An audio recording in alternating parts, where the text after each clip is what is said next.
Fashinnovation is a global platform that connects voices from the fashion and innovation ecosystems.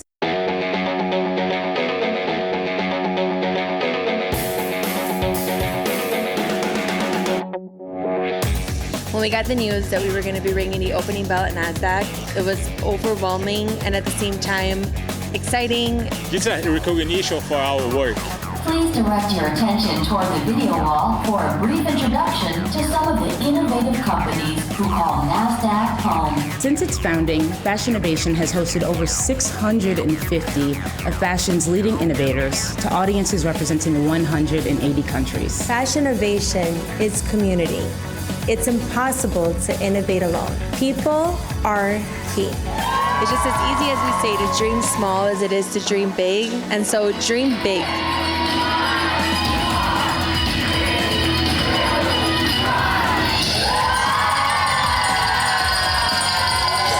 Fashinnovation, a platform connecting fashion and entrepreneurs.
Good morning, everyone. My name is Marcelo. I'm the Fashinnovation founder. I'm Jordana Guimarães. I'm the co-founder of Fashinnovation. So we are really happy to have you guys here. Today, actually, we are complete 6 years since we started Fashinnovation 6 years ago. We started September 2018 with really a basic idea that's coming in my mind, and I present Jordana. Then it was simple as that. Jordana, I'm going a lot of network events in New York, tech, business. I'm seeing a lot health tech events, fintech events, media tech events, low tech events, all industry tech events, but I'm not seeing fashion tech events. And why fashion? Because Jordana, she had been working as a public relation more than 15 years. I was going pop-up store, New York Fashion Week shows. Falei, whoa, event is a good idea. And then, as simple as this, I proposed, Jordana, let's create a summit with the basic idea to combine and bring together founders and C-levels of tech and fashion around the New York Fashion Week. Makes sense? Oh, totally makes sense. And then we start to really draw the name, innovation, fashion. Whoa, the end is in on. Innovation inside fashion, Fashinnovation. So it's exactly how we did, and then we started in 2018, and today I complete 6 years, and we are doing our worldwide talks, 11th edition. Yeah. So we are really happy, and it's really important have you guys here. Thank you. With this said, from who don't know Fashinnovation, it's a full day of talks. Few people, as Dana Thomas, present to us as the World Cup for fashion, because it's almost a marathon of talks, and it's how we see we can educate the fashion industry. We always bring together technology, entrepreneurship, sustainability, inclusion and diversity for our conference, and today is not different. Jordana, if you can give a few words about how you see the whole day today? Yeah, I'm just really excited. The thing is, like, everything that we've built in the last 6 years have been for people, because of people. It's what drives me every single day of my life and everything that I do. And when I see the power of what happens in these rooms, when you have the startups and the enterprise and the tech all coming together, institutions, and speaking to one another, how can we make the industry improve? It does take all of us to come together and do it together. For me, collaboration is key, and we've had now 1,000 speakers. It's insane in the last 6 years, and I can say 99% of them have become friends that I could even call, which is incredible. And that's really how we move the world forward. It might sound cliche, but I really believe it after I've seen so many things come together from people like you meeting each other in days like this. So I'm super blessed for today, 11th event. 11 is a special number for me. So I was like, this is gonna be a great day. And I couldn't be more thrilled to start the day. And I don't know if you wanna announce it, but we have an amazing host today who's been moderating our events for the last few years, Jennifer Ortakales Dawkins, who I'm a huge fan of. And today she's gonna be hosting the whole day for us. And I cannot wait to have you on stage, so I welcome you to the stage, Jennifer. Thank you. It's such a pleasure to be up here with you guys, and I'm so excited to start our day. Every time I've come to a fashion innovation event, I'm just so impressed by the kinds of people who are here. There's so many different intelligent minds, innovative people, creative people, and you guys really just bring that vibe. You bring such a fun energy, and every single person I've met here is just so great to talk to. So we have a lot of great panels and fireside chats for you today. So without further ado, I would love to introduce the first one. So we are going to be starting with a fireside called Fashion is Inclusion and Responsibility, moderated by Pamela Shainhouse, president and founder of Ollie Style Inc. and the Shainhouse Group.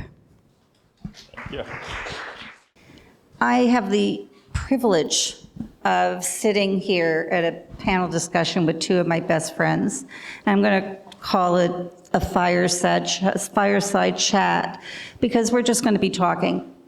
And we're going to be talking about the issues of responsible fashion at this time. And what I want to talk about with regard to responsible fashion, and Gary and Mindy have been hearing me ad nauseum for the past gazillion years about how important this is that responsible fashion takes in all different areas within the fashion community. It takes in sustainability, it takes in adaptive fashion, the plus size fashion or size diverse world, gender fluid world, modest fashion, ageism, all the different areas that is, I don't like using the word different, but in another area from mainstream fashion.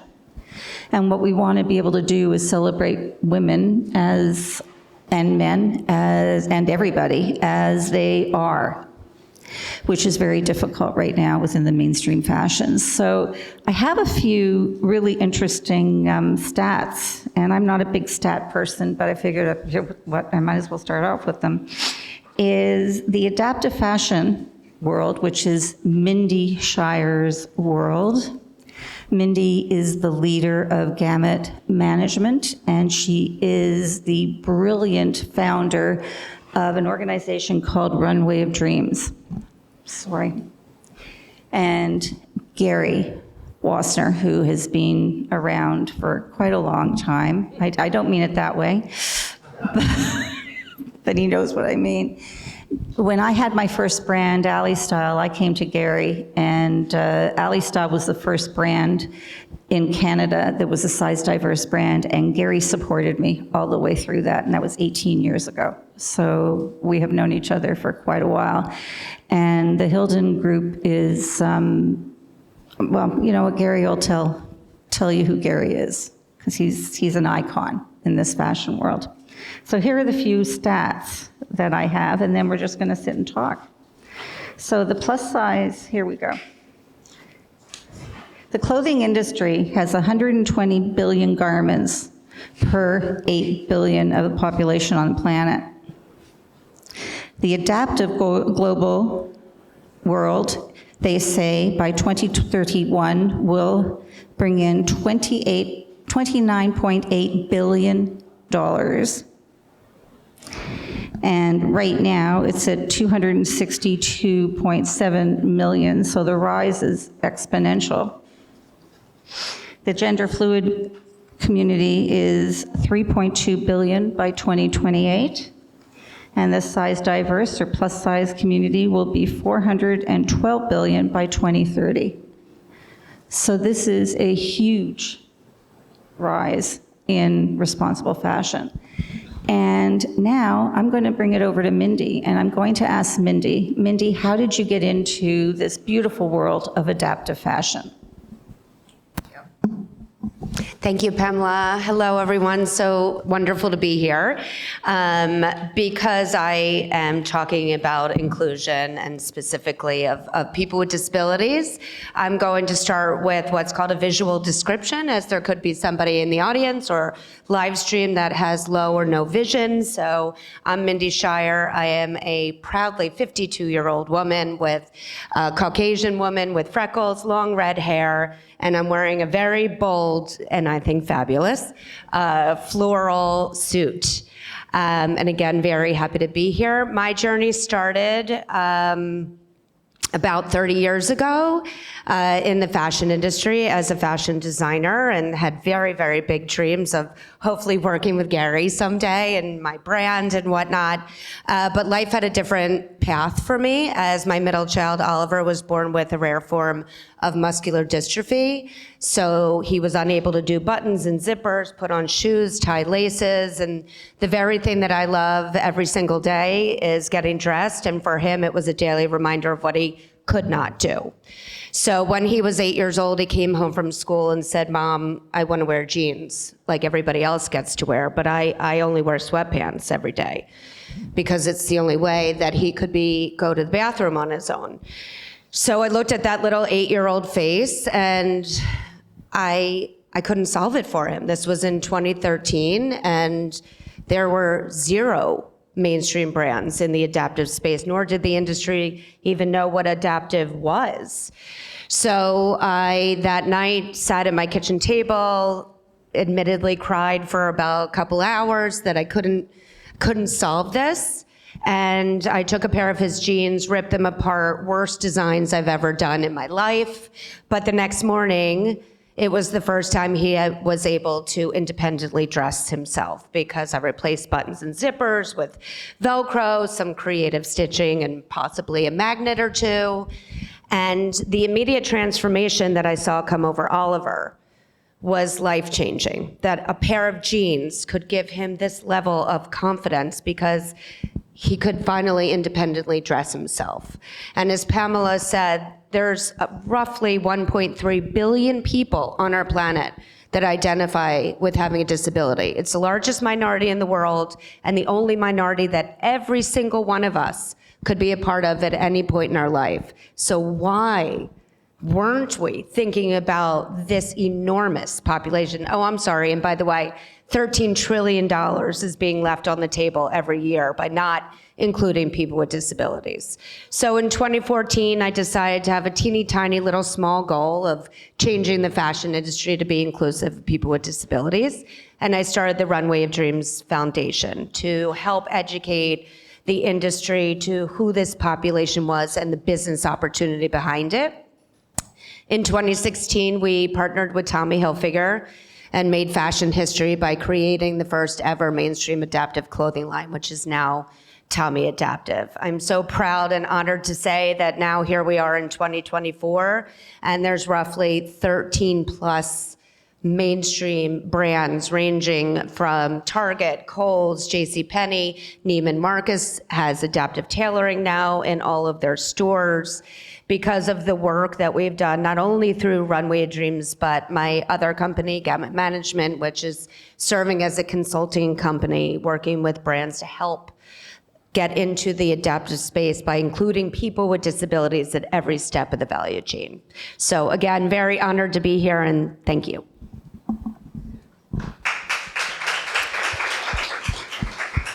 I'm holding on to your chair. I am one of these people with disabilities. So I am so honored to call Mindy my friend. And just so you can really see this, people have no clue. Like, I walk with a walker all the time. So when I'm walking with a walker, I look as if I'm a person with a disability. But right now I'm walking on my own, and I don't look like I'm a person with a disability, but I have an invisible disease. So it's quite extraordinary what you're doing, Mindy. Gary, what can I say about Gary Wassner? Not much, eh? Okay. Gary, a bit about you, very quickly, and then I have a question about what you believe the world of responsible fashion is to the fashion industry at this time and in the near future. Sure. Hi, everybody. It's always great to be at these events, so thank you for asking me. I've been in this industry for 48 years. I've worked with just about every designer you can imagine. And it's been one of the most fulfilling things I've ever done. Primarily working with young brands who don't know what the future is going to be for them. And I've watched it evolve over all these years into concerns for diversity, sustainability, responsibility. Words that were never used 35 years ago in this industry. So we've come a really long way, but at the same time, we've made very little progress. And the reason I say that is because we haven't yet persuaded the consumer. The consumer will talk a great story about environmentalism and about sustainability, but when it comes to buying product, it's the product that sells. It's not the sustainability aspect. Unfortunately, it's not the diversity aspect, it's the product. So what we need to do in this industry is combine both of those areas, both of those sides of the equation, making beautiful product that is sustainable, that is diverse, and that is, as you very well know, serves the needs of everyone in the population.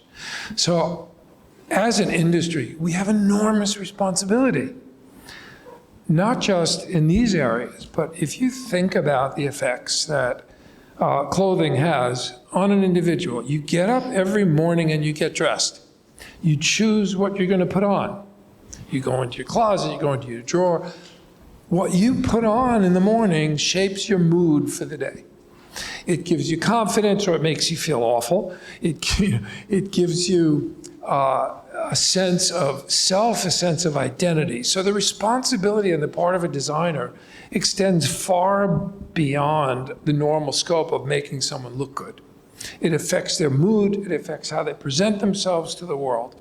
So when we think about people with disabilities, when we think about people with diversity concerns or people who feel different than the average person, we need to serve their needs. We need to understand that they too want to get up, they too want to get dressed, and they too want to feel good about who they are when they present themselves to the world. So sustainability and diversity in fashion is critical to everyone, not just people who are different. We're all different. Everybody here is different. No one is the same. So we're serving just a mass community. It's not separate divisions of a community. It's one whole community. And the responsibility of fashion designers is enormous. So trying to educate them, trying to work with young brands, trying to explain all this to them, it's the joy of my life. It really is. And I appreciate being able to be here and talk about it. Well, you just answered every question I had.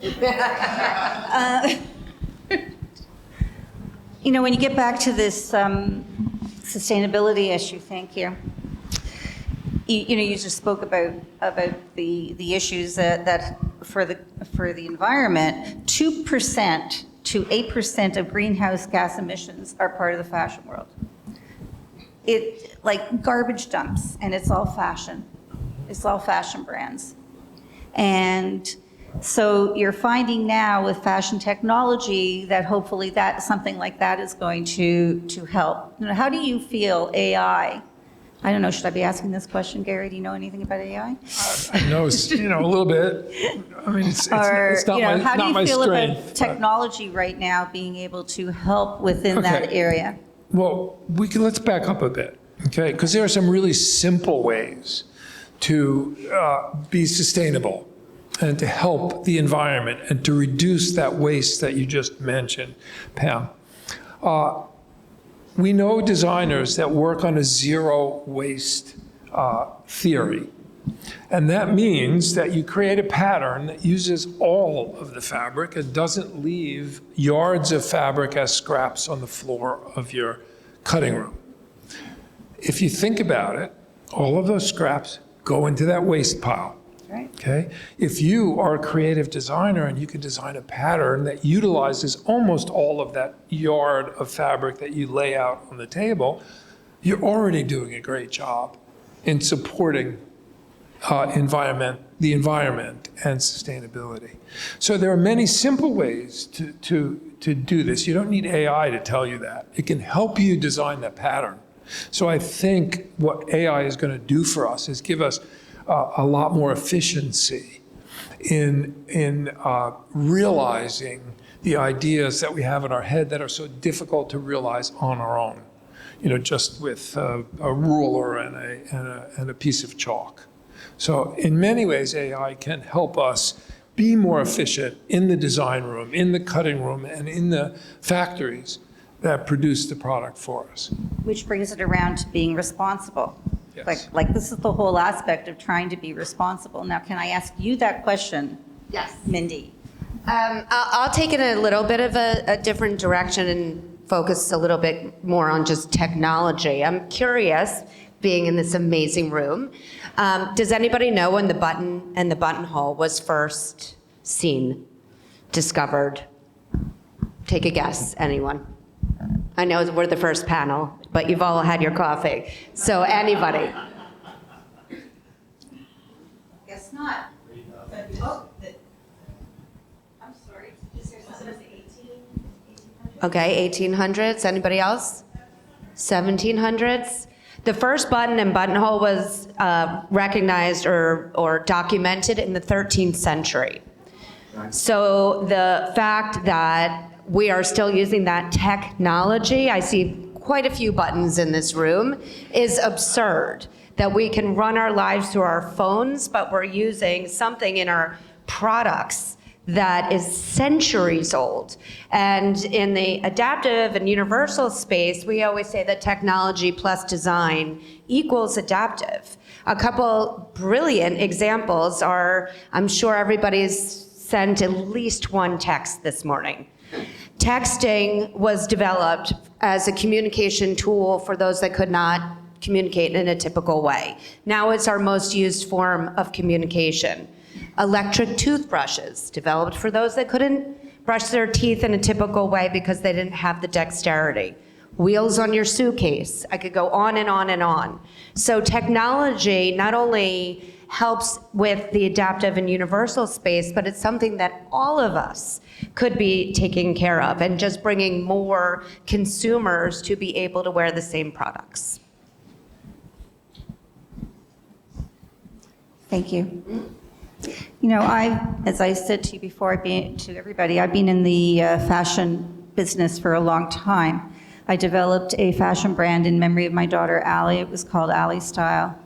And we were the first ever to do a size diverse brand in Canada. And I'm saying the word size diverse. And why I said that and did it that way is because we did it from all sizes.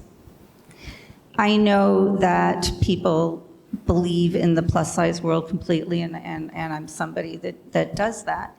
But one of the main reasons that I did size diverse is because I didn't want people to have to go down to the basement, like in Bloomingdale's.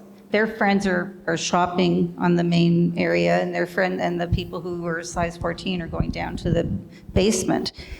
And these are the areas that I haven't seen a lot of change. So how do you talk to a retailer, Gary, and get them to start understanding that adaptive fashion is critical to this community because of the ratio of the disabled in the community, or whatever. Sure. Listen, it's not an easy task, because the point of a department store is to make money. So they're going to go after the largest audience, and they're going to go after the products that sell through at the highest percentages. So you have to demonstrate to them that there is a market. Now, it took us a really long time to get size diversity into department stores, but it happened. We see it on the runways now. Years ago, there were no options. Every model was thin. Every model looked either male or female, no diversity at all. We see that diversity now on every runway all around the world. So size diversity It's very slowly.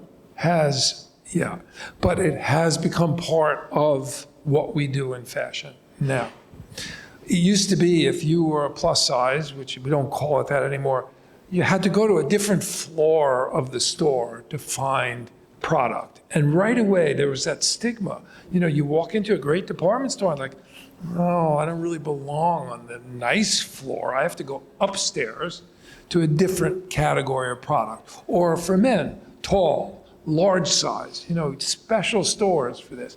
Now, why? I mean, the population, the American population, right? We're not all thin and fit, we're very diverse.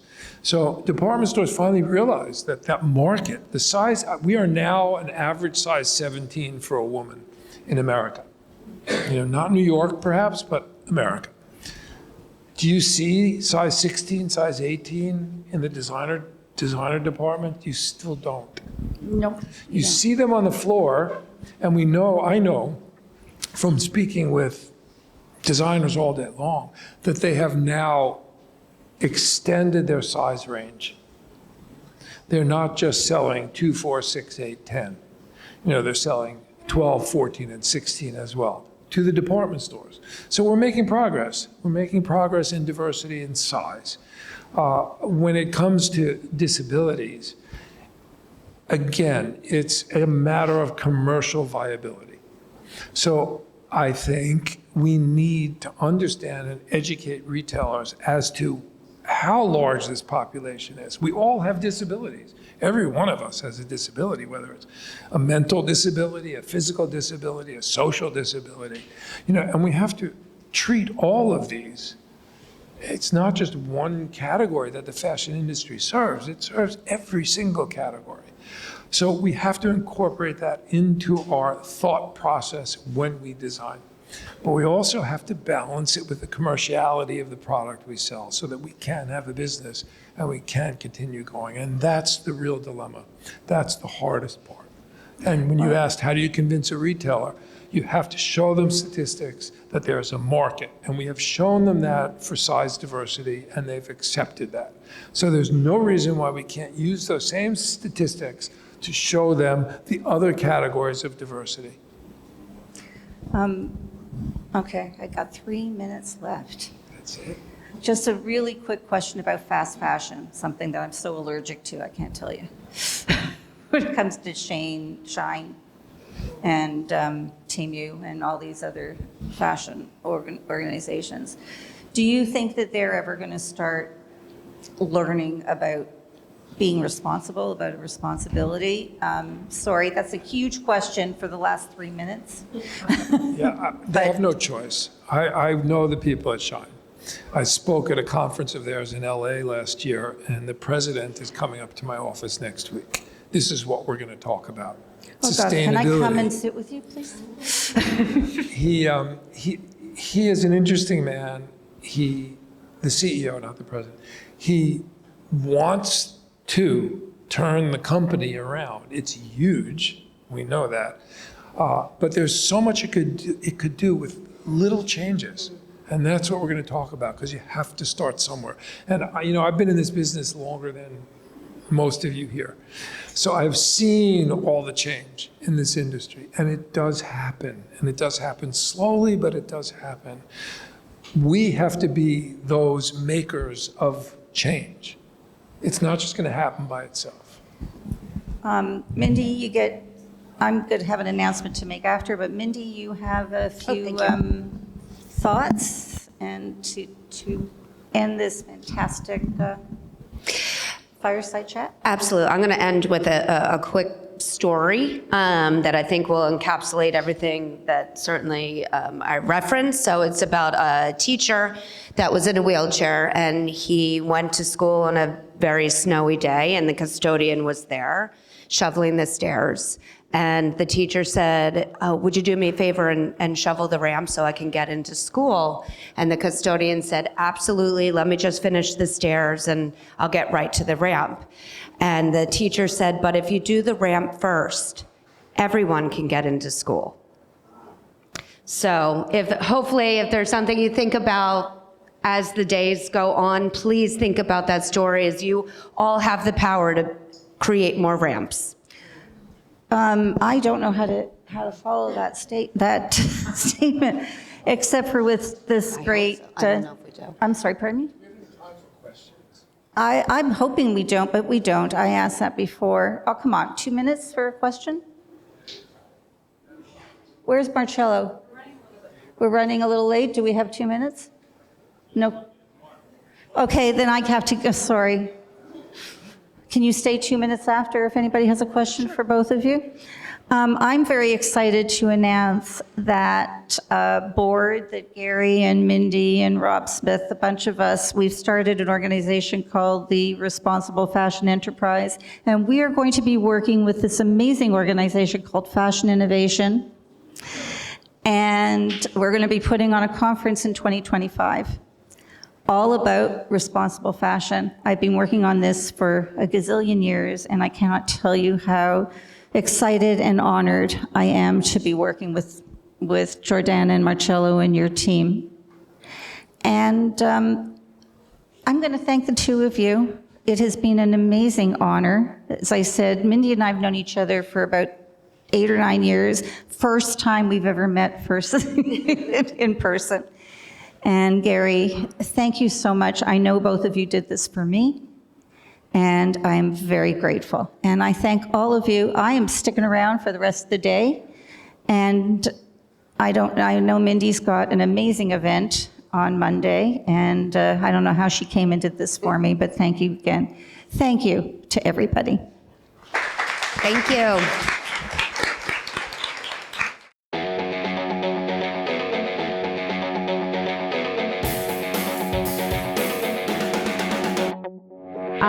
So we're going to move on to another fireside. This one is called Fashion is Traceability with Logan Duran. He is the VP of ESG Strategy at Tapestry. And Alyssa Hardy. She is a journalist, author, and style director at Teen Vogue.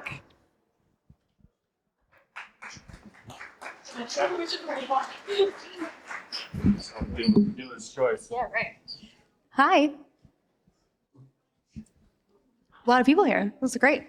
Early in the morning, too. I'm Alyssa Hardy, and this is Logan. And so, Nice to be here. We're here to talk about traceability this morning. So why don't you kind of give a little background about your role at Tapestry?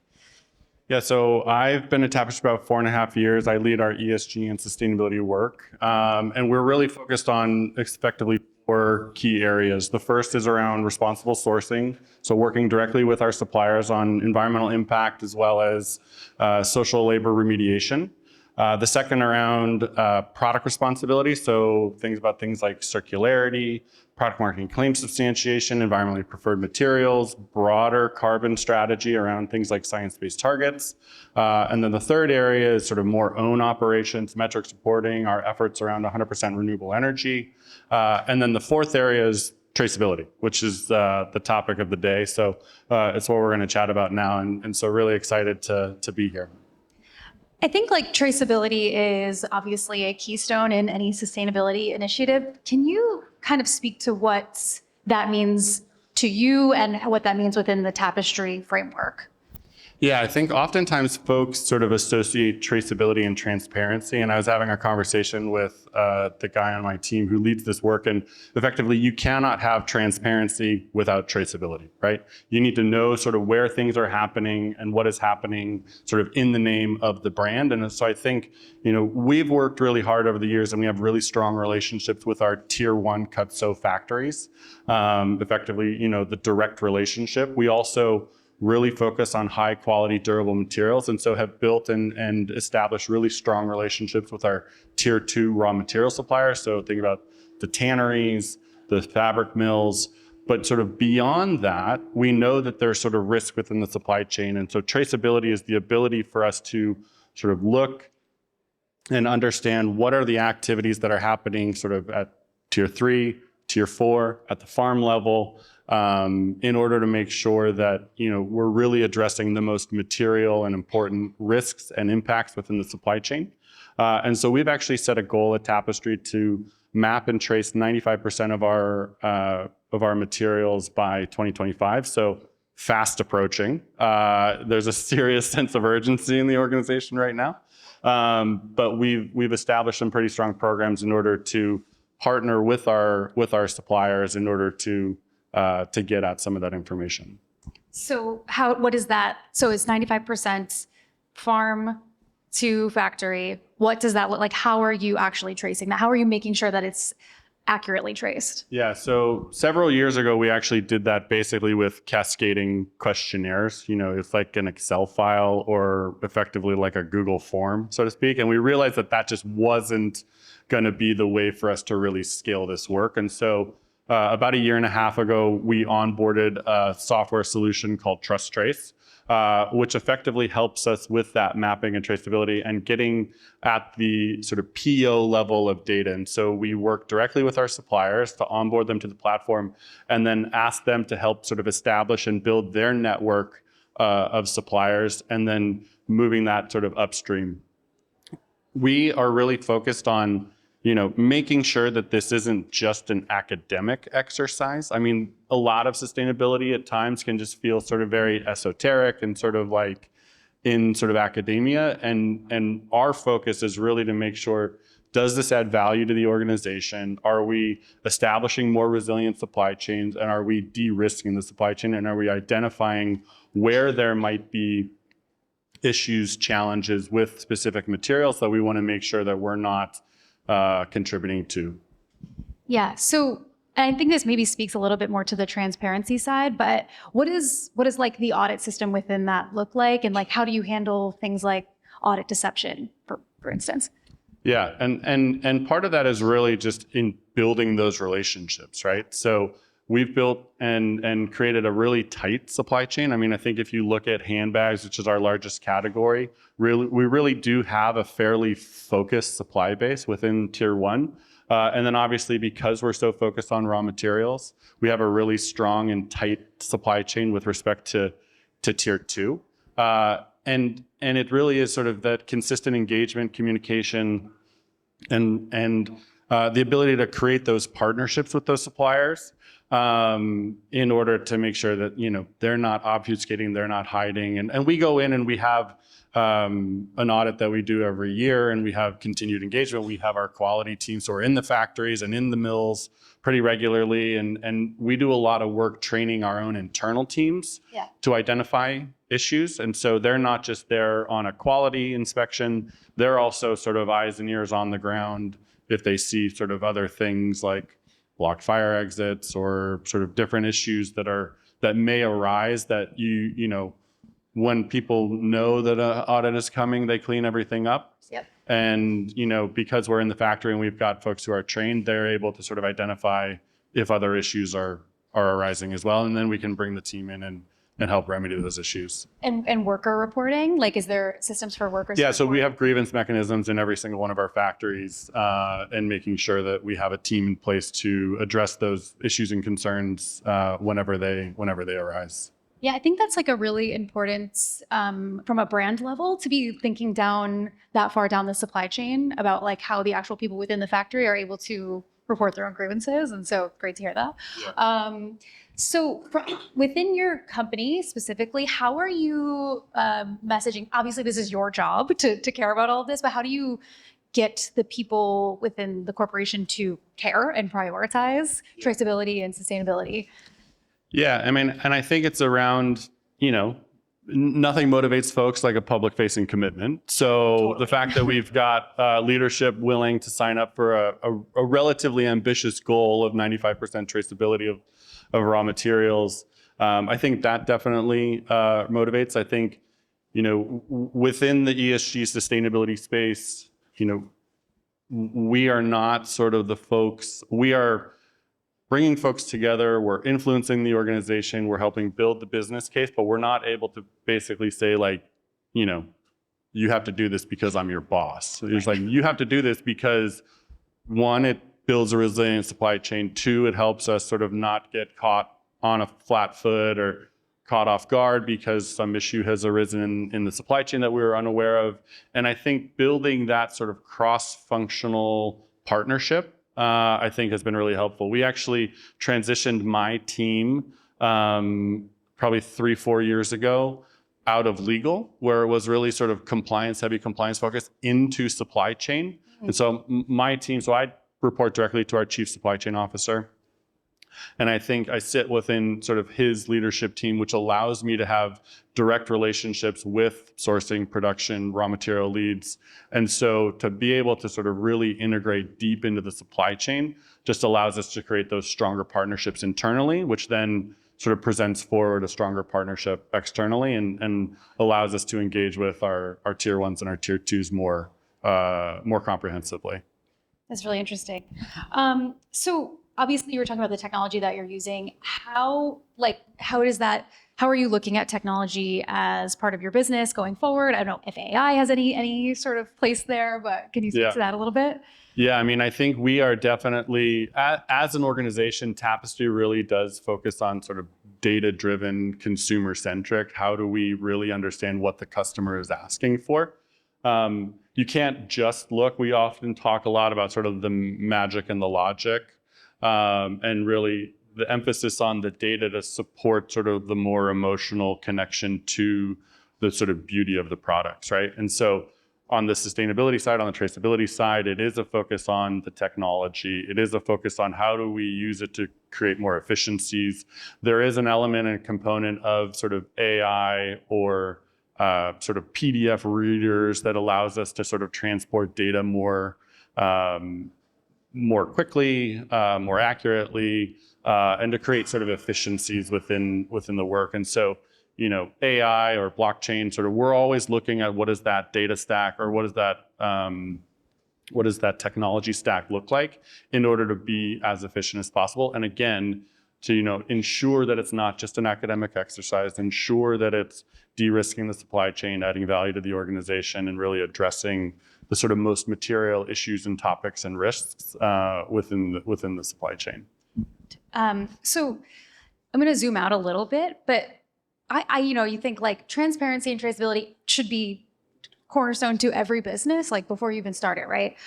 Why is that not the case? What are the challenges within transparency, especially as a big business that has to now like maybe turn the ship a little bit? Yeah, I mean, I think, part of it is just management of the data. I mean, I will say that's sort of, if you're gonna put a list out there, you wanna make sure that it is the most accurate list. I mean, as I shared, we've got a really strong and we've got a really tight supply chain within sort of our largest category of handbags and leather goods. And so there is a lot of consistency.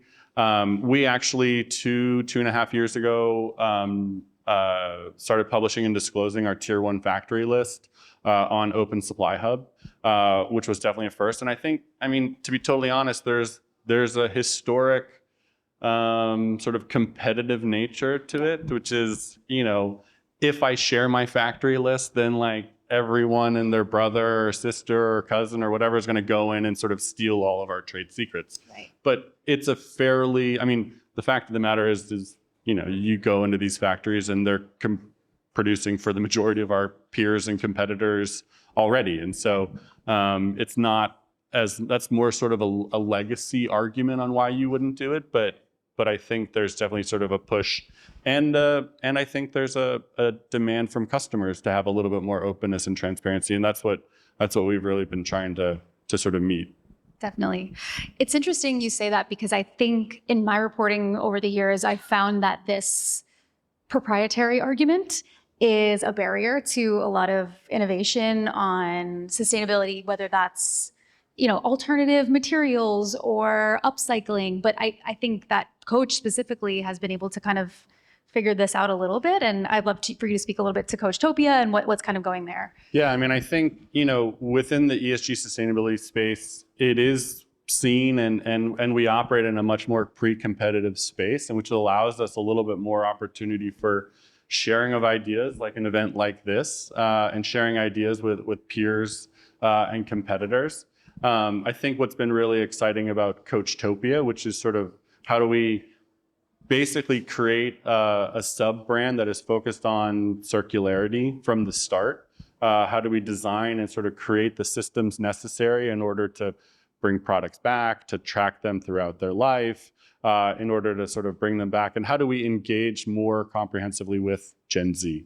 And so I think meeting those expectations, meeting those needs has allowed us to sort of free up and have a little bit of a sandbox to really test and learn, to fail fast, and then, see what of those opportunities will sort of bleed over into the mainline Coach, but ultimately into Tapestry. And that's what my team has really been focused on, is sort of how do we support innovation, or how do we support driving it different sort of programs forward with the intent of, it might start at a brand, but we want to scale it to all Tapestry brands in the future. And so I think that's the effort, that's the opportunity, and that's where we can see really massive impact. Totally. I'm sorry, I missed your hand. Are we good? 3 minutes. Okay. So the last question I'm going to ask you is kind of about what you were saying with Gen Z and upcycling, and just kind of like how you're marketing traceability, transparency, sustainability. Some brands kind of do it in a very unsexy way. I think that Coach specifically has done a really good job of this, and young people are interested in it. Yeah. They want it. So like how, especially on the other brands, how are you looking at that, and how should brands outside of Tapestry be thinking about it? Yeah, I mean, I think whether this was the pandemic or not, I found myself at home with my, then 6-year-old watching a lot of like how it works, like how Legos are made, how crayons are made, how like Oreos are made. And I just think in general, there is a desire to understand a little bit more of like, where does your food come from? Where do your products come from?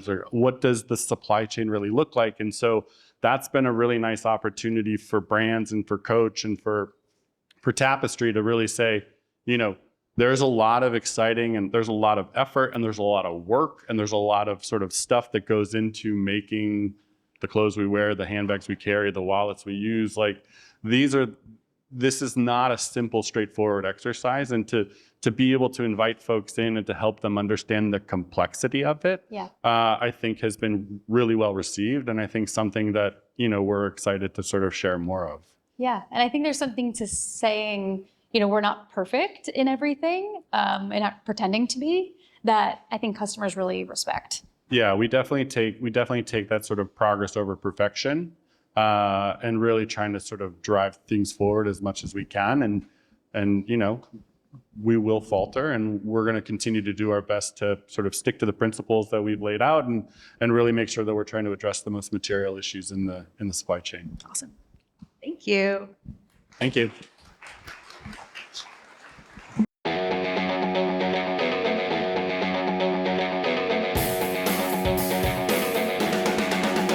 Awesome. So we're going to move on to our next panel, which is called Fashion is Sustainable Supply Chain.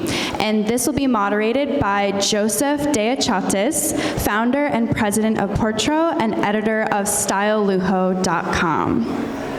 This panel is about sustainability, and fashion's sustainable supply chain is a transformative approach to producing, distributing, and consuming apparel and related products. It started gaining traction in the early 2000s, driven by the growing awareness of the fashion industry's environmental and social impacts. Am I talking too close to the mic? No, it's good. Okay. This approach emphasizes reducing waste, utilizing eco-friendly materials, ensuring fair labor practices, and minimizing the carbon footprint associated with the production process. Sustainable supply chains are becoming increasingly vital as we move into the future. They're not just a trend, but a necessity for the survival of the planet and the industry. The importance of this sustainable supply chain in fashion cannot be overstated. It ensures long-term viability of natural resources, reduces environmental degradation, supports ethical labor practices, enhances brand reputation, and meets the increasing consumer demand for eco-friendly products, especially the younger generation now, Gen Z and Gen Alpha. I wanted to talk about quickly, before the panelists come on, 5 key reasons why sustainable supply chain is important. Number 1, and I'll make it quick, because I know the attention span's kind of, environmental preservation, reducing waste and pollution that helps protect ecosystems and biodiversity. Resource efficiency. Sustainable practices ensure the responsible use of natural resources, reducing overconsumption. Ethical labor practices, ensuring fair wages and safe working conditions that enhance the livelihood of workers worldwide. Consumer trust and brand loyalty. Brands and sustainable practices are likelier to earn consumer trust and loyalty. And regulatory compliance, staying ahead of the environmental regulations. Companies avoid legal risks and penalties. So, without further ado, I am honored to introduce our distinguished panelists today. First, we have Mr. Andy Yu, celebrated fashion artist, known for his innovative designs, that's, as we could see here, that seamlessly blend traditional craftsmanship with modern flair. Andy's commitment to sustainability is evident in his use of recycled materials and ethical production methods, which have earned him accolades on the global stage, including a recent fashion show at the United Nations. So let's hear it for Andy Yu. He's also going to give us a little tidbit about cooking that's going to be very exciting for this panel today. Next, we have Khanh Le, the visionary founder and CEO of Inflow, a pioneering on-demand manufacturing platform in Vietnam. Khan's company is revolutionizing the fashion industry by offering agile, AI-driven solutions that minimize inventory waste and respond swiftly to market demands. Her mission is to bring the Vietnamese garment industry closer to the market, transforming traditional production models to a sustainable future. I would like to now warmly welcome Andy Yu and Khanh Le. Taking their time and expertise today at the Fashinnovation Worldwide Talks, the 11th edition, I am confident that their insights will be invaluable to you as we delve into the critical topics shaping the future of today's sustainable supply chains. Just one more quick paragraph before we get into the questions. Today we will explore several key topics, including the integration of AI technology in sustainable supply chains, the importance of on-demand production models, and the role traditional craftsmanship in contemporary sustainable fashion. I am sure and certain that these discussions will inspire and engage you to provide a deeper understanding of how sustainability is reshaping our industry. And before we begin, I'd like to thank all of you for attending this heartfelt panel. We all live on this planet together. The importance of sustainable practices in fashion cannot be overstated, and your participation today is a testament to our commitment for a better future and a better planet for future generations. So, all right, you guys ready? We are. And hopefully, if we have time, we could have some questions from the audience, because sustainability is probably on everyone's mind as we go into the future for a better planet. So my first question is for Andy Yu, and I'd like to ask you, how did your upbringing in a culturally rich environment influence your approach to sustainable fashion? Thank you so much for the question. Good morning, probably still morning, everyone. I'm not going to answer the question. Let me ask AI what the answer is going to be, because he knows me better than myself. So AI, please answer the question. Since we're in this innovation summit, right? So we should see what AI said about your question. Oh, great. That's a great idea. Yeah, I was going to say, it keeps... Hold on a second. Got it. All right, so we got a question from AI. Sometimes he knows better than me. This is the question. I'm going to mix what he said and what I think. So AI question, knowing me, is that growing up in a culturally rich environment, I was constantly surrounded by diverse tradition, art form that celebrate resourcefulness. This instilled in me a deep appreciation for value every material. No matter how small or seemingly insignificant, my heritage taught me the importance of sustainability long before it became global movement. I think I'm going to add on is that obviously some people are Chinese people here, Asian people here, don't get offended. I think a lot of Asian people, like my family, were very frugal. We don't waste anything. So before a global movement, we already started many years ago, thousands of years ago. Second thing is this background influenced my design philosophy today as I strive to create fashion that honors both culture, tradition, and the environment. Isn't this amazing? I don't have to say anything. I just follow AI. The AI knows me better and the word they use much better than my English. So did I answer the question? Thank you. You did answer the question. They put a buffer on my microphone, by the way. I have a theater voice. I actually don't need a microphone. I speak so loud. So anyway, the next question is for Khanh Lee. And Inflow is a leader in on-demand manufacturing. What inspired you to create this platform, and how does it address the challenges of traditional fashion production? Hi everyone, very nice to meet you today. So actually I found Inflows like 2 years ago, and right after the pandemic. And when we discovered one of the biggest problems in our fashion industry today, which is inventory and overproduction. So when I talk to like global retailer, everybody is like trying to find solutions, effective solution to reduce overproduction and reduce inventory pressure, especially after the pandemic. But the funny thing is they cannot find it in one of the biggest manufacturing hub in the world, which is Vietnam. So every manufacturer, they want to do like high quantity production because it's good for their economy and it's good for their production line. And that is when I found out it's such a big problem for our global economy today, because every year we're producing more than 100 billion garments, and 40% of that is going to the landfill. It's such a big problem that everybody wants to solve. So that's why we build Inflow. And when we start exploring how to reduce overproduction, we've seen that the only way to do that is through technology.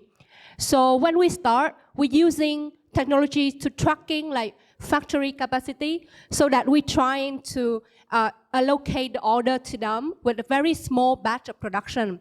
And as of today, we're using AI and machine learning to help retailer so that they can predict trends and real-time data on TikTok, on social media faster. And then they can know like exactly what is the quantity so that they don't go over of what they need to produce. They just go exactly. And then that is how we use technology and how we build things as Inflow to solve a part of a problem in our sustainability. So let me ask you, did you answer my second question, which says your company utilizes AI technology to optimize the supply chain? Can you explain how AI contributes to making fashion more sustainable? Well, as today words, we keep hearing about AI in like modeling, in like designing, but just to find the right way to apply it for our like company is about like understanding data, like different outputs, different inputs of data, like what people is wearing like every day, like leopard printing is like trending, but like when you come to the retailer, like how many retailer is using like leopard like print for their collection, right? So our tool is like helping them to understand exactly what trending. So we're learning patterns, we're learning about material, and then we're telling them it's like we're using AI to help them to predict on the inventory as well, right? So that is one of the part that we help our retailer. And also for our factory partner, we help them by optimizing their production line, right? Because nobody wants to do like small batch production. It's the loss for the factory. So we use technology to help them to optimize and to utilize the empty lines so that they can produce faster and better as well. Great, thank you so much. And back to Andy here, our star. Your designs are celebrated for using recycled materials. Can you share your process for selecting and integrating these materials into your collections? We also want to hear a little bit about your cooking, what you have to talk to us about on this question. Sure. I think people are going to talk all day, so I think it's easier to get visual kind of thing. So today I select the clothes. I think it's something to show you guys. This is made at my factory, my design. The base material is 100% raw silk because I like to use material maybe a little more expensive to my customer, but the key thing is that this is biodegradable, so we don't really cause any wastage for the on the earth. I mean, it's just draped beautifully. When I started fashion career, silk was the key fabric for a lot of women and guys. Now these days, everybody use cheaper alternative. So it's my goal to push my customer to come back to bring the luxury of silk. I think, it's very biodegradable. It's good for the skin. On top of the sequins and beading, you guys don't even see it. This is made out of plastic bottle. But in the consumer world, when you go to the store, you don't even know what's made of. But we recycle all the plastic bottle overseas, and all the beading and sequins can made out of that. So are you telling us that the entire garment's made from a plastic? The beading and sequins. The beads, sequins. I think we have to start somewhere. People talking about all day sustainability, the word can speak 1,000 times to you. But I like to do is have a AI factory outside of Shanghai. I want to do is that, with my experience, my customer, I want to show them what can be done. So the flower I arranged today, I came in with black and white clothes. This is my personal taste, but they want to see black and white. They want to see me dressed like flower. So here you are. You guys see a flower. This is a remnant from leftover. So I can create a beautiful piece. I was invited to Met Gala, perhaps, or some kind of event. So we just have to show something to the consumer, and you guys are well educated, but for the general public, let's show them what sustainability can be made of. Well, actually, I am well educated, but I'm interested, as the general public, in the way that you're presenting this. It's almost like an art form, like a fine art form, to show what can be done with using sustainable methods. Right. Is that correct? Yes. Yeah, thank you. Okay. I have another question for you. You've presented your collections during primary fashion weeks and even at the United Nations. How do you believe these platforms will promote sustainability in fashion? Like I mentioned earlier, I think everybody can write about essay, or AI can write essay about sustainability.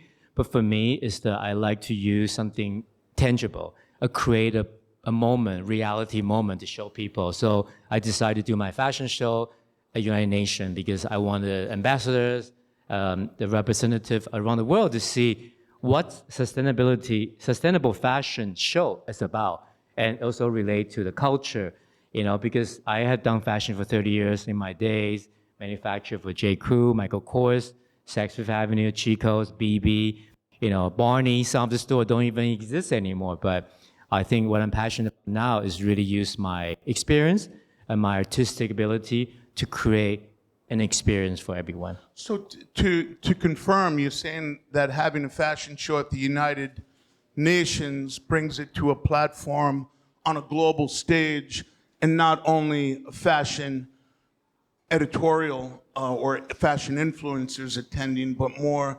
environmentalists, perhaps. Is that, am I correct in saying that? I think the platform of the United Nations or even Scipioni or the stages, they have a base customer. People will watch them because they just, it's a well-known platform for all of us to use. Mm-hmm. Beautiful. Thank you. You're welcome. Let's go back to Khanh here. So, as someone, did I ask you this already? Evolving. Okay. So, what impact do you hope inflow will have on the global fashion industry, particularly regarding reducing inventory waste and promoting ethical practices?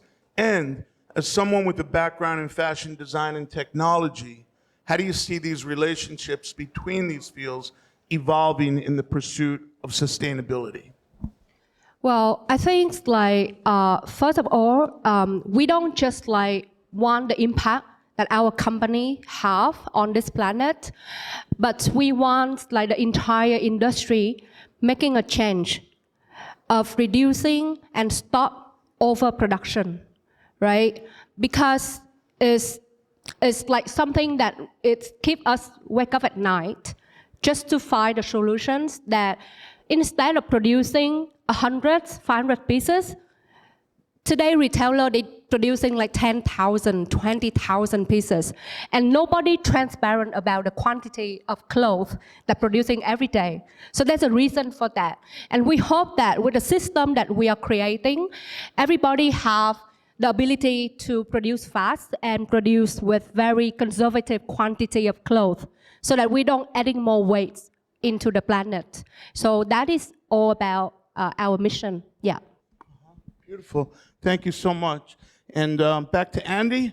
This question really relates to me. I'm always interested in the challenges that we face in business and in life and everything. And so Andy, I ask you, what challenges have you faced in balancing traditional craftsmanship with sustainable design practices? So let AI answer the question. Balanced traditional craftsmanship sustainability practice can be challenging, especially when it comes to sourcing material that align with both.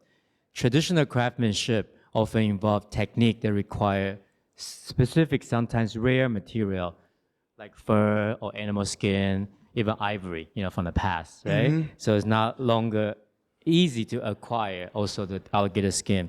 However, I found innovation that can bridge this gap. So from my factory point of view, like I mentioned earlier, we're using plastic bottle and leather. We can use a skin of a cactus. But So what are those challenges that you face? I think the challenging reality is that unfortunately American company or a lot of companies are worried about bottom line driven, means that they want to make money. So when you have a recycled material, it's $5, and then there's something $1 on the other side. In the end of the day, we make 50,000 pieces. People are going to choose that one. So what I do with my customers is that I will provide 80% of the production, use regular way to help you make money. Can you help us help the environment? 20% use recycled material. That's the initiative I'm doing to balance that. Mm-hmm. I have another question for you. Thank Okay. you. That's a very good answer, Thank you. response. So looking forward, what innovations in sustainable fashion are you most excited about, and how do you plan to incorporate them into your future collections? Yeah, a lot of my customers through my factory start an initiative. This is the right phrase, right word to use, sustainability, recycling, but how do we actually make into action, make an impact? I think we're the same way. It means that we're going to educate our customers. Sometimes we have to push them a little bit more, saying that if you want to make with our factory to use all the AI tool and be, saying you're a sustainable company, you have to put action behind it. So the bottom line really is that they have to pay a little bit more. Hopefully, with more technology coming in, the price will even out. So I think that's Kind of something we relates do. to what Gary was saying earlier about making product that consumers want is the bottom line, and what they want is the affordable price as well. Thank you so much. Thank you so much. And last question for you. We have a minute left. Khanh, in your view, what role does Vietnam play? You're speaking for Vietnam now. In the future of sustainable fashion, and how is Inflow positioned to lead this change? Well, I think for our country, we have a great workmanship. We produce like very high quality garments for global retailer. But in the future, I want to reshare what you just shared, that Vietnam, of my country, we hope that we can, together with brands, making what consumer wants and consumer need. Not more than that, just what everybody wants. So, yeah. All right, beautiful. All right, everyone. So I'd like to thank our panelists, Andy Yu and Khanh Lee here. A round of applause. Fashinnovation is a global platform that connects voices from the fashion and innovation ecosystems.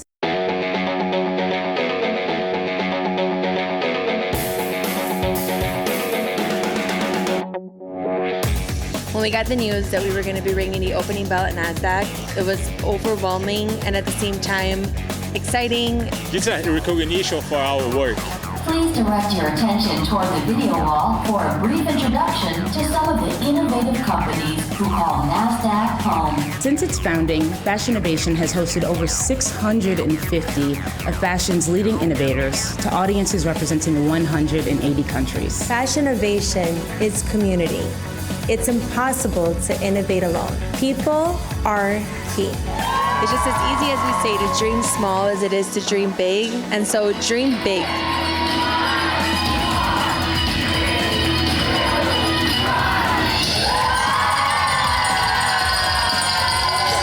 Fashinnovation, a platform connecting fashion and entrepreneurs.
I would like to introduce the next panel that we have. Is actually going to be a presentation about fashion is sustainable design for abundance.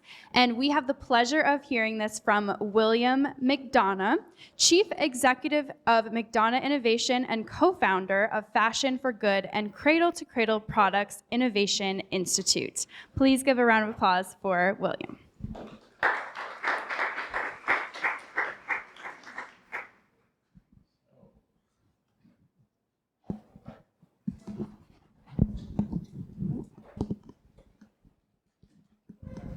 I'm tempted to stand up because then I would see what's on the screen. So I think I'll do that. This first slide is here because I was born in Japan in 1951. My parents were Japanese language officers in the US Army, and their job, along with 199 other young American couples, was to wage peace after signing the treaty in Tokyo Harbor. Waging peace. And I think that's really what we're all here to talk about today, is waging peace with the world. Because when we look at the kinds of things we do, we have to ask ourselves, do we intend to destroy the world for our next generations? Is this our intention? I'm a designer. I'm an architect. I'm designing all kinds of things all the time. And I see design as the first signal of human intention. So if it's our intention to do fast fashion, which can destroy the world, or toxify it, then we should say it out loud. If it's not, what are we going to do? So that's what I want to talk about today. What are we going to do? I do things. Now, this slide is important to me because I remember as a child being totally amazed. So for me, this was my first exposure to something other than my mother and father wandering around. And it was eye-opening because it was so astonishingly beautiful. Sorry, can someone help me with this? Is this working? There we go. So in 2002, we published the book Cradle to Cradle, Remaking the Way We Make Things. And we've been looking at the design of human objects and realizing that there are two spheres in which we operate. There's the biosphere and there's the technosphere. These are objects of consumption that can return to soil. Technosphere is technology. It's actually product as a service. I want the service of this microphone, but it's not going back to soil. So this could be circular. This could go back to the electronics industry and so on. Your clothing, if it's cotton and carefully made, it can go back to the biosphere safely. It's safe on your skin. You're the biosphere. If it's polyesters, it's a technical product and can't go back to soil safely. In fact, it can't go to the oceans either. So we see things designed for the biosphere as products of consumption and things for the technosphere as products as a service. What you want is a service of the screen. This is 4,860 chemicals, 80 of which are highly toxic. And you don't say, I'm a consumer, I want to take this screen home and offer it to my children to play with it. What they want to do is watch the screen. It's providing a service. And we can design these things to go back into that cycle. Now, when we look at cotton, we see a biological nutrient. When we look at polyesters, we see a technical nutrient. What you're seeing here is one of the first photographs of microfibers. Now we have nano particles, polyester. They're even crystalline. And we also found that those little particles can now pass the blood-brain barrier in fish. So we don't know what we're doing to the world with these things. So this is 250,000 microfibers from the first washing of a fleece jacket. Is it your intention to spread this stuff around? Breathe it, eat it, cause brain damage? No, clearly not. So I like to say that nature has sources for us, but it's the job of humans to create resources. So when somebody says, oh, we have natural resources, no, we don't. Nature doesn't have resources. It has sources. And it's our job to turn them into resources, you see? So think that way. And then would you turn it into something that toxifies everything? Is that the plan? Is that your plan? Because if that's not your plan, you might need a new plan. So nature doesn't have, I'm having trouble with this, sorry. Nature does not have a design problem. People do. This is not helpful. Next year, in the EU, you'll be required to separate cotton and polyester.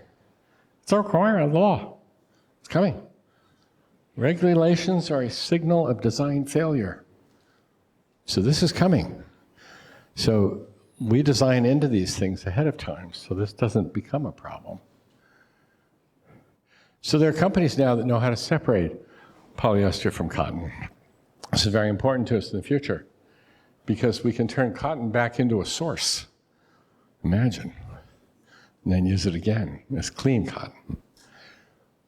So this is an important idea because in Nature Journal, a few years ago, an article was published saying, global human-made mass now exceeds all living mass. What does this mean? This means the technosphere, objects of human manufacture, now weigh more than all living things combined. The technosphere is larger than life itself. Objects made by humans is bigger than the natural world. Imagine. We've reached this point. So, what is our plan? So, in the 90s, I went to China, and I worked with the Chinese government and the US government, and was chair of the China-US Center for Sustainable Development, among other things, working on cities and so on. And we developed a circular economy concept, which we then brought to Europe, and now it's probably in your lexicon. So I looked at that as the thing that happens when you put the regenerative biosphere with the circular technosphere, and you put things in cycles so they don't get released into the world. They actually are reused in a lot of ways. And the thing to remember is that being born in Japan, for me, this is one of the most exquisite views of fast fashion I can imagine. These are cherry trees in the spring. 10,000 blossoms on a tree, just in case one of them gets lucky. This is not very efficient, but it's very effective. And it's beautiful. So the idea of fast fashion doesn't scare me at all. In fact, it's exquisitely delightful. But just so you know, those pink things on the ground will turn into soil within a few days and feed the biome. So as we think about these materials and we think about carbon, now that everybody's rightfully worried about carbon in the atmosphere, what do we see? What do we say? So carbon in the circular economy is both a material and a fuel. We're not burning aluminum to run the economy. So we have to think about it that way. So I was asked by the G20 in 2020 to create a model of the circular carbon economy based on our thinking. And so what you realize, the thing that holds us together and drives these two circles is fossil fuels. It's hydrocarbons. And it comes from the geosphere, comes in and we burn it, we oxidize it, and it goes to the atmosphere within weeks. You'd be astonished. So if our plan is to double glaze the planet, we're doing great. But if that's not your plan, what are you doing? So we want to have renewable power. We want to replace this. We want to reduce our emissions drastically. And fortunately, it was endorsed by the G20 at the meeting. So I was very happy about that. Because carbon is not the enemy. Carbon is an innocent element. We are carbon. It's a source of life. So we want to look at carbon as living carbon, durable carbon, and fugitive carbon, and design that way. Sorry. I don't know what's happening here. Can you help me? Sorry, buddy. They're in the wrong.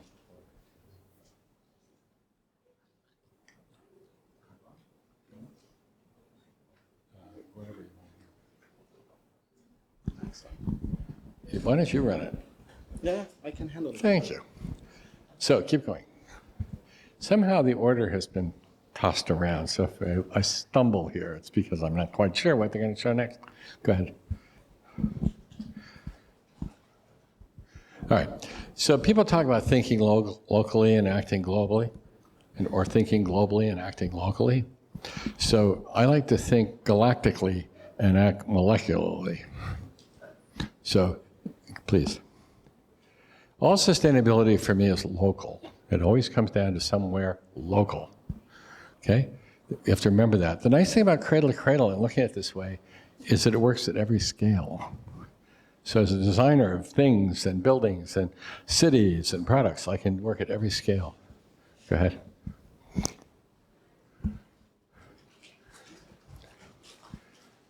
Somehow this is the order's gotten mixed up. So I look at 5 goods: good materials, good economy, good energy, good water, and good lives. And we do those 5 things while we design clothing, for example. Next. And first is you change the way you see. On the left is how a human sees this flower. On the right is what a butterfly or a bee sees. Change the way we see. Go ahead.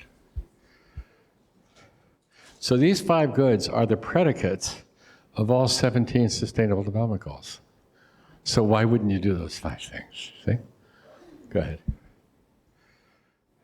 So we created a cradle-to-cradle certification program, which I recommend to all of you. We do fashion. We're doing Ralph Lauren now. We're doing fast fashion. We have all kinds of marvelous things going on here. And if you contact me or our company, MBDC, we can lead you through this process. Go ahead. My first product was a fabric. The water coming out of the factory was so clean you could drink it. It was as clean as Swiss drinking water. So it didn't have to have any regulation. Go ahead. Saved a lot of money because you didn't have to send your trimmings to Spain for disposal or combustion. Go ahead.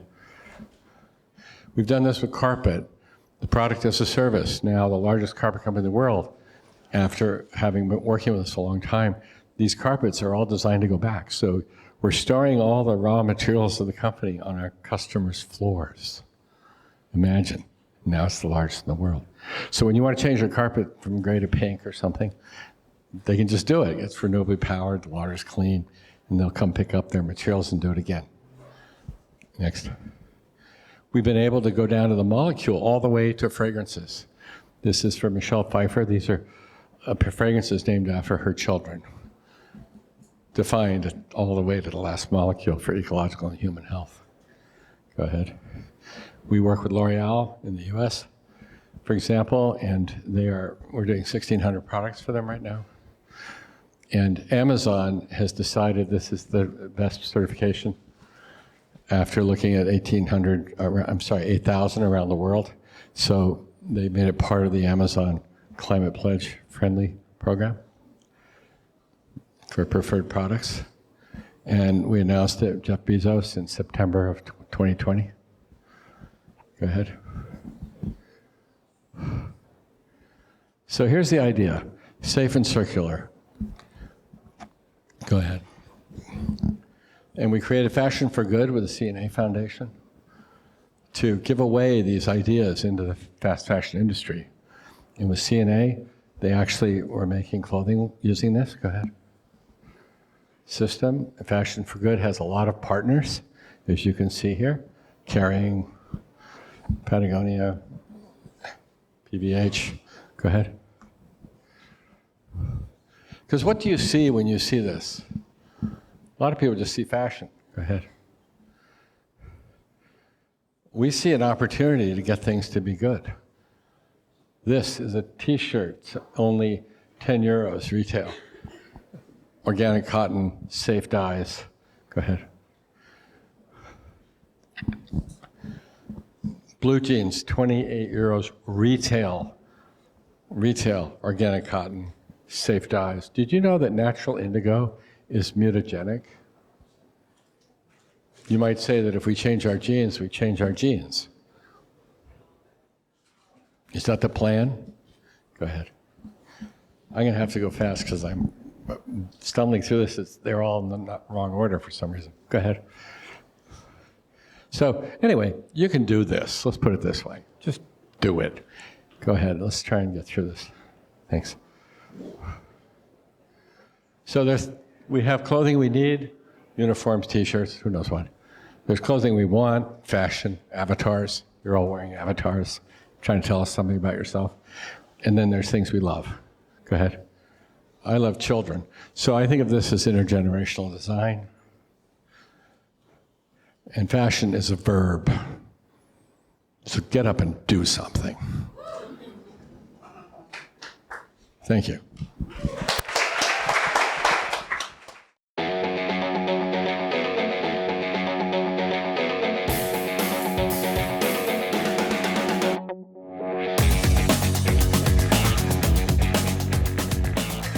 Next, we have another amazing panel, and it is called Fashion is Growth, Empowering Entrepreneurs and Creating Sustainable Business Models. And I'm going to welcome our moderator, Cassell Ferere, founder of Page Magazine and fashion contributor for Forbes.com. Thank you. Let me get out the way. How you guys doing today? Thank you for having me. Thank you, Marcelo and Jordana, for having me. Can you guys hear me? Is this loud enough? All right. I'm going to introduce our panel today for Fashion is Growth. My name is Cassell Ferere. I'm a contributor for Forbes.com in the menswear space and lifestyle. I'm also the founder of Page Magazine, which focuses on sustainable fashion, inclusive conversations. I like to think of these panels as the live action of the magazine, where we can have an open dialogue and speak to sustainabilities and all the ways that we can be sustainable. So I'd like to introduce my first guest, Andrew Curtis, CEO of Clearco, an e-commerce platform. Second guest is Janet Mandell, founder of Janet Mandell Rental House. And then we have Pamela James, last but not least. She is the founder of Paloma St. James and an author of a luxury guide. Thank you guys. Will they be having mics too, you guys? I guess we're using this one mic? Yeah? Yeah, we found another one. Is this one working? This one is working too. So this one is, we'll pass them around. We'll just get nice and fluid. So if you guys want to take a seat, we can get right into this.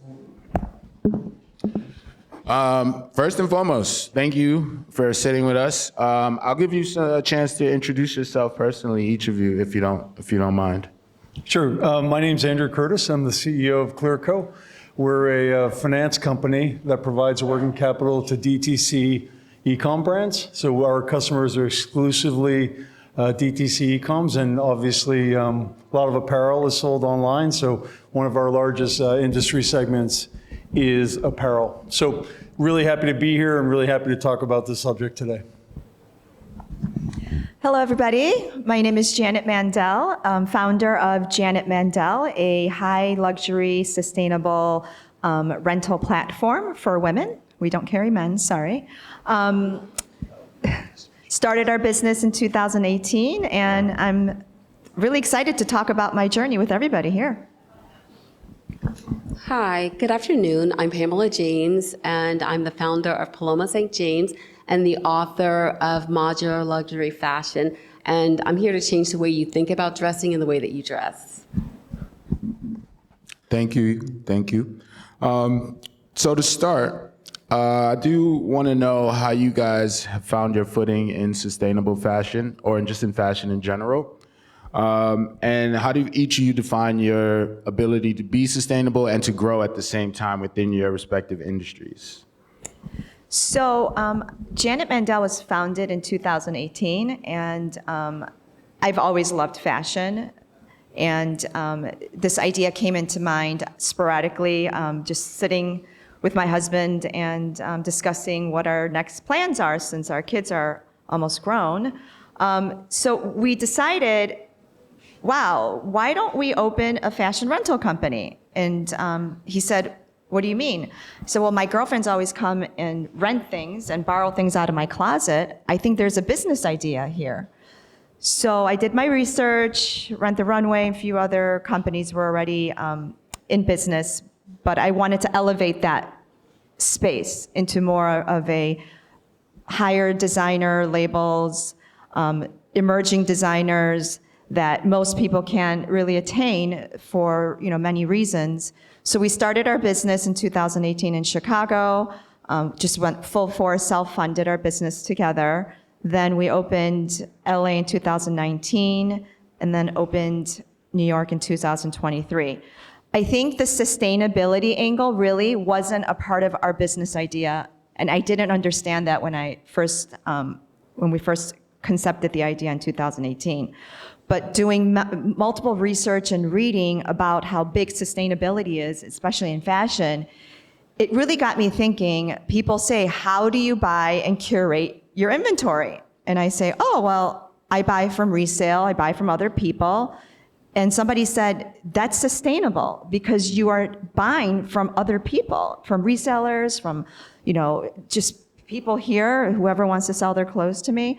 And then we're also renting that piece out to the public, right? Whether it's a friend or a client that needs to go to a black tie event or a cocktail event, you're now transforming that piece to the client. Then most of the time, the clients will say, I love this dress, I want to buy it. Okay, here we go. So it's a start to finish sustainability angle for our business. And to me, it's really important for us. We try to recycle everything, even our garment bags, some of the boxes that we use. It's just such a huge angle for our business in general. Thank you. Well, I have to say, when she says high-end, she means like high-end. She's got the most amazing products. So if you're in any of those areas, I would say rent a dress from her, possibly buy it. But we were there last night, and it's amazing, So I love Janet, so I have to give her that. So, it's interesting. When you think about sustainability, we've got two brown women here, and our cultures are doing more with less. So that's just what happens within, our cultures. So I think sustainability was a very natural process for me. Now, one of the reasons that I'm sustainable is because I just took 2 hits of an asthma puff because the atmosphere is going to hell. And even as I get older, there's a problem that I'm personally having. So, one of the things I wanted to do was solve my own problem. So I tend to live in a world of what ifs. So I thought, what if you can have a blazer that changed into a gown, that changed into a really funky, hip, big armed, piece. But what if you could do it and it's luxury and it's high end? And what if you had a subscription service where you could move those pieces in and out and just buy just what you want? So in ways of being sustainable, I believe that sustainability is, again, doing more with less. And I think that, we can't make 1 million t-shirts and, sell them for $5 and call it sustainable because it doesn't sustain the life that made the t-shirt. That's number one. So, I think people first. So I figure the luxury sector was a sector that we haven't brought anything really sustainable to the luxury section that's long lasting. Because, we've decided that we want to use polyesters in different places that we didn't use. And so I figure sustainability could be simply about wearing the same thing, buying high quality, wearing natural fibers, and having pieces that are legacy driven. So that's kind of my road to sustainability. And in the process, had a mentor who really pushed me to move beyond just designing. So I ended up writing a book on luxury sustainable fashion and just what that means. And I really do think that it's time for us to change how we think about fashion, because the thing that we've lost in fashion is about moving forward, pushing boundaries. Fashion is about going outside. And so what we've done is we have decided that we're moved, and I'm emotionally moved toward clothing and sculptured clothing as well. But we have moved to a point where we no longer wear fashion. We don't push ourselves outside. We see it on the runway, we see it in couture, but we don't see it in our everyday lives because we are not pushing, and I'm here to push, and I hope I help the next generation to, push the things that we wear every day so that we can look like Scott. Scott looks amazing. And every time I see him, he looks amazing because he is, not even pushing those boundaries and wearing something wild, but he's pushing the boundaries, and you see him coming. He looks amazing because he's got his colors done. The suit's amazing. He wears modular clothing already. He's got 3 or 4 piece suits, which is amazing. So that's kind of my journey to sustainability. And I just think that it's doing more with less. And I think that for a lot of us, it's just on the inside of us to do that. And I hope that if you're young, that I will inspire you to push beyond the boundaries of, fossils on a runway, which I love. I'm inspired by them. But I want you to push to see what we can do for our future and to see how we can make it sustainable and just start looking forward and having things that that are still going to be in style in 10 years and not something that just we push this year and then it's there. Thank you. Thank you. Thank you. So as you can see, we have two people up here who found a natural inclination to start a fashion business that pertain to some sustainable values. For you, Andrew, it's more of the overall business model. And one of the things too for these brands up here is basically the favoring of sustainability from the customer. How do you work with brands in identifying and supporting these ideas and essentially getting to the point of increasing their value? Yeah, so I'm the finance guy, obviously, up here. So I'll give you my thank you. We're boring but Protecting important, the money. I assure you. So my our view of sustainability is as central to our businesses as it is to yours. So for us, we provide capital. So we provide finance to businesses that are trying to grow rapidly. And what DTC e-coms always need is a lot of working capital. And they need working capital to invest in inventory. They need working capital to invest in marketing spend. And so for us, sustainability means we find great brands that are very creditworthy, that can take our capital, use it for really productive use, and then send it back to us. And maybe they take more capital in the future. This is a very busy time of year for us, as you can imagine, as it is for so many DTC brands. But we want to find great businesses that are growing and are very healthy. We send them capital, the capital comes back, and then we give it to the next great brand that's growing rapidly. So that's our very powerful but somewhat narrow view of sustainability at Clearco.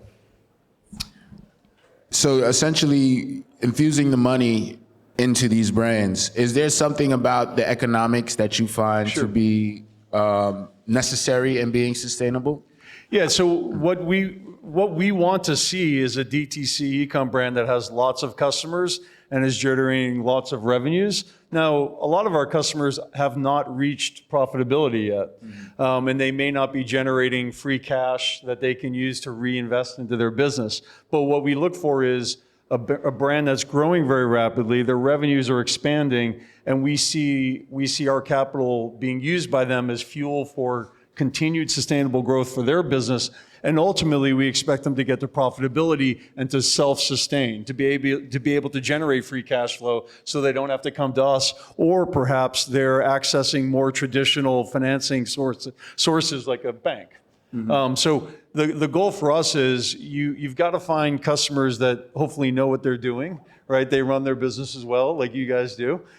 They make great investment decisions, and they can use our capital wisely. It doesn't make sense for us to give our capital to someone who may not have the best idea of how to use it. They may not have the best grasp of their business, and they may struggle to return the capital to us. That is not sustainable for our business. And what we think about is our North Star is to serve rapidly growing DTC e-com brands. We want to see these businesses grow. When they grow, they create jobs. They pay taxes. Those taxes are reinvested in the communities in which they're based. So it's really important for us to find founders who know what they're doing, for lack of a better description, and they're fiscally responsible, and they can take our capital and they can use it to grow rapidly and intelligently. For you, Janet and Pamela, how do you navigate that space where technology and economics have to be balanced in creating a sustainable business model for your companies? I think that for us, we sort of went backwards. We have a IT division, but it's not as advanced as we'd like to be. And so we're working on that part of the sustainability within our business. But I think to your point, it's important for brands like a small company like ourselves to be able to self-sustain the cash flow. And I have to say, that is the number one problem that you go through when you're growing, is I have all these ideas, I want to do this and I want to do that to grow our business, but my cash flow doesn't sustain the amount of money that we need in order to fuel the business and take the risk. Like you said, I think taking the right risk is important, but if you don't take the risk, you will never grow. It's going to be very hard. So that's also a big part of our sustainable aspect of our business, is how do we grow with constantly being able to sustain the new ideas and pivoting your business. You know, that takes money, right? So for us, what's worked for our company is we grow slowly the best way that we can. We put all of our puzzles together and we figure out what is step 1, 2, 3, and what's important. What's important for us may not be important for you or for you, but you have to know how to process your vision, and over time within running your business, you will know what works for you and what works for your clients. That's number one thing. What is important for your clients? That's, I think, for us, a huge sustainable angle, is we want to sustain the clients coming back, right? They always say you need repeat clients and you need new clients. It just goes hand in hand. So that's also hard to do. So I believe we live in the fourth dimension now. I believe we live in a space where the physical and the digital are now one. We're all on our devices right now. So with that piece of technology, I think there's a first thing as a business to know that we do live in that dimension. The other thing in terms of technology, I think it allows us to have responsiveness. So we're able to respond very, very quickly with how things are happening. Even now, like I'm launching, but I've been in this business for about 10, 15 years. So I'm relaunching essentially. So even with the technology part of it, since you said it broad, can I speak to like Instagram, different things? Please. So, first of all, in technology, you need to find out where you live. Where's your space? Are you Instagram? Are you LinkedIn? And then the beauty is that where we'd had to have an old school marketing company come in and tell us, what, and poll people, you can literally take a look at, I know week to week what works. I know my space. I'm a LinkedIn girl. My company is a LinkedIn company, because LinkedIn's very future facing. We do Instagram and we do Facebook. And I think, when you're leveraging technology, you need to understand where your profits are going to come. And I know for me, just through research, that profits will come from Facebook and they'll come from LinkedIn. TikTok and Instagram, that's not my crowd, which is okay. So that's how I leverage technology to know, am I moving in the right direction? Because even you talked about funding. So up until this point, I have some angel investors, but I haven't touched any of the money. So I've been self-funded for 3 years. So what that has done is it leaves me lean, but it leaves me creative and it leaves me fiscally responsible. But there's a point you do have to leave that space and you have to you got to go for it. And so that's really where I am now. But I said that to say that the technology has allowed me to do two things. So I have legitimate, and I pay them well. I have interns and people who work for me full-time out of India, because technology has allowed me to afford a staff that I couldn't afford in the US. So that's another way that I've been able to leverage technology. Most of my messages are Zoom, and I spend time in Vietnam and India. But even, it's so funny with technology, one of my interns, ex-interns, she's actually doesn't work for me now. She just comes and hangs out with me. She assists me. She's back there. She and I met before she came to SCAD when she was interning for me for a year and decided to come to SCAD. And now we live in the same city and I'm her American mom now. So, we talk about technology. I think we have to put the personal part of technology in as well. Yeah, I love that you spoke to the globalization of fashion just now in that one sentence. I would love to know, how do you expand within the U.S. by, obviously outsourcing, and what kind of effects does that have, on your business as you scale? I would like to direct that question to you and the Clearco company as well, for sure. He's asking the hard questions now. So I'm going to speak past and present. So I've never wanted, I believe that there's something called overcapitalization. And I've never wanted, I developed something when I was 19, it's called TAM. There's always more. So I decided that I was going to develop my soul and my spirit, and I was not going to be ever chasing of money. Now I'm very comfortable, but I made that decision at 19. So with that in my business model, I don't, if it's going to be too crazy, too hard, you got to do too much, and I don't get to have a balanced life, I don't do it. So let me speak to past. So I had a brand that I wanted to be just an American brand. I had a great idea, so good that somebody actually took it and they're making millions of dollars off of it. I didn't. But what's interesting is that in that brand, I had to find out where my values and my money were going to line up. So I could have sold all this stuff. I could have gone to China to produce this and produce this. I knew for me and my soul that wasn't me. I needed something that was gonna feed my soul and of course make money. But I didn't need to make so much money that I had to drive this or I had to live there or wherever. I just needed to make enough that I could help other people and I would be comfortable. So that business model for me, because I had that as my guiding force, that business model became several things. That business model was this wasn't modular, it's actually a capsule collection of business wear that I sold regionally at Ritz-Carlton's and Four Seasons. Now, I was smart about it. I would go to the medical conventions and the car conventions when the men were spending money and the women were revenge spending. So that made my sell. So I do one a month, and I make quite a bit. But there's a psychology to how you want to live this life too. So with that, they were like, oh, we want something else. We want more. We want more.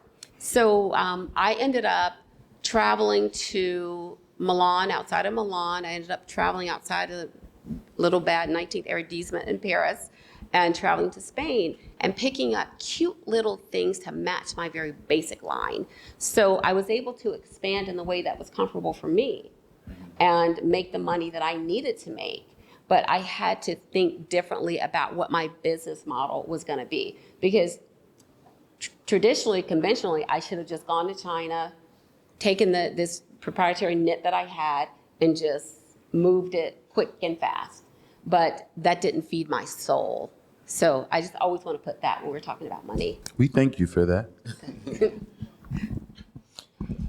So I think we like to serve customers that look like that, like your description, as well as others who are probably less focused on feeding their soul and just want to grow their business like crazy. So we see like a range of approaches in terms of capital need or capital use. And sometimes it can be someone who is investing very heavily in inventory that's coming from overseas.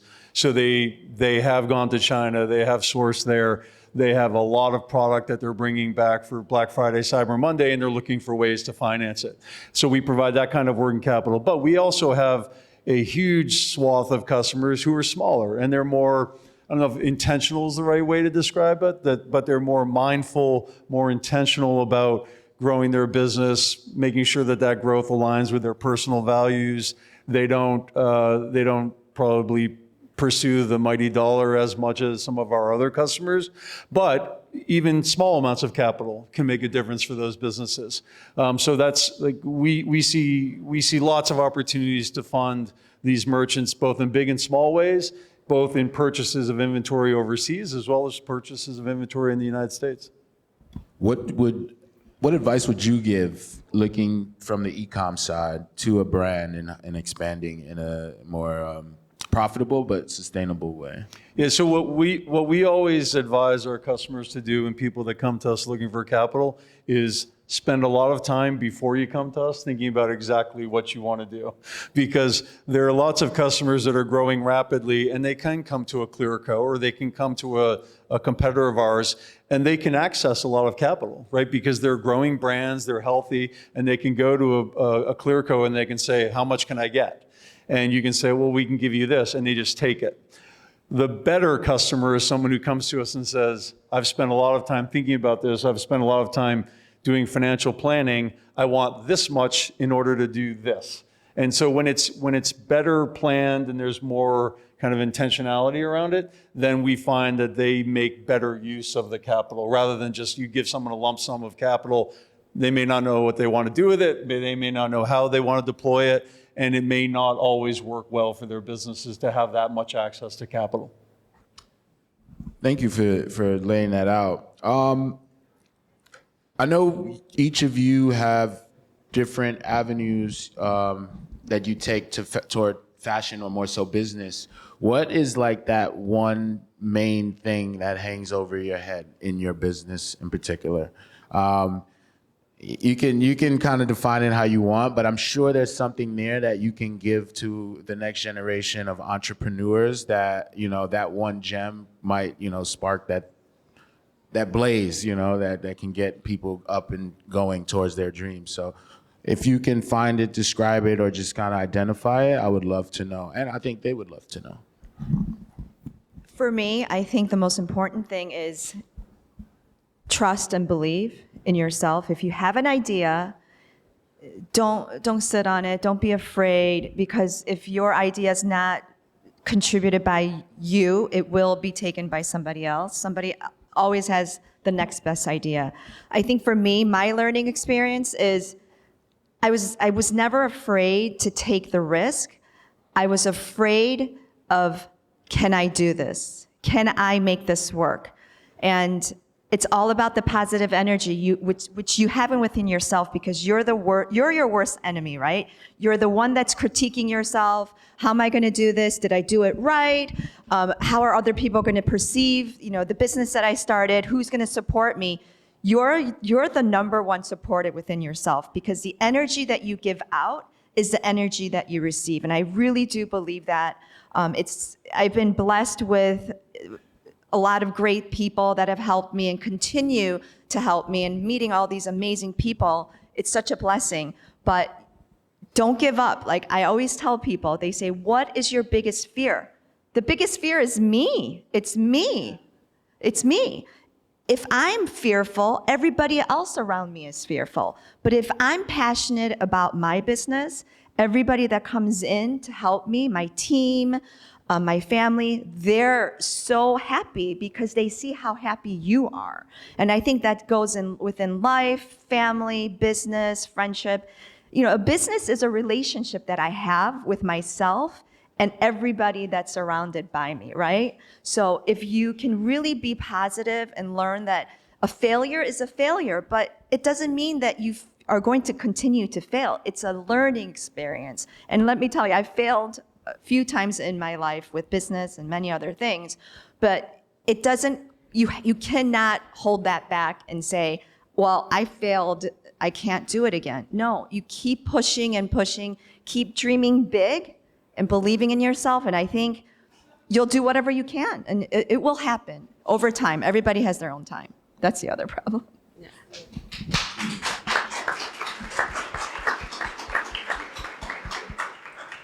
So she said the first part, so I'm going to say and, because that was lovely. I love that.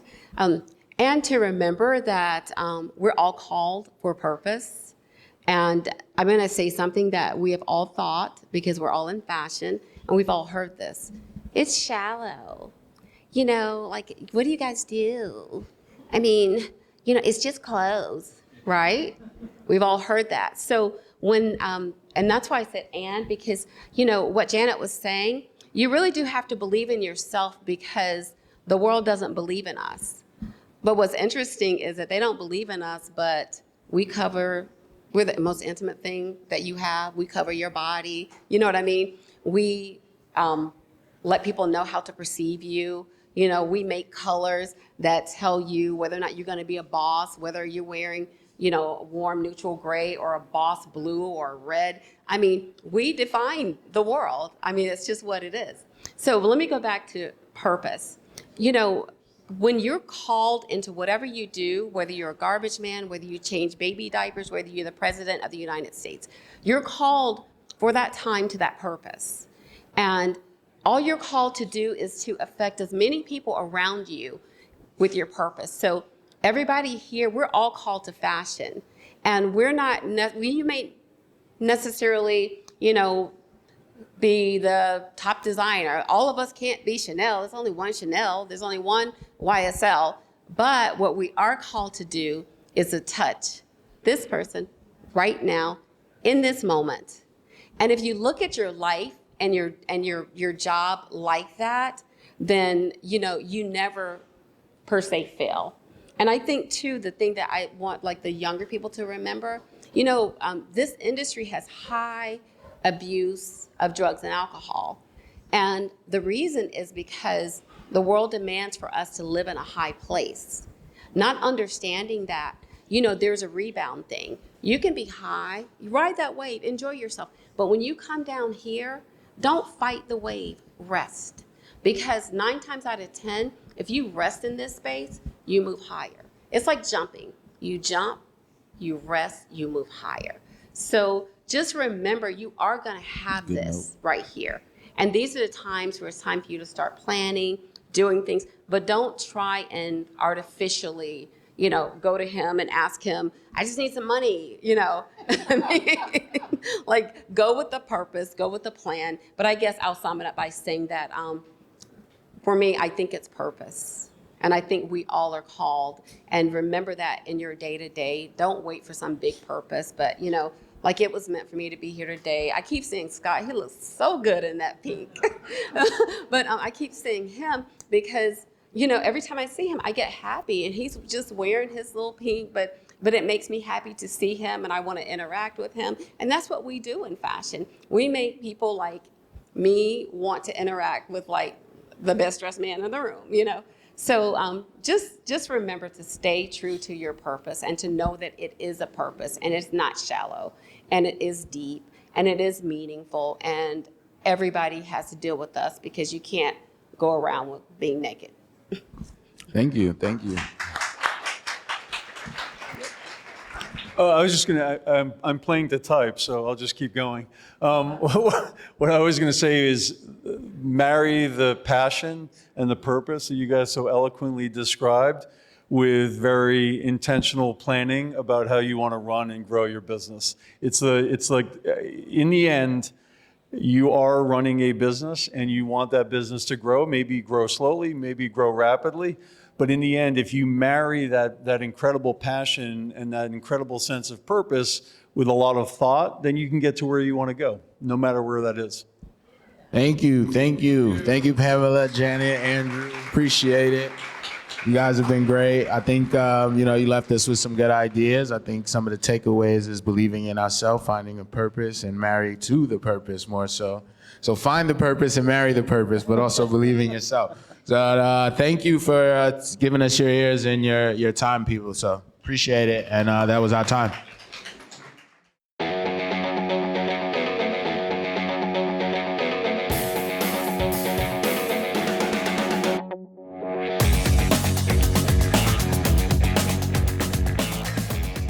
We're going to move on to the next panel, which is Fashion is AI.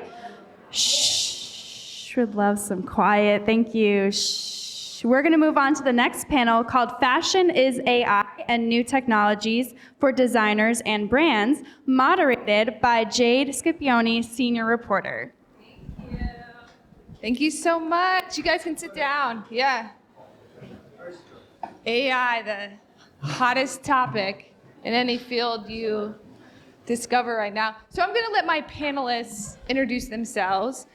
Raul, I'm going to start with you. You're outnumbered. I usually like to start with the ladies. Is this working? Yes. Hi, everyone. My name is Raul Cruz. I'm the VP for luxury and fashion for a French company called Imki. I'm based in Paris, so I'm traveling only to be here today with you. We are a company who elevates the brand's creativity on a safe environment, creating tailor-made AIs that are brand-oriented for a better, more sustainable, or much more stylish world. Imagine being able to validate your whole collection before launching the first technical file. Imagine being able to elevate the creativity of your teams by 5 to 10, and reducing all the samples that you have, maybe instead of doing 6, only doing 2, times the amount of samples you have, how much money you can gain, how much time you can gain. And by doing this, you can produce closer to demand. And by doing this, you are also reducing the overstock that you have. So today, AI is not here to replace the humans, but it's here to elevate their creativity and make them better in what they do. That's what we do, and we'll have a lot of different information. Hello, my name is Yuliya Raquel, and I've been in this industry for the past 20 years, since 1995. I'm a fashion designer turned tech entrepreneur. I'm the CEO of Pattern Fast, and Pattern Fast is an AI-based software solution that enables designers and brands launch products very quickly and very inexpensively by using hundreds of billions of our instantly manufacturable blocks on our system.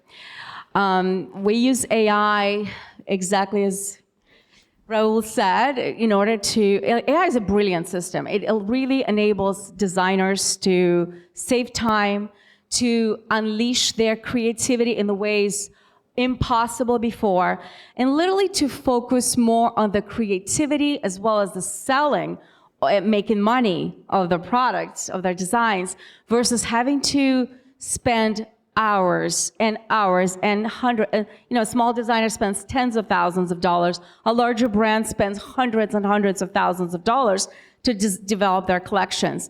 So we save that money by using AI on our system and allowing them to launch products very quickly and go to market fast. Hi, everybody. My name is Suna. I'm the head of fashion and innovation at Streamoid Technologies. I've been in the industry for over 3 decades, and 10 of which actually was working in this great city of New York. And as a designer, I found that I felt a big frustration, and I feel like most designers do find, the entire design process could be extremely frustrating and overwhelming, which led me to actually invent a tool called Desara, which actually streamlines the entire design process. So what it does actually is looks at like creating and streamlining from your mood boards to your research, to your color palettes, to your actual photo shoot. So it literally streamlines the entire process, which leaves designers time to actually do things that they really love, which is being creative. Yeah. So I checked out both of these tools. I don't know if you guys had a chance. I know Pattern Fast is there. I mean, you guys are making it so simple that even if you don't have a degree in fashion or you don't have the skills, I mean, anybody can do this. Yes. So the whole point of the tool was actually taking all the efforts over the 38 years that I've worked for big brands all over the world and simplifying that process. So like you can think Canva for fashion. It's literally simplifying it. You could be a newbie or you could be a seasoned designer, and you can literally the AI is actually covers all aspects of the tool, from the mood board to the color palettes to the virtual photo shoots. Yeah. So we've incorporated all of it, and which not only makes you sustainable, but also saves on your overheads, streamlining the whole process, and also connectivity. So with the tool, you'll be able to, say you and I, Jay, were working together, I'd be able to chat with you on the mood board, and you can add things, and then I can take away things, and we can communicate together during the creation. So it also is collaborative as well. That's it. So Yuliya, I'm going to be a little plain devil's advocate here. People are saying, okay, but you're taking the craft away. You're not sketching. You're not looking for the fabric. You're not being in those rooms. Like, what do you say to people who are saying it's taking the craft? It's a brilliant question, but the craft is there. You are the craft. Yeah. What people are forgetting, the design process is, it's innovation. It's almost like a spiritual experience. You are the craft. What we do is we took away the laborious, the boring. Like, we took away the boring part of you. Who likes to, please raise your hands, who loves to do tech packs? Okay, anybody loves to grade their patterns? What about fittings? What about 4 or 5 samples before you get to that one perfectly fitting samples? Imagine how much waste is just generated those samples. So doing the craft part is choosing your fabrics, is creating the palette, is thinking of textures and color combinations, of blocking your prints. That's where your signature comes in. Making patterns, drafting them, and redrafting them, and then making tech packs and speccing your patterns, and then sending all that and putting it all together. It's not a craft. It's a boring, horrible part of the industry that's also extremely polluting. It's wasteful. Why let the designers waste their precious, genuine, ingenious creativity on, literally waste on processes that could be done in seconds by machines? Yeah. Let the designers be the creatives. Let the designers be the visionaries. Add the appliques, embellishments, buttons, trims, color, anything you want. But we'll do the boring part. Let the machines do what they do well, which is calculations. Raul, you told me if you don't jump on the IA game, you're gonna lose. If you don't jump in now. Yeah. I've been working in fashion for 25 years. I was general manager for Levi's and G-Star in Europe. And at one point, I didn't want to work in fashion anymore because I said, I can't handle anymore with the stock, the retail, the teams and stuff like that. And I came across IMKI because there's another way of doing fashion. It's a way of doing everything more sustainable. That's very good, going faster and taking all those hideous tasks that people need to do this. But if you take the creativity and you take it from here to here, everyone will be winner on that, because it's not because you can go fast with AI that you need to produce all you get. But once you have the creativity and you have something in your mind and you use the craftsmanship in your head and you prompt a denim by 3x1 with this kind of looks, blah, blah, blah, everything, it's aligned. That thing that comes out as a big picture, it's great. AI will not replace people. I will always say it. It will not replace it. It would only enhance their creativity. It will replace those who don't know how to use it. Someone who has no idea on how to design will be able to use AI. The one who's good becomes great, and the great becomes awesome. And that's the way AI should be used. We did a collection. I've been working in fashion for 25 years, I told you. We did a collection from concept through AI training to sample, to the first sample, and we only had one in 21 days. I have never seen something like that, and it was just not a plain jean. It was a jean that was built in an architectural kind of way, that we presented like a piece of art in Paris. So you can enhance creativity to borders that you don't even imagine are possible. So if you use what we are sharing here, you start by being creative, you get the trends before, and you do the pack text. And you can reduce the time to market to produce closer to demand. You don't need to go to China. You could be producing in Colombia. I'm Colombian. You could be producing there 7 days in boat. You have it here, or we from Turkey to Paris. So there's a much more sustainable way by using fashion AI, and it makes it fun. It will not take the jobs away. And you were telling me about personalization, like more stores. You're going to walk in a store and you're going to say what you want instead of picking from pre-designed things that everybody else has. Absolutely. And this is what, by the way, you're welcome to visit Pattern Fast. Stand right there. I'd love to show you the demo. But our technology literally allows and enables instant made to measure, made to order, bespoke design based on your particular design aesthetic. Imagine taking you and scaling you by 1 million. Imagine 1 million of you, which does everything.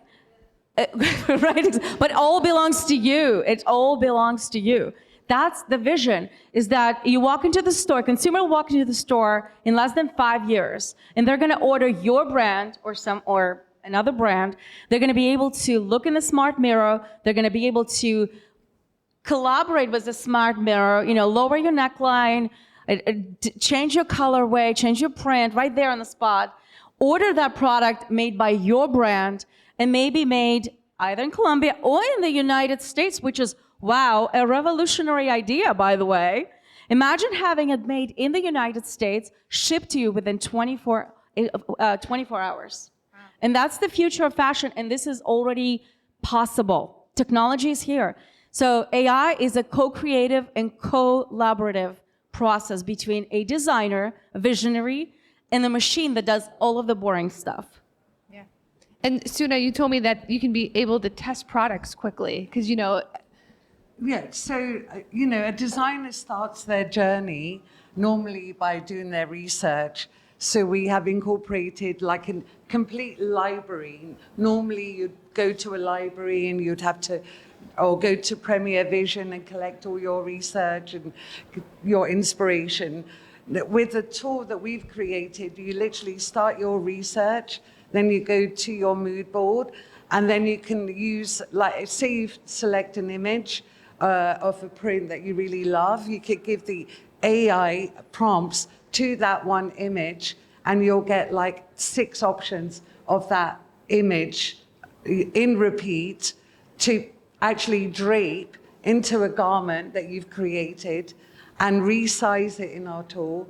So you're not only looking at your whole collection, literally creating it maybe even 5-10 minutes, quick idea, iterations coming out, so that you could quickly say, no, I don't like that, instead of sampling and then deciding, oh, that doesn't really look good.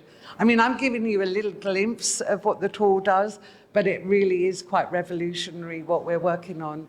And I think it would completely change the way people work. And I think if I had it when I was at art college, and then when I was working, I can't imagine how amazing it would have been because there's no end to the amount of ideas they could keep generating. It doesn't make you static.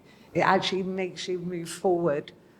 Yeah. Yeah. So the big question for all of you guys is, how much does this cost? I know you guys are working with small and big companies. You say we're not losing jobs. So give us an idea of what something like this would cost to use.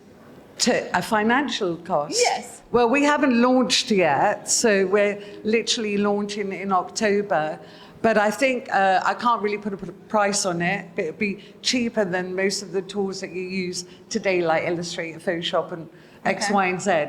So for us, we'll literally have, a whole photo studio, a virtual photo studio with avatars that we've created to the client's spec if wanted. So right there, you're saving millions and thousands, depending on the brand. Yeah. So is there anything for cost-wise, what would you tell smaller companies? Absolutely. So we have scaled our pricing strategy such that a small independent designer can use it and a very large manufacturer or brand or conglomerate as well. So our pricing starts at $199 a month, which seems like a lot of money. But think about that for any designer. How much money are you paying for a single pattern? How much money? Is it like hundreds of dollars? And then it's back and forth, and then another 100, or your time. So for a price of a single pattern, you literally get billions. And actually, I'm lying, 100+ billion of customizable blocks that are instantly graded to your spec, to your tag, to your size charts. So that is a starting point. And then for a little bit larger manufacturers, it goes up to $7.99 a month. Again, a tool that basically, for a cost of 2 patterns, you get billions. So it's a really, and more, AI designer, AI concepts.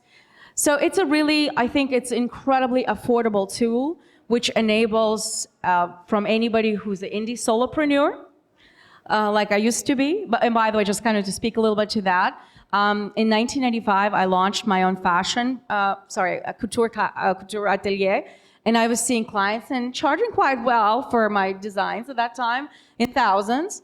But when I sat down and I actually calculated how much I was making between $3 to $5 an hour. Imagine if you were charging $800 for a dress that literally only cost you your sewing, cut and sew and materials, and you make the rest of the profits as a solopreneur atelier owner. So we are already working with some big European brands. Before I talk about a possible price, you need to understand what we're doing. We're taking all the data, we're creating tailor-made haute couture AIs for brands by taking all their data, their pictures, and putting it into a safe environment. Just to come back because a lot of brands are saying, I'm already using AI. They're playing with Midjourney. Playing and working is a different thing. When you're playing with Midjourney and you're prompting, what you prompt doesn't belong to you, you don't know where it's going to be trained to use something else. Imagine being Chanel and giving you all their archives to put it into your AI. Would you put it into Midjourney? No. So what we're doing, we're taking that, putting it in a safe environment, and when you prompt, it will be brand oriented. It will keep the design consistency. It means when you prompt a product and you say, this one is good, now do a woman's dress out of this men's jacket, it doesn't lose the brand identity. It doesn't exist, it's tailor-made and it's complicated. It works what we're doing, the solution for mid to big companies, and it costs less than a Tesla per year. I will not give a price because everything is tailor-made, so it doesn't work. It's tailor-made, I get it. So what do you already are working, Raul, you're already working with brands, big and small. What's the hesitation for people not jumping in? It seems like a no-brainer. Because they don't know we exist. They need to change the whole process. Because if you're working on a design process that's 12 months and you say now you can do it in 4, they say, why, how, what am I gonna do? And they need to rethink the whole process. So what we're starting is to let them be more creative. Start playing with the tool, with the solution, and you will see how creative you get. Once you see how it goes, try to shrink all the process step by step. We're starting with the big brands getting their image. First of all, everyone thinks their data is safe and well organized. It's not. They have pictures from marketing, pictures from e-com, product description. Try to put them together into one server. It takes a lot of time. So that's the first thing they need to know is, what am I able to share with IMKI in order to get a tailor-made solution? You need to know who you are, what you want to be, and how you want to be. So with that data that we train, we take your data and we make it gold that you can use. What big questions with Pattern Fast, what are questions from entrepreneurs that you're getting who are, because you just launched this month, what kind of questions are you're getting the most? Well, first of all, people are like, I can't believe this is possible. Yeah. That would be the first person. And then it's like, people are really concerned about having to rethink the whole process. Because, if we're dealing with a methodology that's been adopted for 100 plus years, the design methodology. And AI system is changing all that. So that's a little bit challenging to think, well, now I have to think differently. So in human beings, we love our little ruts and we love a little mud place, so we could sit and do exactly what we love, even though it's not effective. So that would be the questions, like how do I implement, how do I change my mindset to this? And my answer to that would be, open mind and commitment to your success. And that is the number one thing. Are you interested in having fashion as a hobby, as a let's say solopreneur? an entrepreneur as an individual designer? Or are you interested in actually earning money and doing really well and succeeding in this industry? And that's my question to them. If you are, then be committed to your success, get rid of things, processes that you don't need to do, and focus on things that you have to apply your creativity to, which is design. Yeah. Suna, what do you say to, some of the fashion students in here who are sketching, who are learning all those things that, your app is able to essentially get rid of? Well, actually, we're not really getting rid of, we're enhancing. So I think it's really critical to actually know the fundamentals of design. And if you look at what we're creating, it's really the entire creative process. You're not really going to get rid of the sketching. You can upload a sketch and recolor it and actually put a print in, resize it easily. It's, again, enhancing your ability, is stretching you even further and quicker to be able to quickly, come out with lots of ideas. So I think it's not like, back in the last century, everybody was really anti-sewing machines at the beginning of the century. And, people would kick them when the factories opened because of people who were doing handcrafted, product were scared of losing their jobs. But the fact is that it created more jobs. And, we still have handcrafted product. In fact, it's come back, isn't it? It's a niche area. So I think it's really, keeping an open mind to actually, looking at new ways of designing. And I think Desara, the tool, is actually that. And I think it's not a learning curve. You don't need a Bible, a huge book to know how to use it. It's so organic that you actually can use it really easily without even having a training manual. That's the beauty of the tool. Yeah.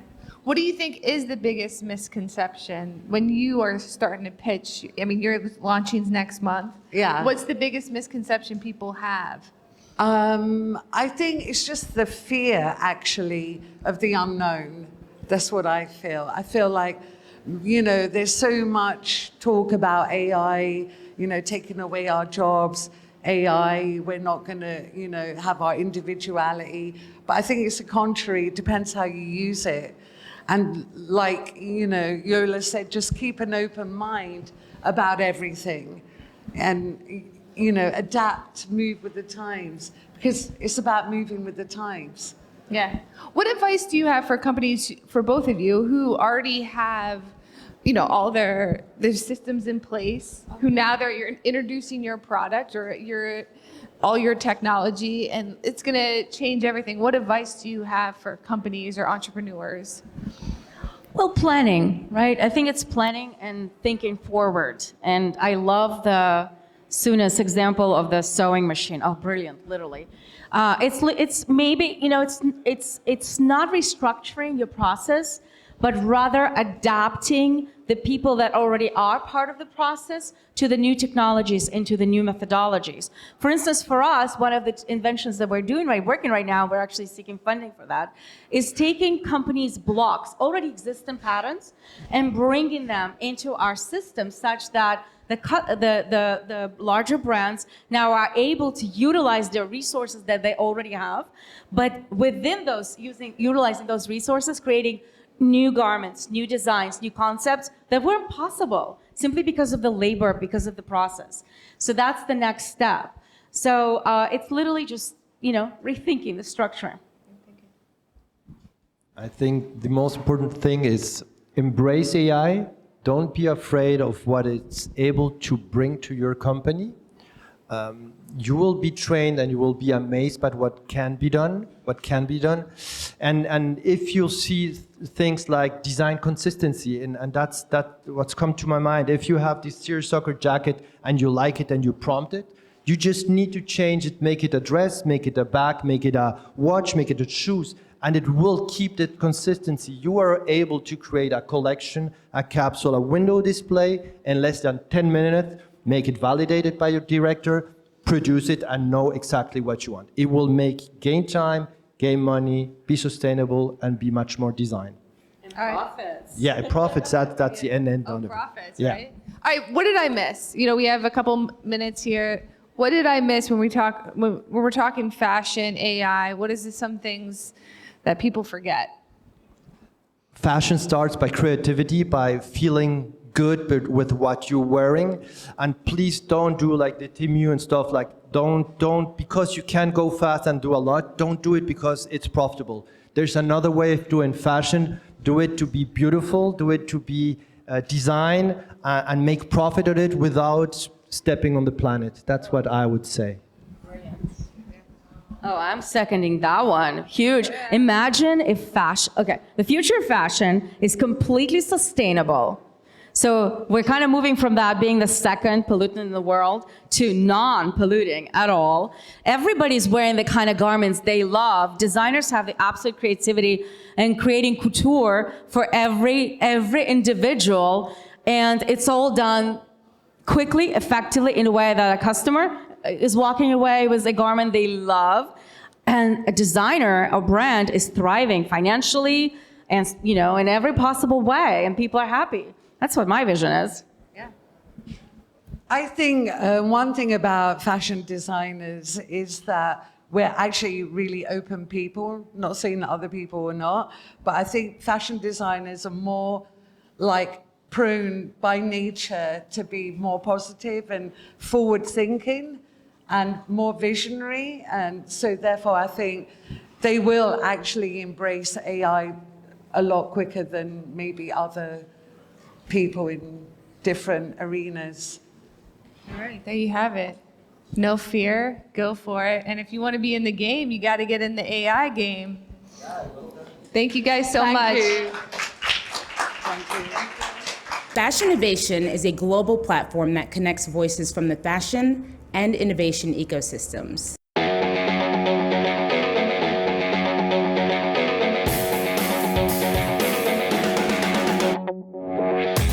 When we got the news that we were going to be ringing the opening bell at NASDAQ, it was overwhelming and at the same time exciting. It's a recognition for our work. Please direct your attention toward the video wall for a brief introduction to some of the innovative companies who call NASDAQ home. Since its founding, Fashinnovation has hosted over 650 of fashion's leading innovators to audiences representing 180 countries. Fashinnovation is community. It's impossible to innovate alone. People are key. It's just as easy as we say to dream small as it is to dream big, and so dream big.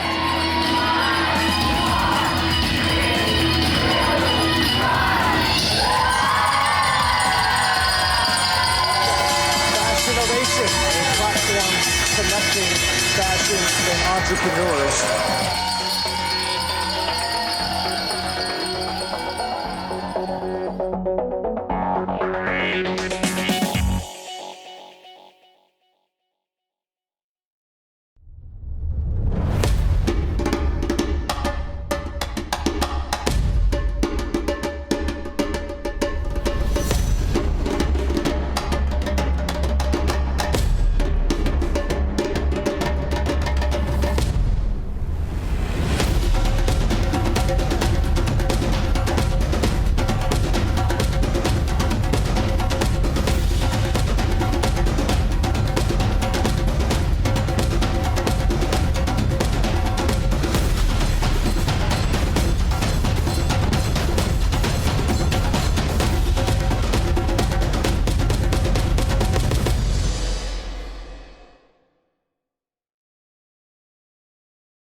We're going to begin our next fireside chat.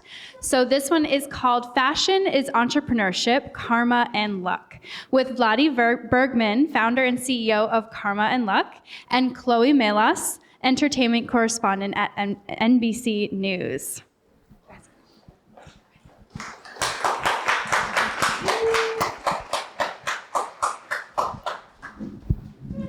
Hi, everyone. How are you? Such nice weather. Except I've been stuck inside all day behind a computer, so unglamorous. But that is the life of a journalist. My name is Chloe Malas, and I do investigative and entertainment news on the Today Show and nightly news and for NBCnews.com. But we are not here today to talk about me. We are here to talk about Vladi and this incredible business that he has built, and he flew all the way here from Vegas. Thanks for coming. Thanks for having us. Thank you. Hi guys, Vladi Bergman, founder and CEO of Carmine Lux. Thank you for having us here. I think the first question that I want the answer to is, how did you come up with the idea for Karma and Luck? One would think that the jewelry space is oversaturated, and how did you think that you could find a way in? I was traveling more than 50 countries around the world and was really fascinated with so many different cultures and beliefs around the world, and always was a big fan of fashion and jewelry, and I really saw a huge opportunity. How can I bring some new experience to the retail world and around the world, like to bring unity for all these beautiful and unique cultures and celebrate them through jewelry and home decor in one place. And I just wanted to bring the Far East cultures, the Middle East cultures in one place, and to be able to inspire people by this beautiful, cultures, and share my stories from all my trips in one place. But also you have a fascinating background. So born in Ukraine, raised in Israel. How did that influence the brand? Absolutely, it's a very good question. As a kid, I was explored to so many different cultures as well, and constantly was trying to find my why and find who I am, because you were moving from different countries and trying always to be adapted to new things, and it's developing inside of you. The first, you are thinking always outside of the box. You were being very creative because you need to adapt yourself to different cultures, and you always thinking, what's the next thing? So adaptation is really something really strong that I would point that build my personality, and you're also getting fearless, because as an immigrant that moves from country to country, you become very resilient, and you can do things that other people will always say no. For you it's just like another yes. So it's definitely was a big impact on my journey in Karma and Luck as well. I had friends that in a couple of masterminds, they were calling me, "You're fearless. Why are you so fearless?" Saying, "Listen, what's the wrong thing that can happen?" Well, so ideas are a dime a dozen. It's what you do with that idea and how you execute it. What were some of the first things that you did when you were like, okay, I want to do a jewelry line. I want it to be different. I want it to represent different beliefs and spirituality in the world, which sounds great in theory, but how did you actually go and do that?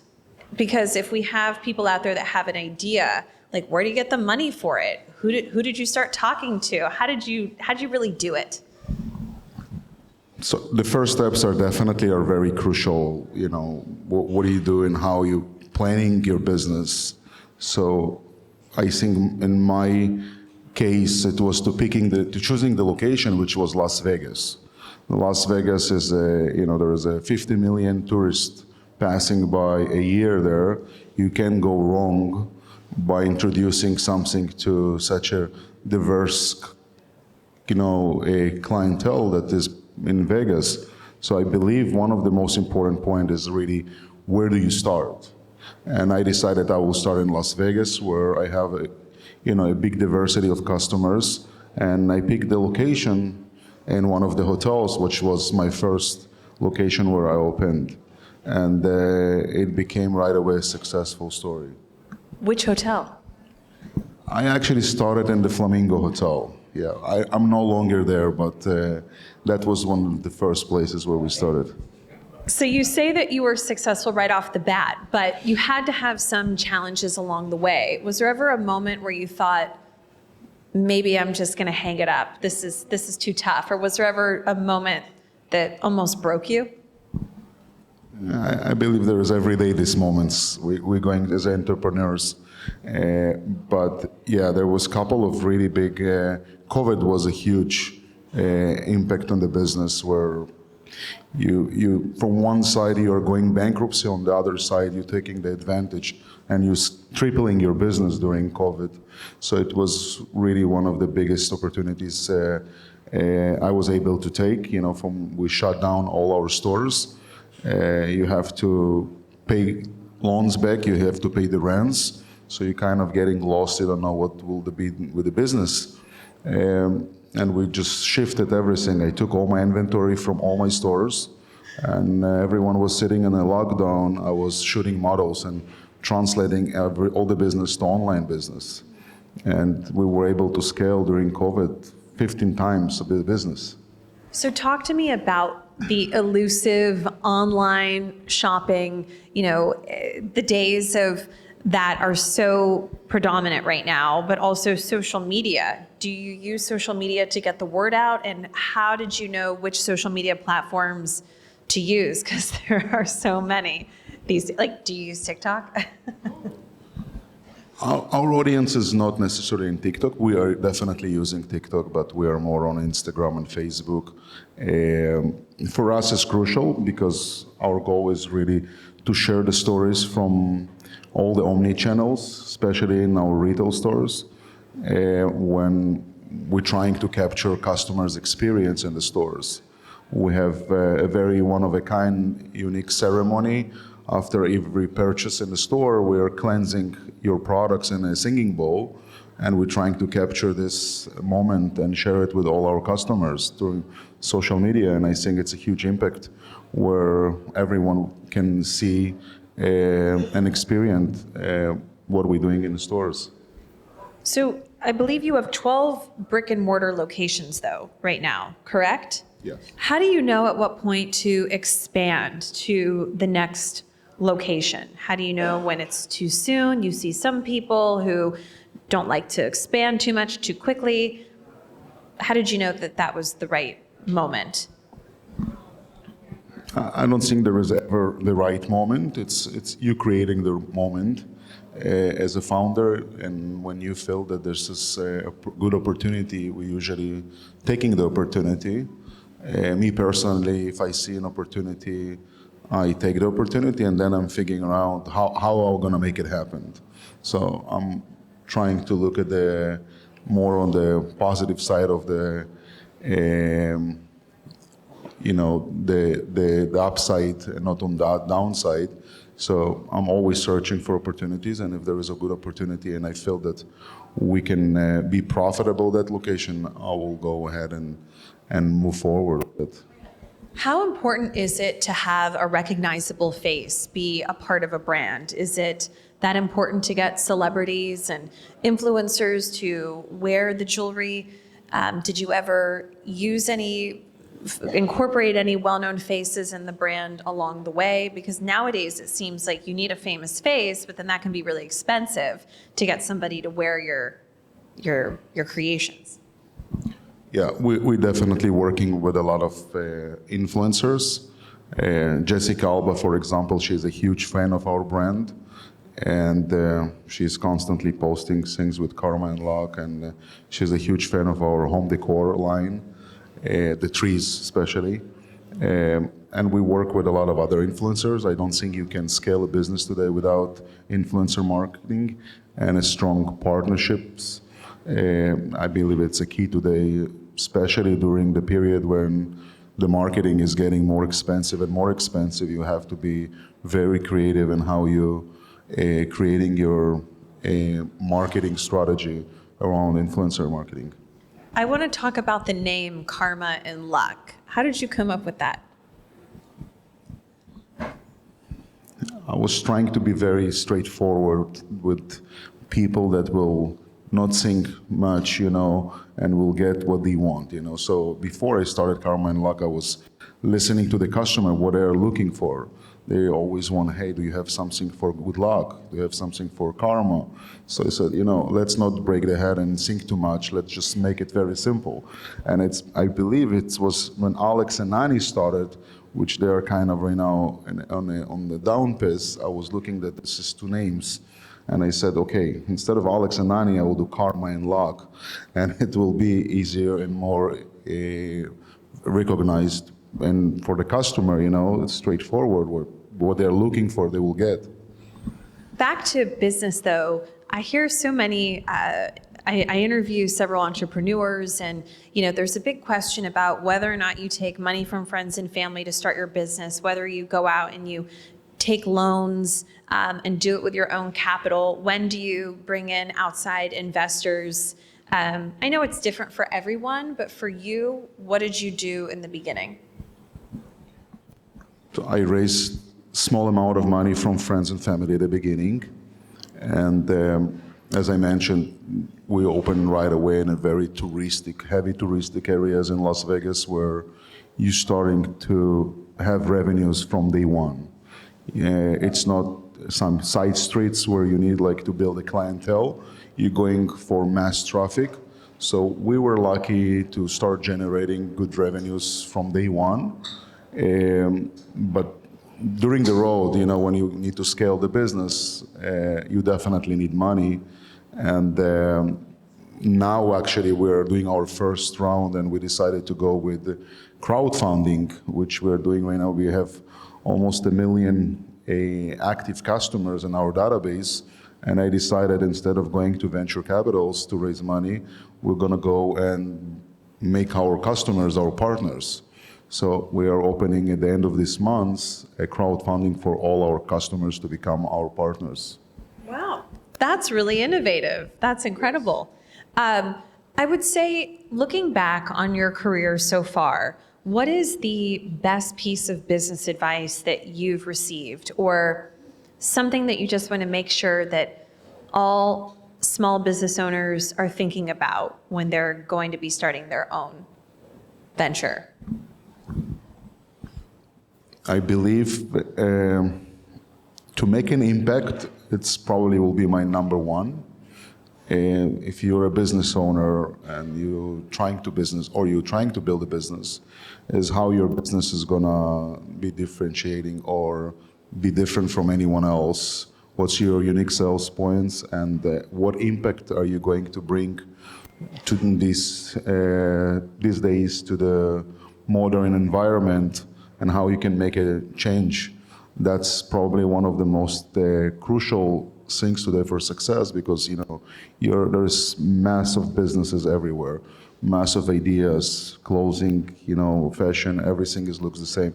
How are you gonna make something that is gonna make it different? And then, of course, do you wear any other jewelry besides Karma and Luck? Actually, no. It's all Karma and Luck. I want to take some questions from the audience. I'm sure you guys have questions. Anybody out there have one? Anybody have a question before I keep going? Yes.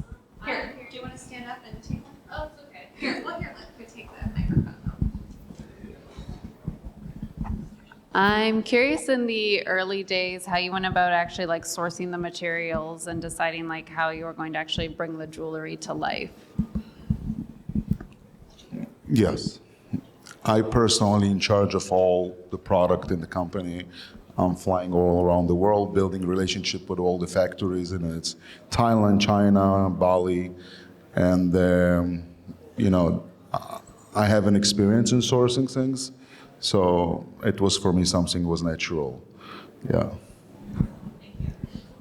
Oh, yes, here. But mostly building a relationship in the trade shows. So since we're thinking about sourcing, sustainability is a big thing right now. Do you take this into account when you go sourcing for your raw materials? Sorry, can you? Sustainability. Topic right now to take that to. Yeah, we're definitely looking in that, and we even switching right now our packaging to different direction. As far as jewelry, we're using silver, and the environment, we're trying to find the best environment for our production as well right now.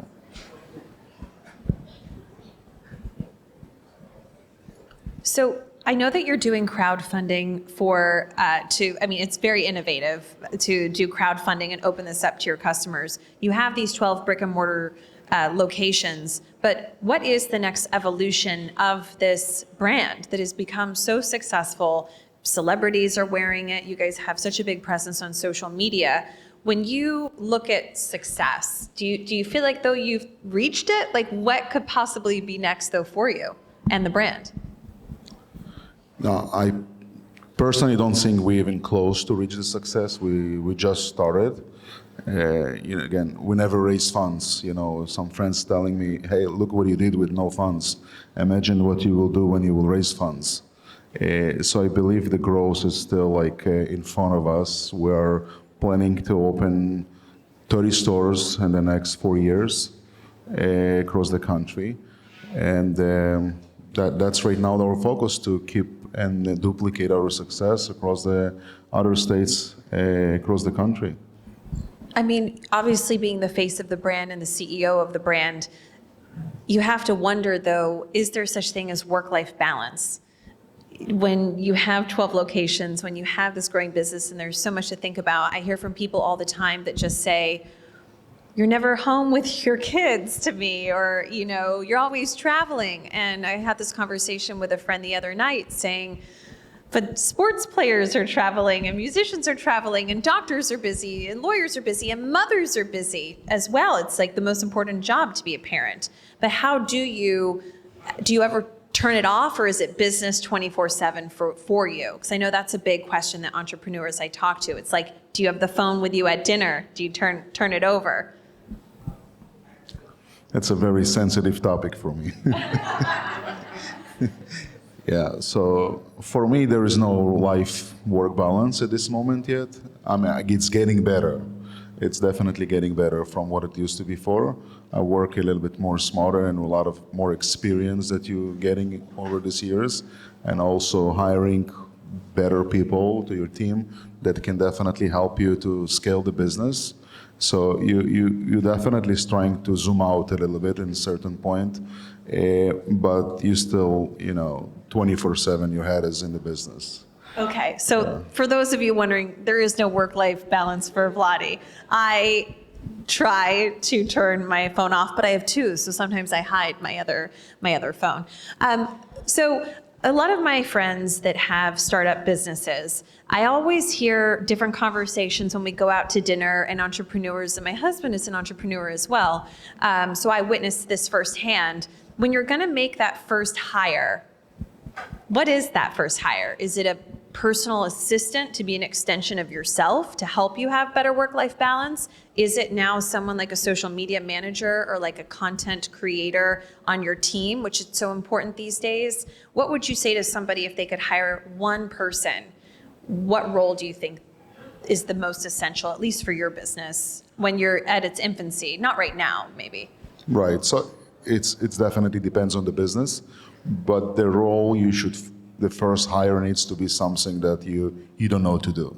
If you are not strong in finance, then you definitely need to bring someone that is strong in finance. Or you're strong in finance, but you are not strong in marketing, bring a marketing person. So it's someone to complete you. It's basically like if you need to marry someone, who are you gonna choose? Someone to complete you, And then also when it comes to feedback with your customers, how do you interact with them? Do you interface at all when it comes to customer service? How do you ensure that the customer is happy? And I know that obviously is incredibly important. Do you oversee any of the feedback from people? Do you read those emails? Are you the one actually responding? So there is a couple of touch points and that we are doing. One of them, we are running a survey every 3 months with our customers, especially with our VIP customers, So there is a couple of tiers of surveys that we are doing. And I personally having a meeting with every department to review these surveys. And we're also getting a lot of customer service reports where we know, like, if there is, jewelry size is an issue, or there is some damages constant for specific SKUs. So we have a couple of touch points to make sure there is no something that a big thing that we're not getting aware of and behind the scenes. And I think going back to something that you said at the beginning of this conversation, there's a lot of heaviness right now in the world, a lot of sad things. And it feels like your brand does have hope and light around it. You are from Israel and Ukraine, two places that are heavily in the news right now. Does that also weigh into your thought process in terms of the business going forward to be this more than just a jewelry brand? And obviously you have the home part of the brand as well. Yeah. So first of all, we are very involved in donation, and we were donating to Ukraine when the war started there. Like, we were donating money from every tree that we were selling to Doctors with No Borders. It was a very successful campaign that we did, and it worked very well, and we help a lot of people there. But overall, Karma and Luck is, it's all about giving back. We're working with Tree Square, which is Feeding America, and also with the Make-A-Wish Foundation. So every tree that you buy from us, we're donating money to Make-A-Wish Foundation. We're working with them already more than 5 years, and we're trying to make our impact as much as we can in giving back, because there is a responsibility behind the name of Karma and Luck, and we want to stand and give as much as we can. And everything that happens in the world, overall, our slogan is like, we're inspiring people live more meaningful lives, and we want to keep doing that. Yeah, that's really beautiful. We have time for maybe one or two more questions. If anyone has a question for Vladi. Yes? Do you want to take this question? Sorry, so we can hear you. I have a jewelry brand startup. I'm always struggling with these days. Anybody can copy you and have a very niche market. How did you make sure when you were starting out that your brand and your style stood out? Because there could be so many other brands that could look just like you. But how did you make sure like your brand identity is what is like the market? Yeah. Unfortunately, there is no, some secret that I can tell you. I believe everyone copy everyone. I don't know if copy, but everyone getting inspired by everyone. And I don't think anyone has today any uniqueness, right? But eventually your brand is what will gonna create the uniqueness about what you're going to make and what's behind the brand, not necessarily the way your jewelry looks and feels. All right, well, everyone, if we could give a big round of applause to Vladi.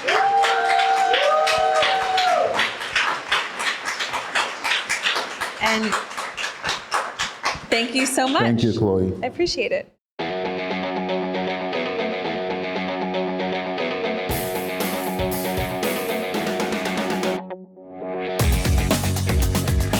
So next up, we have a panel called Fashion is Uniting Stakeholders and Communities for Economic Development, moderated by Simone Oliver, Strategic Advisor and Editor-at-Large. Hi, welcome everyone. I'm going to invite the whole panel to the stage. Here we go. Thank you. I'm going to invite Michael Jean to the stage. How's everyone doing today? Good, yes? Yes, hi, Michael Jean. How are you? So, I hope everyone has been enjoying the afternoon. We have a lot to get through, and I really want to jump into the city of Miami and not just the city of Miami, but how the city of Miami and the fashion industry and the community around Miami are kind of coalescing. And so the first question I want to ask you guys is, can you share how the fashion industry is contributing to the economic development of the city of Miami? I think a lot of us here, we know Miami from Miami Beach, right? Or maybe we have family there. But it's a very diverse place economically and from just a people level. So let's talk about how this, the fashion industry touches the economy of Miami. Well, thank you, Simone. Yes. My name is Yvonne de la Vega. Let me just give a brief history of who we are. Yes. We're the Miami Downtown Development Authority. We are the economic development arm, basically, of the city of Miami. We're a quasi-agency of the city of Miami, where we are focused on the economic development of a certain area, the Downtown Central Business District, Brickell, and the Arts and Entertainment District, which includes a little bit of Edgewater for those of you who may be familiar with Miami. And that said, I want to ask a question. Have any of you thought of doing an activation in Miami at one point? Can I see hands? Activation. Have any of you thought of moving to Miami? Okay, so we're here to help. MJ is here with me. He's our Chief of Economic Development and Strategy, and I am the Strategic Partnership Specialist for Miami DDA. And can you tell me a little bit more, what does that mean to the folks in this room? What does it mean to be the Chief Strategic Person in DDA? Well, that's the Chief. For both of you. And so, hi, I'm MJ Green. So Yvonne works with a host of different businesses, helps people find space to have events in Miami, but she also has an extreme amount of experience in the fashion industry, right? And so I think that your first question was really, what does fashion mean to the DDA? Miami, as we all know from some of the people that raised their hand, Miami is the city in America right now at the moment, right? And so if you look at New York, and we're all here, fashion has had a huge influence in New York, right? It's undeniable. LA, I think the same. Fashion is what we wear, it's how you express yourself. And so if you are from a place, it's often how you take that place to other places. Everybody knows a person in New York that has style, and when they go somewhere else, if they're in Kansas City, where I'm from, they're noticed. And so I think that Miami has this awesome moment in time as we are continuing to grow and evolve to really make our first steps into what does fashion in Miami look like, right? I think that fashion, and from this room and all the people that are here, fashion is based on creativity and diversity.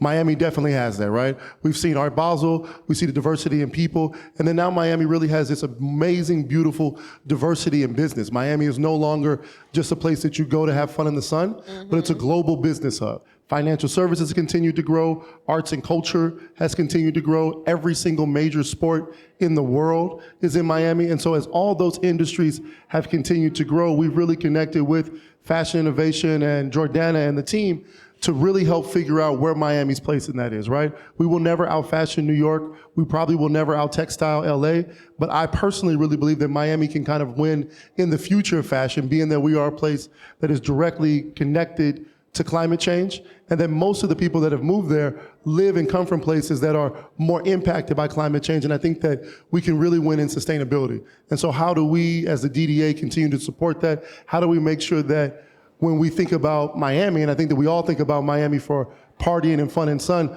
but what is the item or the shirt or the t-shirt or the dress or the resort wear that you take back home with you wherever you are in the world that also has that connection to Miami where you continue to come back and you have those fond memories?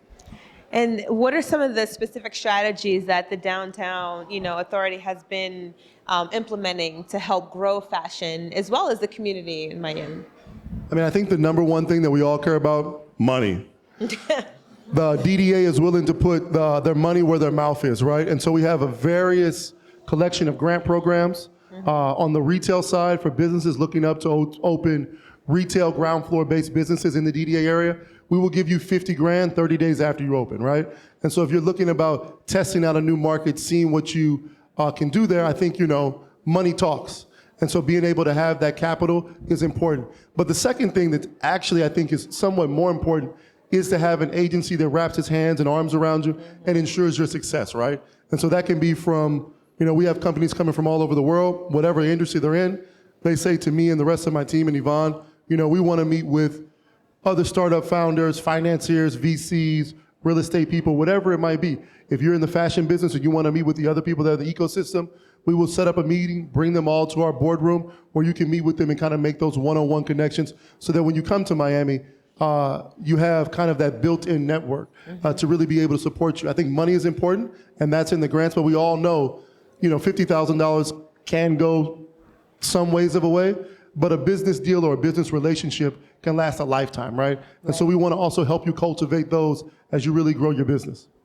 And I think the idea of relationships is really important, right? As you're building your business. Capital is one thing, we all need that. Relationships are everything. Everything, right? And partnerships are everything. So Yvonne, Kirk, if you could share more about, what you represent and who you are, I would love for you to talk about just partnerships and the public-private partnerships in particular. How you doing, everybody? My name is Kirk Remke. I'm the founder and CEO of an upcoming brand called Milk. Milk stands for Making It Look Cool with a K. Apart from fashion, I am also a uniform manufacturer for the Board of Education, for the NYC Mayor's Office, and without those partnerships, I could honestly say my brand would have not reached the length that it is now. Could everybody hear me? Yeah, talking to the mic. There we go. Yes, sorry. Yeah, so I would honestly say I did not start out with like a whole bunch of money. I was one of those entrepreneurs that started out with $1 and a dream. And what I did was I just made affordable steps forward. One thing that I took from friends was never start a business with a loan. So I did not start with a loan. I started with borrowing money from friends and families and just went out there and did guerrilla marketing. So I don't really know too much. I'm not too techie. I'm the type of guy that would run down on you in the street like, hey, look at my shirt, tell you who I am. And that's basically what got me to where I am today. And a lot of people ask me about how'd you get into uniforms, right? Very, very different, right? Crazy story is one day, my daughter, she was like, Dad, could you make me some glitter uniforms? So I was like, okay. So this is my style of printing because it is making it look cool. So I didn't want to go with like the basic screen printing. So I use all different forms of printing. So one day I just took the school logo, made it in glitter, dazzled her up, put her name on it, put her in some Jordans to match, sent her to school. By the end of the day, the principal was like, oh no, we need this in our school. So I was like, you know what, let me take on the task. So at that point, New York, they had like a very horrible uniform rate. Like I think it was like around 33% per school. So I jumped in and within 6 months, I rose it to 94%. So then they just started talking about it. So one school turned into 2, 2 turned into 4, 4 turned to 8, 8 turned to 16. So now I work with like around 35 schools in the NYC area. Wow. So without partnerships, I would say Milk would not be where it is today. So it sounds like, obviously like it gave you a platform to do what you already knew you could do. But again, a bigger platform, bigger business, was able to amplify your talents. Yvonne, I wanted to talk to you about sort of Miami's unique cultural, geographical identity and how that fuels economic development via fashion. Well, as MJ said, I was in the fashion industry. I studied in Miami, had a line of evening and bridal gowns sold all over the country. And I actually had to move here to really make a name for myself and really get it going. Now, and at that time, we were known as the gateway to Latin America. I'm seeing something really unique happen now, 30 years later. I started when I was age 4, by the way, just in case you're asking. Anyone doing math in the room? But I see something very unique. There's a lot of collaboration. People are not operating in silos anymore. There's a community of fashion professionals. And what we're really trying to do, well, since we are the gateway, still the gateway to Latin America, we have become the gateway to the entire world. So right now, really, in the last 4 or 5 years, I would say, the eyes of the world have been on Miami, and there's so much emerging talent that it's really just happening organically. Mm-hmm. And people are just constantly reaching out to us. As MJ said, the tech and finance community, a lot have made moves there.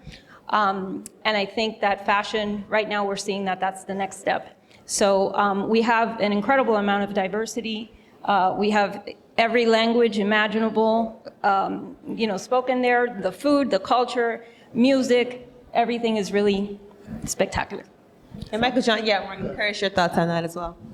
I mean, I think that one of the things I want to first say is that, I spent most of my career in finance. Everybody knows how important diversification is. And I think one of the things that's great about, Kirk's business and what he said is this other revenue line, right? Yep. When working with the schools. I think that also, too, is what makes Miami special in this moment. Similar to New York, and New York has a ton of diversity, but the future of America looks like Miami, right? So if you think about your product, service, or whatever you're selling, your business being successful in Miami today ensures your business being successful in Nebraska 30 years from now.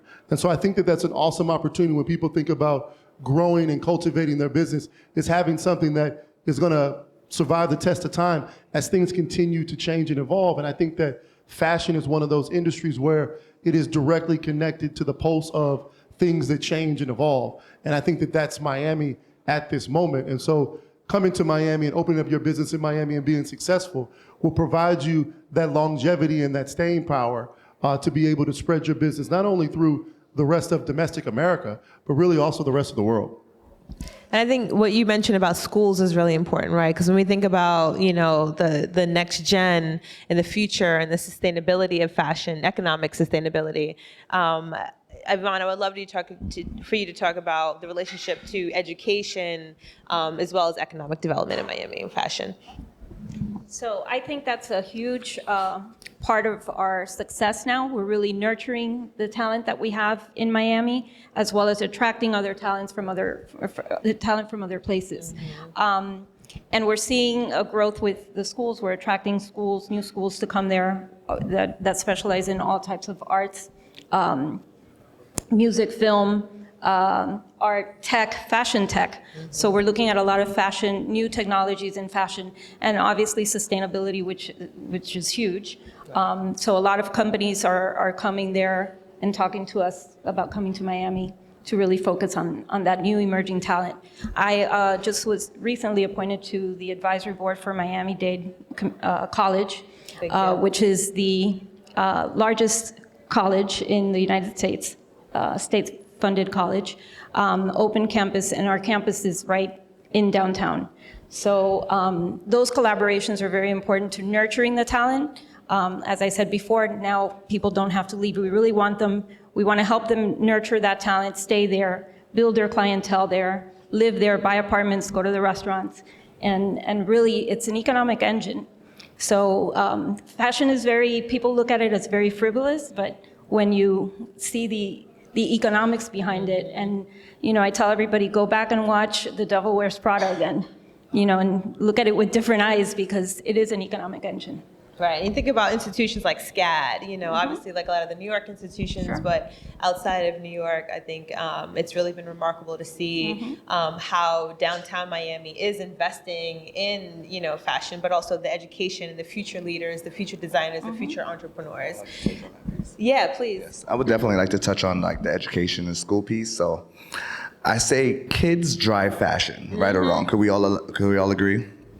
So we all grow up on what we know. So growing up when we were kids, our parents used to get our uniforms from Cookies, Ideal, name it. So when you get older and you have your kids, you're automatically gonna think, okay, I have to go to Cookies, I have to go to Ideal, because that's what you know.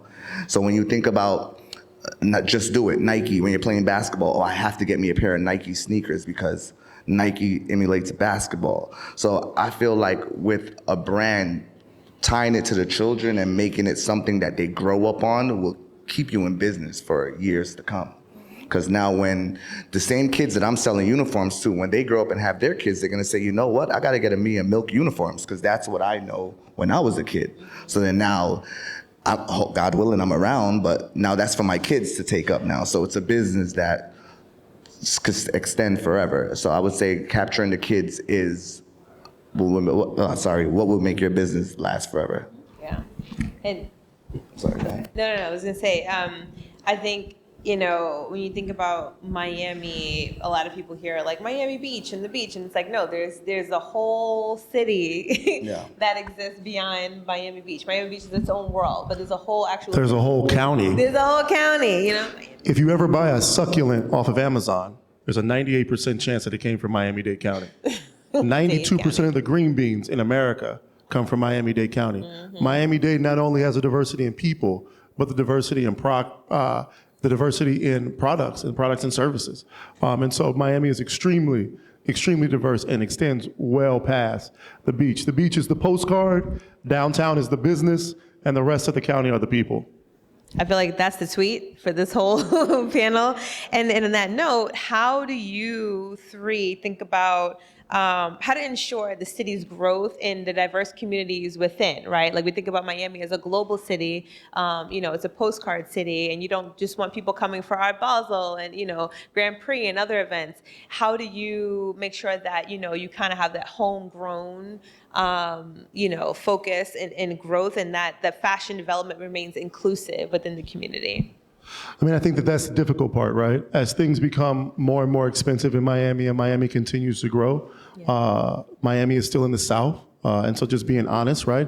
Wage suppression of the South is really a thing. And so people being able to keep up with the current price of things are why it's important to support businesses that are in Miami through those grants. You know, we actually, Yvonne and myself are here, but on Thursday we're having a grand opening for a legacy business in Miami, which we gave a $50,000 grant for them to be able to expand.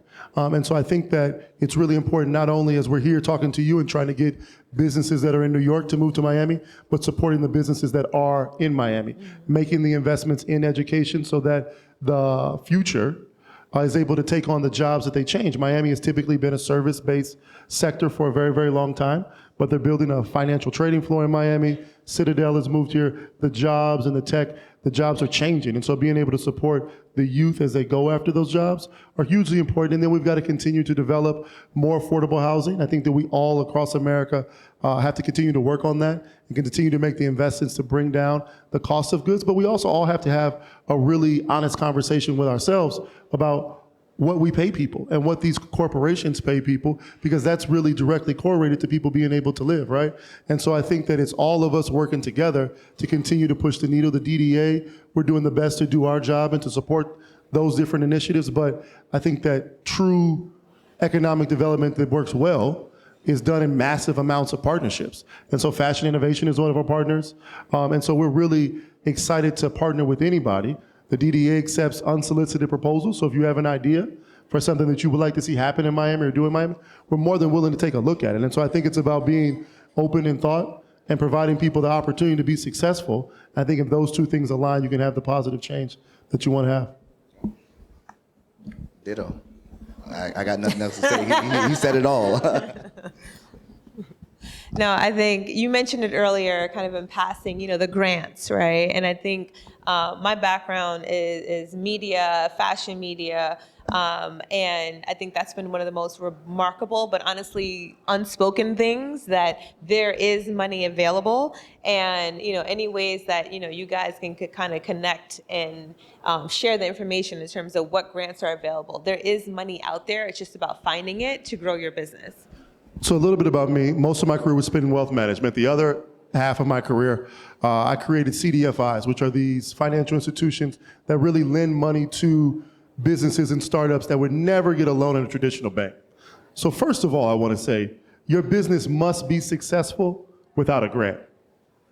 Grants should be gravy on top. Grants should be the things that take you to the next level. Mm-hmm. I think that COVID and some of those factors have made us all more aware of the grant opportunities that are out there. But I think that, looking at your business, looking at your finances, and I can go ad nauseum about that, but really seeing where you are and what type of product is best for you. Sometimes it is an investment from a VC or an angel investor, giving up some equity. Sometimes it's a traditional term debt loan, which is what, a portion of my career is built on. I think every single business owner should be connected to a CDFI, Community Development Financial Institution. I've done loans that no one and their mama would do.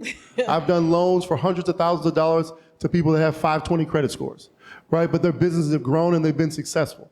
Those types of organizations can take on that type of risk. For an entity like ourselves as a DDA, we are using technically government money. So there's a prudency that goes along with that. There are regulations and different things that go along with that. We are looking for entities that we really, really are going to feel are going to be able to last that test of time. So in all of our grants, there is a 3-year requirement that you have to stay in business for those 3 years. Now, I would argue downtown Miami with the Waldorf Astoria, Cipriani, Austin Martin, and 500,000 people that get off cruise ships every single month, you kind of have the opportunity to be successful if you can last as it continues to grow. But we are looking for those, and I think that grants, again, should be gravy and not necessarily a handout. What can you do with the money? And so those opportunities are out there. On our website, we also connect people to a host of other grant opportunities that are there.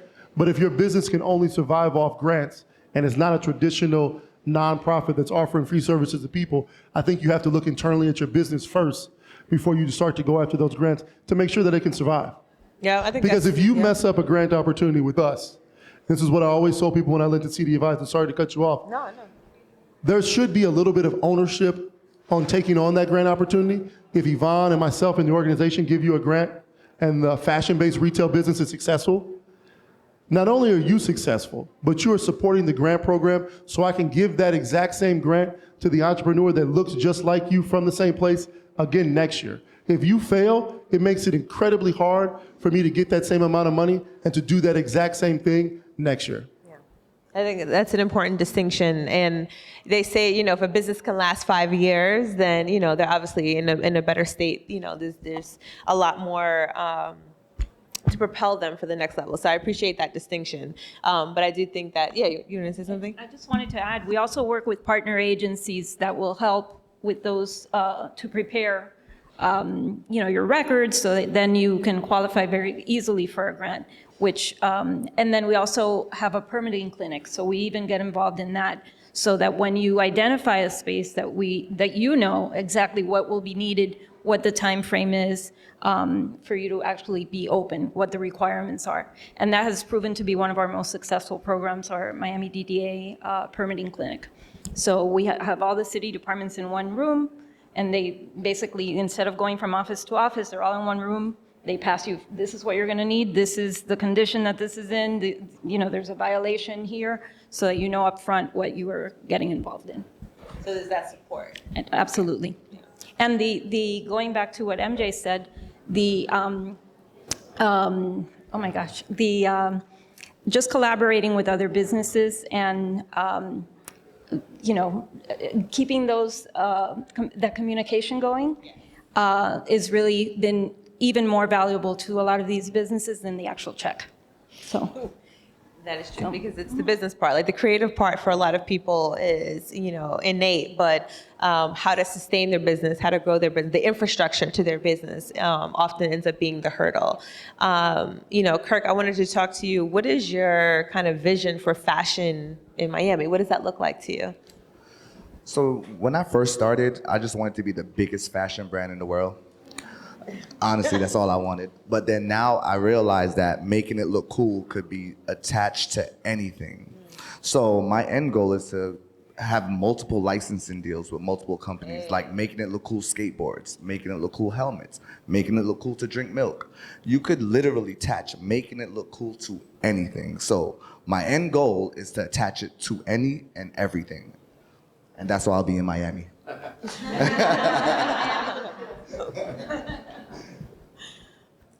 And then when I think about, the city of Miami overall, Yvonne, MJ, Kirk, how do you feel like, what role does fashion play within Miami's overall economic development? Because there's a lot happening downtown, there's a lot happening from the tourism aspect, but when you think about the next 5 years, what do you think fashion's role is going to be? What role is it playing in the overall economic development? I think it's going to have a very important role. We're seeing it already, and companies are coming down. So I just see growth in the future, and welcome, everyone. If you have any questions, I just wanted to say, come to us. We have some gift bags for you, which have a lot of the information. So if you've seen us walking around with the bags, the information is there for the grants. Our contact information is there, and you can always look for us on miamidda.com. And I think fashion, the sustainability piece, right? Miami, obviously, we are concerned about climate change and, keeping the beautiful place as Miami above water. So I think that, if we're all in this room, we're all fans of fashion, but then we all have to be aware, right? If we all happen to make the move towards electric cars, fashion becomes the #1 polluter in the world, right? And so for this thing that we love, how do we have it continue to exist? How do we make it sustainable? How do we continue down this path without ruining the environments that we love? And so I think that is where Miami and fashion can really connect, and that be our thing. Again, we won't out-fashion New York. I think the people in New York are much better dressed than the people in Miami. Might have a little bit to do with the heat, but I think that there's an opportunity for us to lead in sustainability. There's some amazing companies like Osamek that are taking textiles, recycling those to make new textiles, right? And I think continuing to support companies like those and others. There's gentlemen that are making leather out of fish skins. I think that those are the opportunities, and you see all across not only Miami, but across Latin America, which obviously there's always been that direct correlation where people are making this investments in more sustainable fabrics, products, and services that have this level of longevity. And so that's, who we are trying to support from, I would say, kind of a larger level.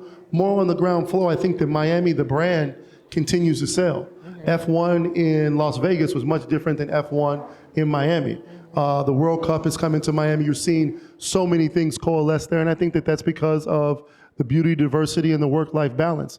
But how do you sell that? What is the product that people leave with, right? It's not gonna be a mango. It's gonna probably be something that they can wear and they can show off. What is gonna be the brand that comes from Miami that is the brand that people recognize all across the world? Miami has oftentimes been thought of luxury when you think about fashion, right? I think that the design district is beautiful and has done a great job, but the design district is selling, all of LVMH brands throughout the world, and those brands exist everywhere. What is Miami? And as New York is a much older city, and I think that, nothing against New York, but the peak era of New York was probably sometime before all of us were even born.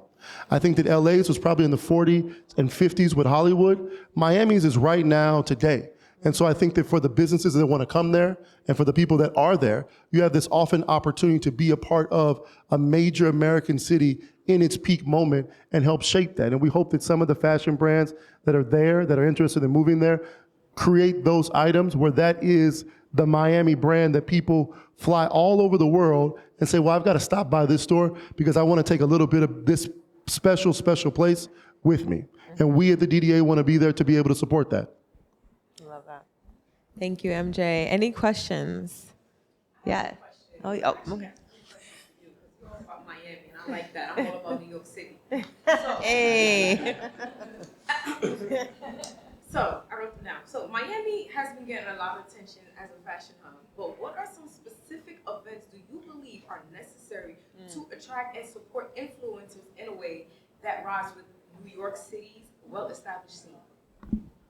Art Basel, Art Basel, Art Basel. I think that when you talk about creativity, and I'm a big art fan, you will probably see me at Armory this weekend, right?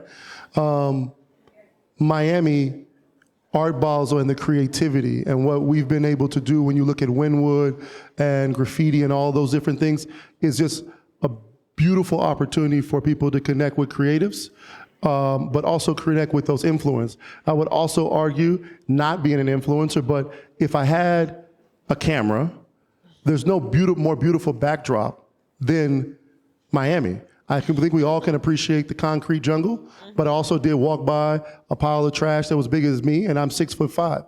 I think that Miami, the beauty in the architecture, the beauty in just the scenery and the landscape there offers you this really awesome opportunity to be able to influence people and to be able to connect with people. And then lastly, the diversity.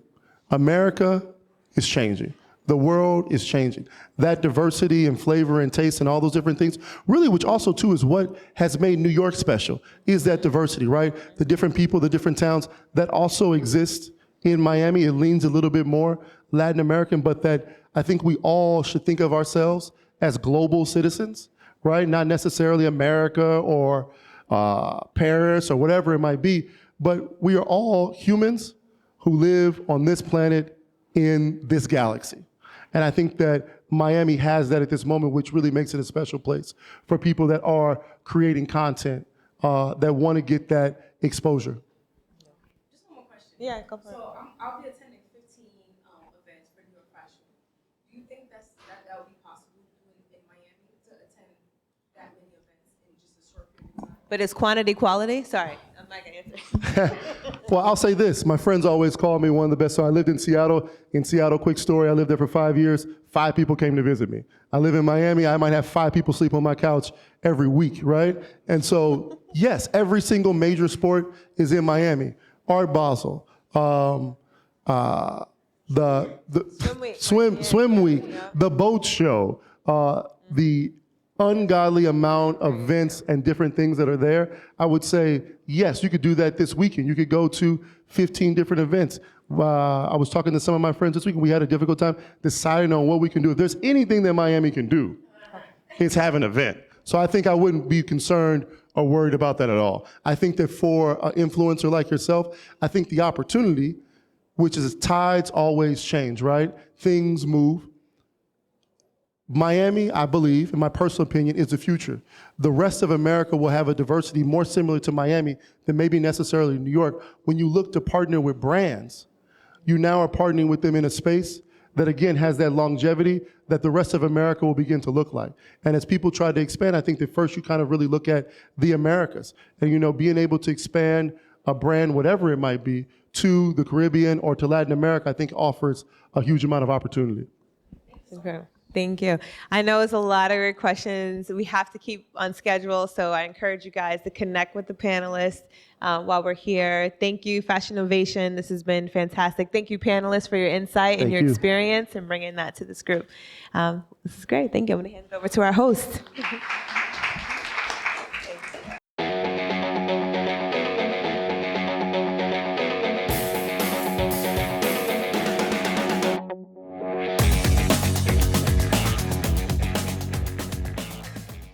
Next up, we're going to have a fireside chat called Fashion is Evolution with Lana Todorovic, President and Chief Merchandising Officer at Neiman Marcus, and Kari Simon, Creative Director.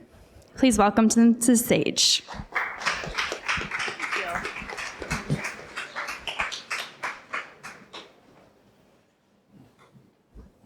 Thank you, everyone. Everyone hears me? Hi. Hi. Hi. Thank you for Fashinnovation team for having us here, have an opportunity to speak. We're super excited about it. So. Yes, we are. Hi, everyone. Great. So, Lana, let's just get started, okay? Let's quickly address, you're at Neiman Marcus Group. Correct. You're the President and Chief Merchandising Officer. Yes. Congratulations, fantastic. We all love it. Let's quickly address HBC's potential acquisition of Neiman Marcus Group. It's been drawing a lot of attention and a lot of chatter. Are there any updates you can provide or anything like that? Well, first of all, thank you for the question. Let's get that elephant on the table right away. While we are excited with this announcement, there is nothing that I can share at this time. What I can tell you is that it's business as usual. Fashion Week is kicking off right now. I was this morning at Princess Schooler show, so it's really business as usual. Mm-hmm. When we think about like business, and we talk about business as usual and the customer experience, the client experience, you mentioned, we had a little chat before here, and you mentioned something called multi-brand retailers in the industry. What's the role of the multi-brand retailer in the industry? It's a very, very interesting question, and the one that's been posed, particularly over the last, I would say, 5 or more years. You know, you open up any paper at any given point, and you hear, you know, department stores are declining, etc. And so When I say multi-brand retail, I really refer to not just department stores in a classical sense, but also pure plays and others that carry multiple brands. And with the rise of obviously direct to retail and other different formats, there was a question about what is the future of multi-brand retail. So I do believe that multi-brand retail is here to stay because it does offer an incredibly differentiated experience. You don't wake up today and say, today I'm going to go and shop for this particular brand. You actually walk into a multi-brand store, whether it be online or in a physical store, and you can shop across many categories, you can shop across many different brands. It's really a lifestyle experience, and you actually never know where you're gonna end up. You may walk in or go online to buy a sweater and end up buying a Jeff Koons sculpture, which we do sell occasionally at Neiman Marcus. And then it is a very different customer journey, and I think that multi-brand retail has an absolutely important and critical role in the ecosystem of retail. Absolutely. I mean, I'm an old school guy from way back in the days of working as a little kid at the mall. And there's no one that comes in, it's like, okay, I want that sweater. They have a whole experience. They end up buying a pair of socks, a pair of boots, even a painting, things like that. So you're educating, informing, and also entertaining in that space. Oh, I love that you said that word because as much as I said that there's definitely a future and a place for multi-brand, it does need to evolve. And I think that fashion is evolution is a perfect way to describe what we've been doing at Neiman Marcus over the last 5 years and longer. But it does need to evolve, it does need to change, it does need to provide differentiated experiences. I think the days of pop-ups and luncheons are long gone. I think customers are really looking for a very different experience. What we found is that customers are really triggered to purchase, through multiple reasons, but two important reasons are travel and newness.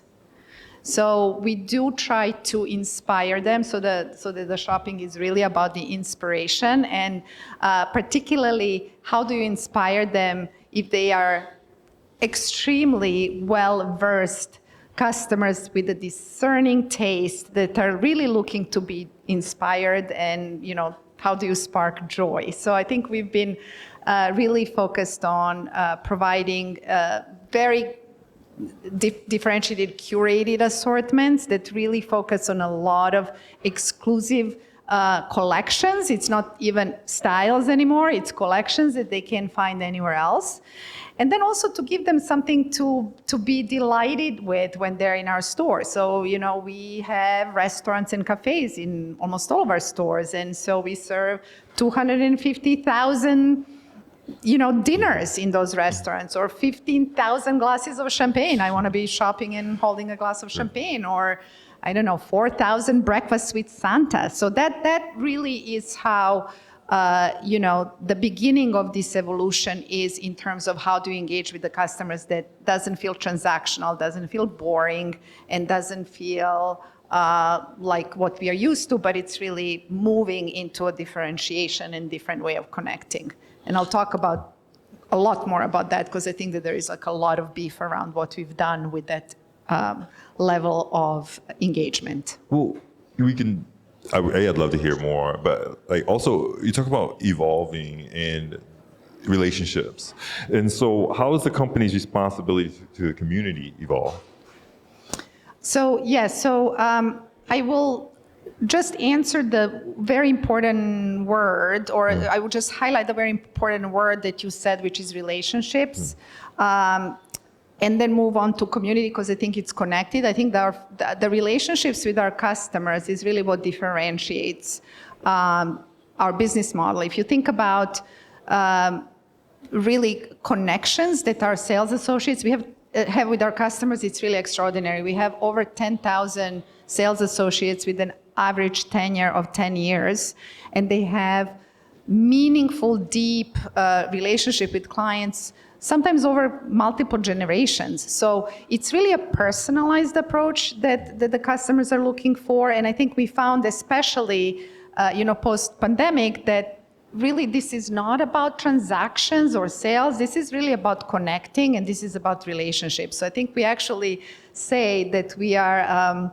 luxury business of relationships rather than multi-brand retail. So that's been so important in terms of differentiation. I get that. I mean, a lot of people in this room are looking to build their own retail empire or their own fashion brand empire. And there's something so important that you said, the amount of time that people have stayed in that role over 10 years is a lot. And they are building these relationships with their clients and building these experiences. And they continue to come back with newness and freshness. That's, I think, key to a lot of these brands and their dialogue and their long-term sustainability.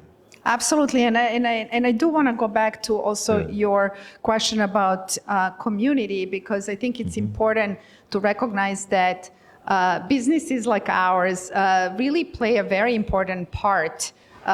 Culturally, we have an impact, and I think, you know, there was a lot of talk here about sustainability. We launched in 2022 an edit, which is online edit that you can actually shop according to the values, and you can put your wallet where behind the causes and behind really sustainable and ethical fashion.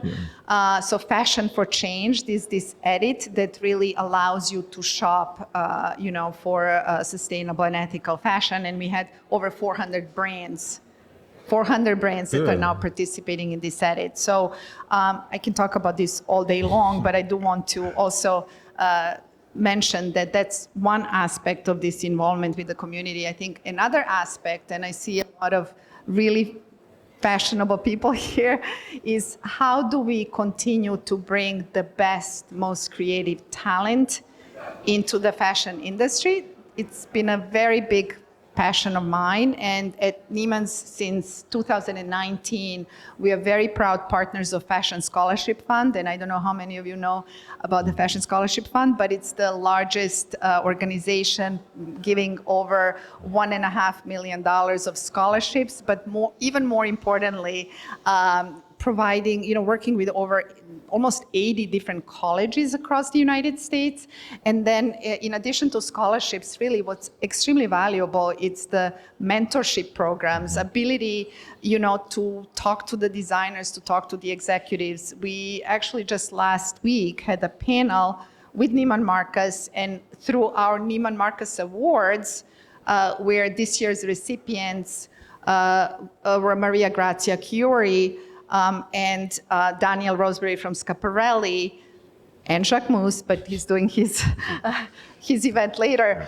The first two have actually put their executives forward to talk to the students and have this incredible panel in which they told them the stories about how they got where they got, and as a student or as a young executive or as a scholar, to have an opportunity to ask 5 Dior executives across multiple different functions around how they got there and what advice they have is very valuable. So that's certainly, you know, one of the ways that we support new talent. And I think that it's harder and harder, you know, to get into the industry. And I think the future of our industry is in these new generations.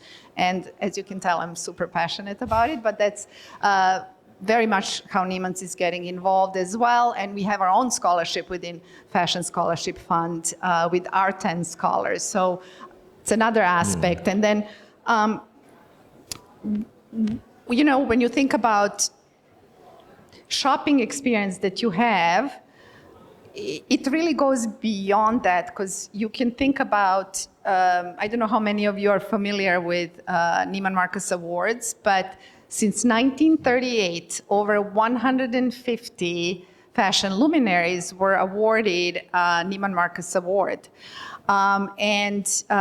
It was, I think, over 150 of them, including Coco Chanel, Christian Dior, Yves Saint Laurent, Giorgio Armani, Ralph Lauren, Miuccia Prada. There's so many, Valentino, that have gotten this award.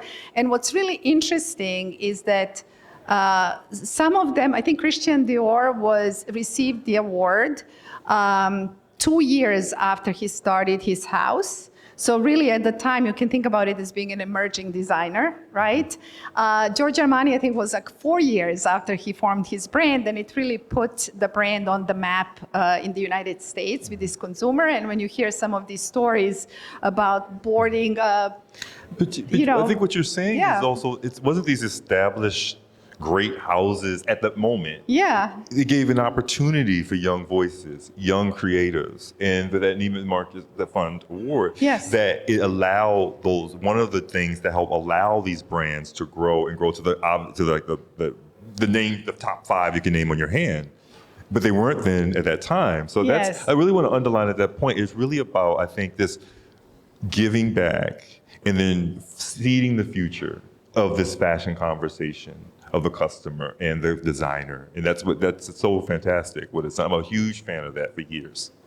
Yes, I mean, you asked the absolute right question about the impact in the community, and that expression is also, we play a very important part in the community of creativity, fashion design, luxury, etc., and we take that very seriously. So we actually relaunched these awards 2 years ago for that reason. Fantastic. So if you don't mind, I could talk shop all day, but I kind of want to get a little, fun, a little here, So when you think about like what got you into the business, what got you into this fashion world, is there a person or a moment that inspired that for you?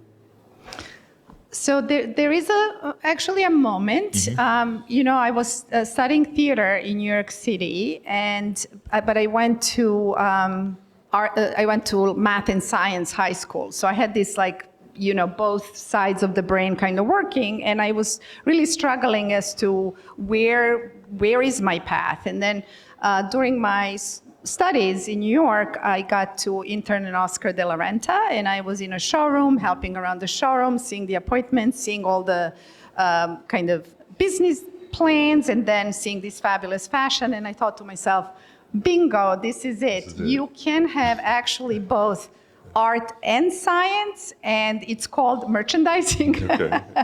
and that was really that moment that sparked it for me. Interesting. All right. Any particular person, or was it that moment? No, it was just a moment where I realized that yes, you can do it this way. Now, okay, if anyone hasn't noticed yet, we're in the middle. We starting Fashion Week. Okay, you are New York, Paris, Milan, you name it, Fashion Week. How do you prepare for that roller coaster? How does your team prepare for it? I would like to say effortlessly, but it's far from effortlessly. We did something after the last fashion month, because the reality is not a fashion week, it's a fashion month. It's New York, it's London, it's Milan, it's Paris. And we did like a little summary of what did that look like. And the summary looked like we attended 120 shows and presentations. By we, I mean me and my immediate team that travels. We had 40 meetings, business meetings. So people think you just go and sit at the shows. For me, it's also an opportunity to go and to meet with leadership of all the brands that you can imagine in Milan and Paris. And you really get to get the pulse of this creativity, which you see through the fashion shows, like where is the fashion going? But then you also hear sort of where the business strategies are going. And I think that that's something extremely unique and important. So 40 of those meetings, I think we had last fashion month, 22 days of rain. We collectively had 200 shots of espresso. We broke 7 umbrellas, and so that's really a little bit of a, life on the road, so to speak. That really highlights it, what this looks like, not to mention 80 pairs of shoes packed and, 5 big luggages that you carry around. Only 5 steamer trunks, all right. I think about also, I'm not sure, a few people I know here, not only I'm a creative director of Hearst, and I've worked with a lot of brands, but each person I meet, I always ask them this question, if your life was a movie, what song would it be on that soundtrack? Okay. It would probably be Diamond Life by Jade. Oh. Yes, because in the album came in the 80s and then followed by No Ordinary Love in the 90s. And so apart from just the stunningness of that music and lyrics, and Jade herself, who is so timeless, and I know that I go to fashion shows and I hear this music all the time, there is a theme of love and connection and relationships. And it's often about the beauty that brings, that I can very much resonate in my life.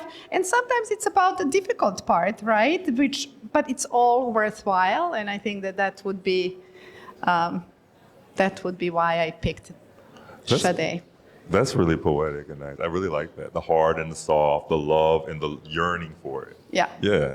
Right. So I know our time is kind of on the third base of it right now. So any questions from the audience? Oh no, we have, as I mentioned, like even those designers that are now very well established designers have been, emerging designers at one point. We have a very big roster of emerging brands which we bring and nurture every year, and we helped in their development and etc. So yes, absolutely, it's a critically important for us to continue to have the kind of the talent that we bring in and also help develop. I saw a hand over here. No?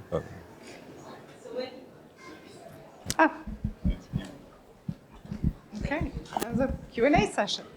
So when you think through and you think of those emerging brands that are coming up that you say that you partner with, what is what is your strategy? How do you go about figuring out, hey, is this the best brand for the company?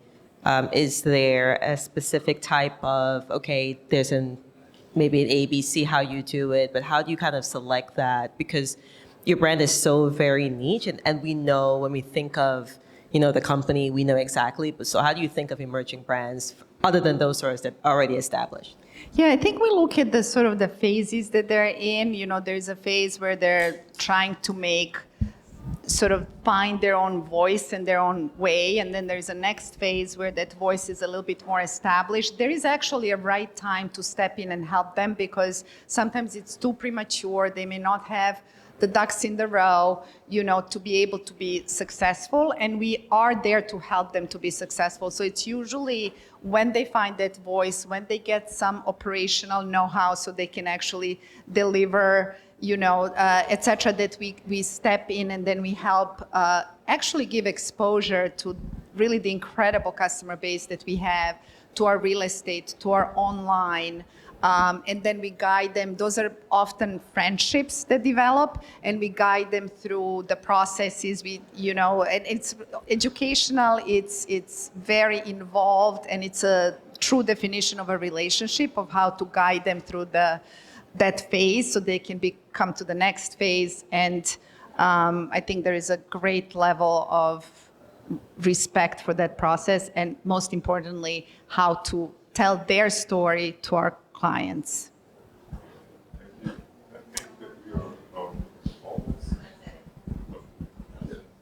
Oh, I think we're wrapped on. She's here. Okay, sure. Thanks. Oops, fine. I specialize in the field of responsible fashion when you're talking about sustainable and these various brands. How do you feel that they fit into your footprint? And especially, let's discuss size diverse brands. You put them on your website, but do you actually put them into, brick and mortar stores? I think you touched on several different areas. As I mentioned before, we do have an incredibly orchestrated effort around sustainability, where we are really discerning about sort of what goals we set, achieving those goals, and really reporting on those goals. And I think that goes, so you can go on our site and find actually Fashion for Changed indication for all those brands that are sustainable or fit the definition across 6 different dimensions. of sustainable and ethical fashion. And we buy brands, and those brands offer their own size ranges, which we happily buy from them. So yes, we definitely look to be inclusive in that way. Shopping specifically for certain initiatives is great. One thing that I do want to touch on, which I think in the last minute or so, is that, the way that we engage with the customers have really evolved. So, we do these retailtainment level activities, and that's a very important point to make around evolution, how the retail is going. We did collaboration with Balmain and Barbie with Mattel, and we did this three-way collaboration 2 years before the movie came out. 200 million impressions, whole new collection that was specifically designed for this, the most watched video in the history of Neiman Marcus.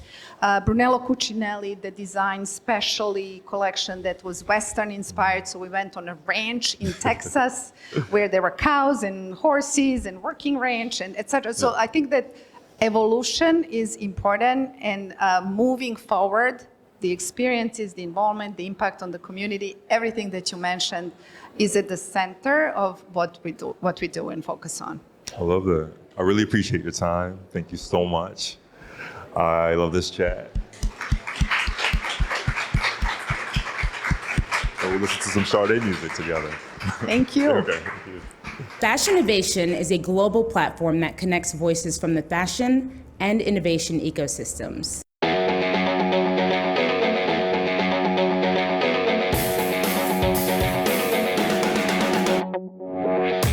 When we got the news that we were going to be ringing the opening bell at NASDAQ, it was overwhelming and at the same time exciting. It's a recognition for our work. Please direct your attention toward the video wall for a brief introduction to some of the innovative companies who call NASDAQ home. Since its founding, Fashinnovation has hosted over 650 of fashion's leading innovators to audiences representing 180 countries. Fashinnovation is community. It's impossible to innovate alone. People are key. It's just as easy as we say to dream small as it is to dream big, and so dream big.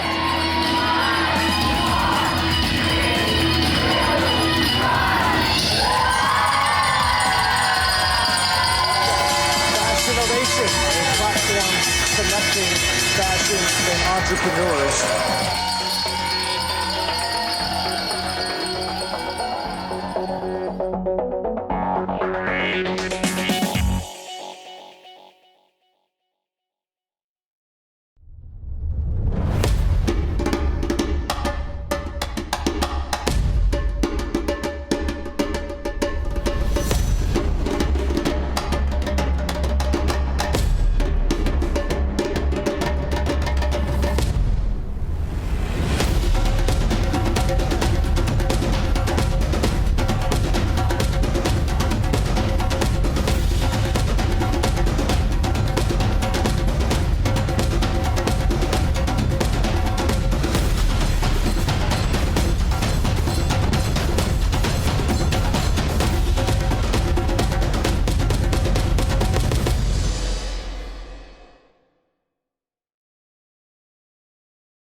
Awesome. Welcome back, everyone. We have a few more panels or fireside chats for you all. I'm really excited about this next one. This fireside is called Fashion is Unlocking the Power of Trends. Maximize brand performance and strategic growth. And this is with Thomas Vanderboer, Head of Business Development at Lectra Refuse, and Tatiana Ferere, Chief Customer Officer at Launch Metrics. Perfect. Thank you so much for the introduction, and very excited to be here talking all about trends today. So Today's consumers, they prioritize brands where they have shared values with, right? So brands they feel that they can actually connect with on a personal level. It's not just about the brand anymore. It's not just about the product anymore. And brands need to learn how to resonate with their consumers through relevant trends that speak to them. So that can be cultural moments, it can be through communities, and of course, influential talent to help do that. So understanding the market, how it's changing, and in order to remain competitive, brands have to have a good measurement framework. So a measurement framework that helps them not only identify how they're driving brand performance, but also a measurement framework that goes across the entire funnel. So from awareness through to conversion, which can help brands or even guide them in developing the product assortment that they may have. But the key question is what resonates with their audiences. And measuring what resonates or measuring success, growing a brand, all of those things are more challenging today than they've ever been before. There are more regions for brands to manage, and there are also more channels for brands to manage, more than ever before, and it will probably only increase. And what ends up happening is that brands have a lot of fragmented or individual solutions to help with that measurement. Sometimes they have agency providers, and it can be a different agency partner in a different region. And what ends up happening is that results in a lack of consistent measurement standard, if there's a measurement standard at all, and that's the other challenge that you may have. So there's no way for them to actually be tracking the performance of their brand in a unified way, let alone tracking ROI per branding initiative. And that's why at Launchmetrics we created what we call media impact value, or what you'll hear me probably refer to as MIV, the acronym for the rest of this presentation. So MIV takes AI machine learning through quantitative attributes. So these are things like reach, engagement, advertising rates, and combines that with industry expertise and qualitative attributes, so content quality, source authority, relevancy, to generate and assign a monetary value. So it's a dollar amount that gets assigned to every post, interaction, article that you may see. And that helps brands not only measure their impact, but identify what voices, what channels, what regions are actually driving their brand performance. And MIV is the answer or the solution for modern measurement in a global world. When that brand consumer touch points, all of them, they're so interconnected as we see here, but it's more complex than ever before. So it helps brands really see and understand how to identify the right voice at the right time to then reach the right consumer. So how do we see this measurement in action, and how does it pertain to trends? So we decided to look at the tennis court trend, which I feel like we started seeing maybe late spring, early summer of this year. I definitely was one of, I think, many wondering, where did the pleated skirts come from? I haven't seen pleated skirts probably since the early 2000s, and I'm a fan of pleated skirts, so I was very happy that they were back, but I was wondering, where did this come from? And I saw at least one person here today in a pleated skirt. But yeah, how did it come from? And through Launchmetrics' software and data, what we can do is identify what those drivers are for trends, right? So how do we drill down into the data to identify what causes trends to come up? With Tennis Core, we saw that Tennis Core related keywords drove $48.3 million of MIV, so media impact value, and that was from the beginning of the year. And we can see that the peak was happening around April and May, with the increase happening end of March through April. So from March to April, we saw the MIV increase by about 5 times, and the number of placements related to tennis court keywords increased by about 6 times. That was a 482% increase in all things related to tennis court. And when we really drill down into the data, what we can see is that it was related to the press tour around the Challengers movie. So I'm not a movie buff, but I am a Zendaya fan, and she was a star in that movie. And the movie largely was related to tennis, right?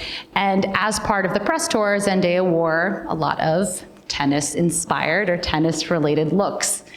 And during this press tour, there was $75.6 million of MIV that she generated for the film. And of course, throughout the press tour, she is wearing and featuring a lot of brands for all of the different stops that she does during the tour. And of those brands that she was featuring or wearing, there were two looks that really came out on top that we saw. And one of those brands was Loewe. So she wore a tennis green, all sequin, amazing gown, had a tennis shadow print on the front, and that look generated $8.8 million of MIV. She herself, just as one celebrity voice, generated $1 million of MIV for Loewe. The other brand that we saw come out on top was Louis Vuitton, another custom-inspired look. This was an all-white gown with a pleated bottom, and that generated $5.5 million of MIV. And not only was Zendaya really leaning into the tennis-inspired looks, which of course resonated with the movie, but you also had the film director kind of partaking in this.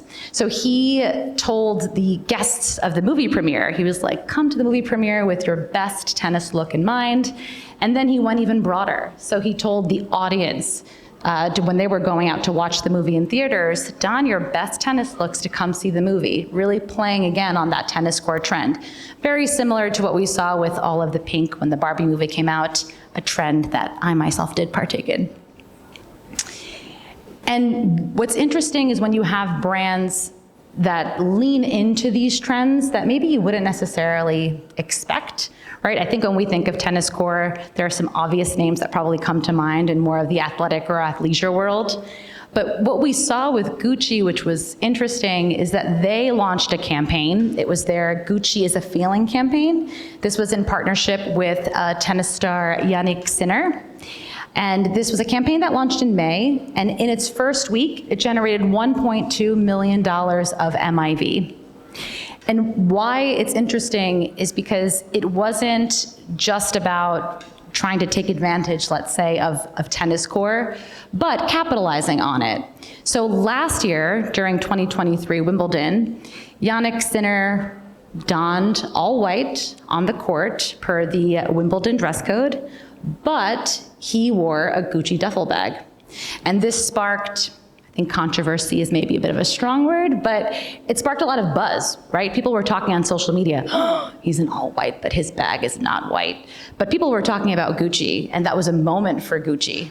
And so what they did this year was capitalize on that brand moment, that Gucci moment that they had last year, but kind of also take advantage of the tennis core trend that we saw and created a true moment for them again this year. And now speaking of Wimbledon, probably one of tennis's most iconic events, great place for brands to take advantage both on and off the court to leverage the tennis core trend. We saw $873 million of MIV generated during the event. And this was the ranking of brands that we saw in terms of performance. So Ralph Lauren came out on top with $18.7 million of MIV. And you may be thinking, if you're a tennis fan or a Ralph Lauren fan, okay, well, Ralph Lauren is a sponsor, so they're number one, pretty predictable. What was interesting here is that, yes, they were number one, but they had a 54% increase in MIV since last season. So obviously the tennis core trend helped them increase their MIV and kept them at number one. Then we saw Gucci coming in at just under 5 million, Adidas, Rolex, and then finally rounding out the top 5 was Nike. So here we've seen a bit about how trends really spark momentum for brands, help them drive their concrete brand performance, let's say. And with that, I'll hand it over to Thomas, who will walk us through how brands can then take that into other decisions like their product assortment, merchandising decisions, which will hopefully drive conversion and sales. Thank you, Tatiana, for the transitions. And I'm glad we are, for the first time, speaking together and introducing how our two solutions basically collude together to provide basically insights on the best decisions and directions we should give to have winning assortment. On the review side, what we basically do, a quick word, we're a SaaS platform. We are monitoring on a daily basis all the active products that we can find on e-commerce platform across the world in countries that our customers want to track. And basically, we are dealing with billions of data points on a daily basis, and we centralize all those data into one user-friendly platforms that allows you to look at how my brand is positioned in terms of trends, assortment structure, mix, pricing, discounts, and how those decisions will help me drive the performance of and relevance of my assortment forward. Making the link with the Zendaya and a pleated dress, as well as the movie Challenger, one of the way we thanks to the data at Reviews, are able to provide insights to our customers is by looking at tennis core, how tennis, following those big moments that we had after the movie and Zendaya, is basically impacting and being translated into fashion and assortment merchandising strategy. So the way we do that is we're going to look at every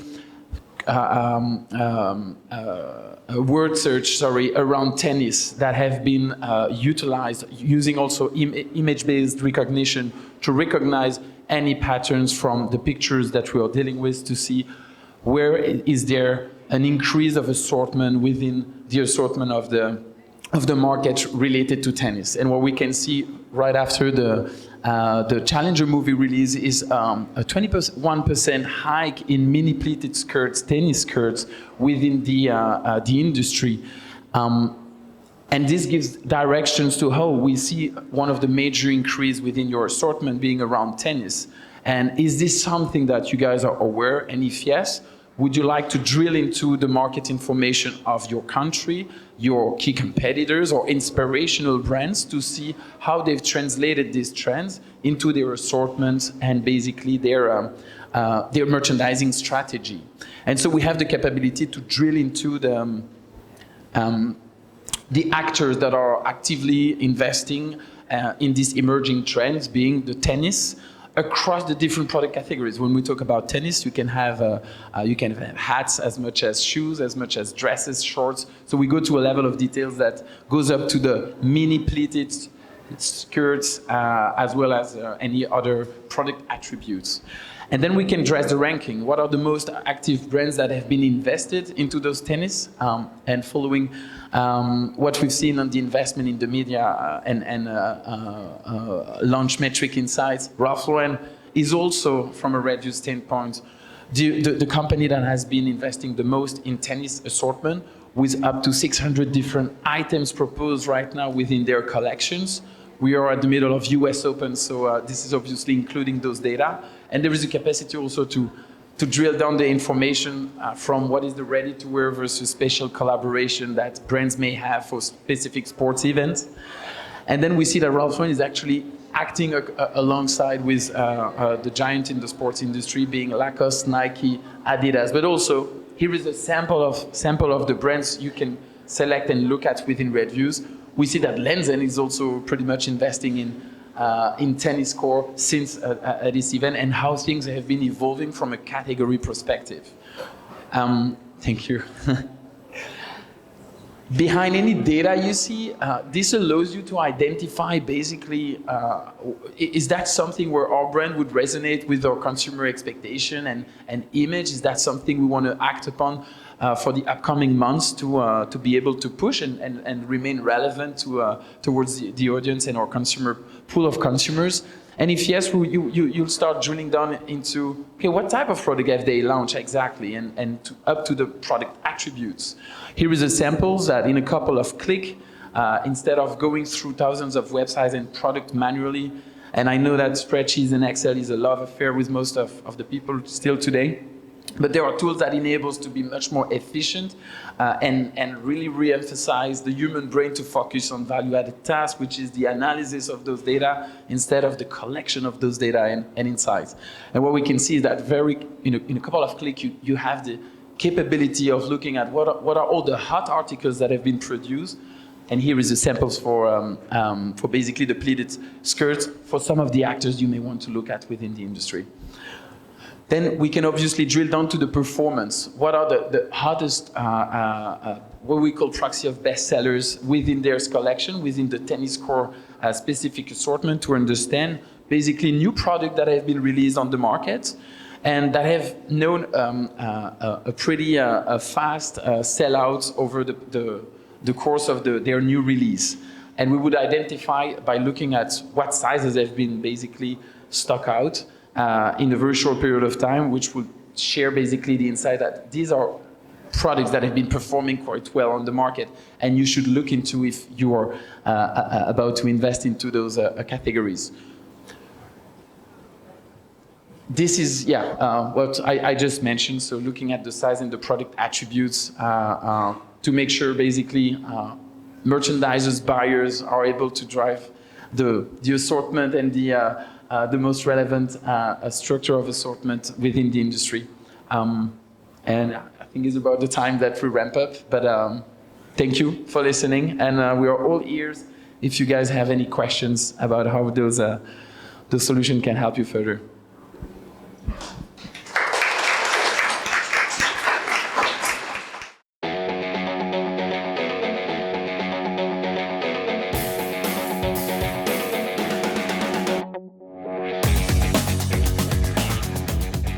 Okay, we are back. Awesome. And I'll also just remind everyone that if anyone has questions about the previous presentation, feel free to grab the panelists, talk to them, ask them your questions. But we're going to move on to our next fireside chat, which is Fashion is Influence and Brand Identity. What drives consumer choices? This will be with Ricardo Larrude, co-founder and CEO at Larrude, and Yuliya Kisla, CEO of The Lions.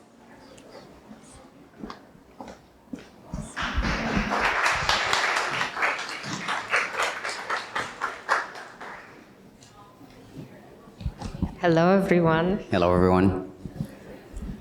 It's good to be here. Yes. This is our first time. We're connected a little bit outside the panel, and I think we can start. We don't have a moderator, so we can just start with your brand, because you have an amazing story, and I don't know how many guests here know about Larrude, but you told me a little bit, and maybe you can just share with everyone.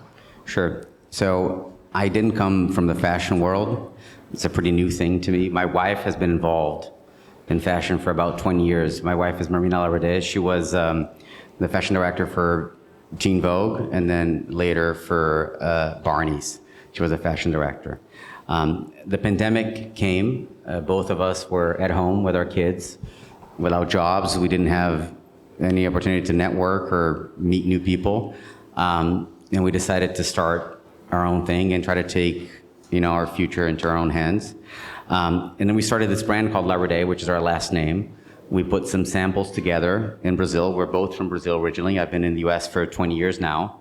And later after that, I think because everything was so slow during the pandemic, and we really thought from the ground up on doing these products that were more comfortable, and they brought more fashion into footwear. It really caught up. We've been around for 3.5 years now. Today we have about 130 employees. We're building our second factory. What we started as placing orders into factories and getting samples together, I soon found out that the whole thing is about being able to make the shoes with the highest quality we can make, and then no one really knows what's going to be selling. So it's really important to be able to make them as fast as you can once you find out. So we built our first factory about 1.5 years ago. Then we tapped out on the capacity of that factory. So now we're finishing our second factory. Now it's actually the old building from Tory Burch. Tory Burch used to make the whole thing down in Brazil as well. And it was empty, it was obsolete. So we took over that lease and we bought a bunch of machines and we hired another 50 people. And we sell mostly online. That's where we do our, most of our sales. But we've been picked up by Nordstrom, Bloomingdale's, Shopbop, Revolve, all these other retailers also picked us up. And I think what we're doing is slightly different than what most people do. I think a lot of brands in the US, they have the brand and then they source things from Asia, and then they go find the client somehow, either through partners or the internet. We just decided to do the whole thing ourselves. And then we found a bunch of talented people in the middle to join us, and we were founded like a startup. We gave equity to people. People have been with us for that time. A lot of people changed their lives as well. So it's been a fun journey starting this thing. I don't know how many people know about the brand. In only 3 years. Yeah, it's 2.5 years, yeah. Tell me a little bit about your business, please, now. Well, longer than 3 years. We are a fashion agency, branding and PR. At the core, it's a modeling agency in New York City. It's the Lions Management. We've been around for 10 years now. It's actually our 10th year anniversary this year. And we started at the same time, pretty much at the same time when the social media came, at least Instagram. And me and my partner, we wanted to do something different. We were in the industry after the supermodel era. So supermodel, everybody knows their names. And what happened after the supermodel era is the era of beautiful anonymous. It's almost like models were punished for being too famous. So we represent a lot of models who were not allowed to speak. You do not allowed to know their name. They just show up and they do something. They implement somebody else's vision. So when we started the line, we thought, wouldn't it be great to just give them voices? And social media helped because it was just the beginning of Instagram. And we thought that it will open up fashion, it would make it more interesting, less stale, and also selfishly or on behalf of our talent, it will give them longevity, right? So they're not so disposable and forgettable. So that's been 10 years now, and yeah. And then we expanded into branding. We represent some of the brands, we represent some of the athletes and musicians, but majority of our talent are fashion models, and if we represent non-fashion models, we still represent them for fashion. If I may do a follow-up, how do you choose the talent? How does that come that you're selecting the people that you're going to work with? Is it about where they are right now? Is it about the future, where they're going to be? Is it recognition from the beginning? Is it someone that you think you can make recognizable? How is it? Is it about the present or the future? You know, the industry is very subjective, right? In the beauty. What I think is beautiful, you might not think is beautiful, and it goes for everyone who works in our industry. When we opened the agency, we said how we're going to do it differently, right? And then the criteria was we're going to represent everybody who inspires us, which is they don't have to follow the traditional size, looks. It's just who has that something interesting, because a lot depends on the agent, right? If I'm inspired by you and by your story, then I'm going to push, for your career, because it's that collaborative process. As an agent, I work behind the scene. I want to be inspired to make your story known to the world. So I think that is still the criteria, the inspiration. And as the agency grows, you have a lot of different agents and different things inspire them. But then you tie it by the brand DNA, right? What is the Alliance is all about? It's about diversity. It's about that non-traditional model. It's about somebody who came in. I don't know how you know about the models, but we represent the talent Slick Woods. And when she first came to us, the people told us we should close our agency because she was just like not what fashion. And she was a homeless girl, from streets of LA. But then she was photographed by Steven Meisel, right, and became a big face. So it's about that inspiration of the agent. If the agent is inspired and gonna sit and listen to your story and say, let's create it together, which is before that, we did it differently. We would see who comes through the door and say, I feel rock and roll. Put this t-shirt, put this shoes, go see casting director. And then it would be Nirvana on a t-shirt, but the girl would never know what the bands were all about, right? So we created certain illusion versus authenticity, authentically, like, what are you all about? So, but now I have a question for you, because you said, pandemic, first of all, bravo, very brave. Most of us were just trying to survive, but why shoes? And also, it's a competitive space. So how do you differentiate yourself? Because we're going to talk about then, consumer choices. How do you differentiate? How do you convince consumer to choose your brand and your shoes? Yeah, I mean, I'm still figuring that out. The thing, I think that the shoe business, it's very much of a trust business. So the leaping into a new brand is not easy. If you go to your closet now, you'll probably see that the brands that you carry, once you've known something that you know fits, you'll probably have, many more. I have, done clothes. That's all I wear. I know my size. The new color comes out. I get it. But how do I become competitive on that? I think that there's a lot. The shoe industry is so complicated. The one thing to try to describe is that every shoe that you see, you need to make a different shoe. It's a different product for someone that's a 5.5, someone that's a 7.5, an 8.5. It's all different. So, and then you got to do the right side and the left side. When you make a shirt, it's just one thing. So it's a very complicated thing. So once you have a business that's working, people tend to not to innovate. So when you see about the newest things that happen in sneakers, for example, On, Hoka, and all the guys that came out, is that people, I love Stan Smith. They're great, but I can't buy my 12th, Stan Smith. At some point, people are looking for the new thing, and they're also looking for something that they can identify with the story behind. So if you look at Veja is a Stan Smith. If I try Veja, it is very similar in a lot of the styles that they have, and it's actually less comfortable, at least to me, but it has this novelty and a story behind. So a lot of things to differentiate. Obviously, you have to start from a high quality product. You have to have a footbed. Then we did start from the scratch that is a little wider, especially where the toe box goes. So that's the thing that makes a big difference.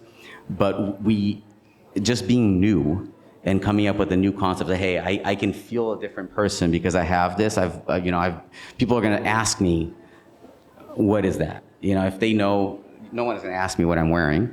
But if I'm doing something that's a little different, people say, that's pretty cool. So having that unique point of view is the thing. Quality for sure. That's one thing. You can't start from a low quality product. We are very much a product first company. We start by having the product.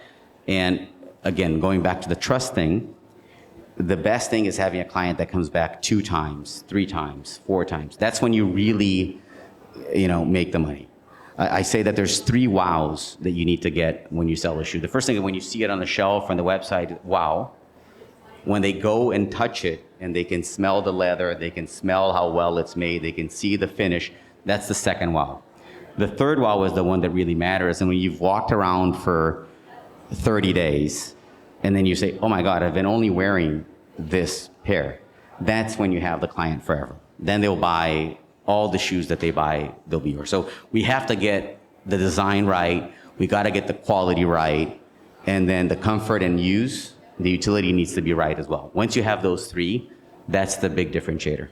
I was going to ask you, my next question was going to be about criteria, how consumer choose. And you just gave, the quality, the wow, and the when you walk. But then I have a different question. How do you get them to the wow? Like, how do they know you there? There's so many products, it's saturated. What would be the process there? I think image quality for us and having the right models, and we've been evolving and growing into bigger names as we go. But we have the privilege of, my wife was a fashion director and she worked on both the media side and the buying side. So she, with Grace, who is here with us and helps us out, she can put together ads that look like editorials that come from a magazine. And the whole team that she has worked with her at Teen Vogue, worked with her at Barney's, and the selection, the creative concepts behind, the styling. I mean, I'm just making shoes. I got to do the whole styling for the rest of the shoot. And the wow thing to get them to influence is that we don't want to have, when you look at the ads and you look at the first wow of images, most footwear ads, they look very much the same. We actually do this benchmarking that we put them all together, and they all look like the model is like this, and there's always like this crouch. And we try to, first of all, we added video to that. So the movement of like the skirts going, that's a big thing. Like usually a lot of people are asking about the skirts and how, where can I buy the skirts? And We're actually trying to sell the shoes. That's why we started Collect. We also have a marketplace because so many people were asking us about the clothes that were on our ads that we launched our marketplace inside our own website so we sell 50 other brands inside our website because we were doing ads that looked like an editorial. So we started to, if we're selling shoes and people are asking about the clothes that are on the shoe ads, why not sell the clothes? But I think the image, the first thing is a big, and then we also need to convey the values of the firm through the model. And one thing that I always ask is, they're about to book someone, and I always ask, but is she nice? We always like to be like nice people. Like if the person is complicated, we probably don't want to. I always ask, is she nice? And then she's like, she's nice. I mean, I know she's in the profession of being good looking, so she's definitely going to be good looking, but is she a nice person? And the second thing is we try to do, a lot of the times they're smiling. So it's not about like this, like a lot of people say luxury is about, oh, I'm going to look distant and you should look up to me. We're inviting. It's about you putting the shoes and going out and having your life. It's not about me telling you what to do. It's about you borrowing some whatever I'm doing and being you. So we say our motto is you, us, we all. So it's like from individuality, you create the concept of community. Well, I think that's what you just said, she nice. It's a little bit new that the brand, well, I would say 5 or so years, the brand collaborates with the agency. We used to, we had this self-deprecating joke in modeling. We would say, we're filling orders. It's an emergency center, 911, what's your emergency? You need 3 blondes? Okay, coming up, right? And then, and that's how it could be even on a celebrity level, right? Because you only match the aesthetics. If you, let's say Chanel, you don't need brand awareness, everybody knows what you are, so then you just look for the aesthetic to match it, the visual. And only, I would say in the last 5 years, and it's gonna be driven by consumers, right? The consumers want more than just aesthetics. When the brands come, like your brand, then would be, okay, who should we have or why should we have them? And also, we are allowed to ask questions like, what is your story? What story are you trying to tell? What is your DNA? Because otherwise, it's also not good for my agency either. If somebody says, I worked with the lines, we took that out, nothing happened, right? Because there was a mismatch. I was going to ask about, and we started small, we're growing every day, but we haven't had like big names. I think we'll have one that's, a bigger name that for our fall launch, which will be cool. I'm not allowed to disclose that yet. My wife will kill me. So we'll have our first, call it, famous model participate. But how do you see the impact of having an identifiable face on a brand? How do you see, do they end up coming back many times? How does a brand of a model can mix with a brand of a... Well, I think that recognizable face still matters, right? It definitely still matters. You can say what Taylor Swift can do for politics, right? But I think it's just not so straightforward. There was only that before, recognizable face, but we say now that social media and digital space, they democratize influence, right? And now somebody who we might not know the face, but they have community around it and influence, and now we want to break into that community, so we're going to use that person. So I think now it becomes into more than just face. It seems to be shifting in that direction. I like the word relatable. You're trying to sell the product, you're trying to sell shoes, you know your audience better than I do. Will this talent be recognizable, but also can your consumer relate to them, to the story? And so there's like deeper questions. As an example, brands say, okay, I need someone who's interested in sustainability. I think it would be very hard to say that somebody is not interested in sustainability in our day and age, right? But then what does it mean if they believe or interested in sustainability? Do they live it?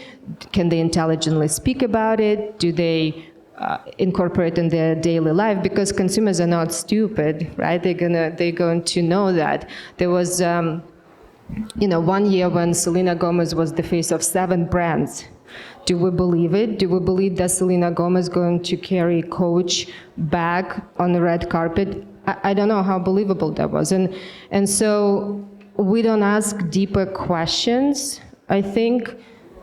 I don't know why. I mean, you see some of the biggest brands have some of the biggest screwed up. How did Pepsi put Kendall Jenner with that, remember, the Coke given to the police, and how did that happen? Or how Adidas most recently did the 72, shoe version with Bella Hadid. If you think there's a big brands, there's a lot of people who were involved. There's some VPs and directors and CEOs, and eventually everybody just said, that's great, until consumers said, that's no good.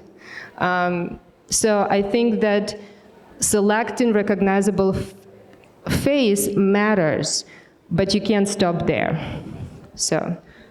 Yeah, that one thing for us that being at these big retailers like Nordstrom and Bloomingdale's, you're bombarded with like ads on Instagram all day long of stuff that you've never seen before.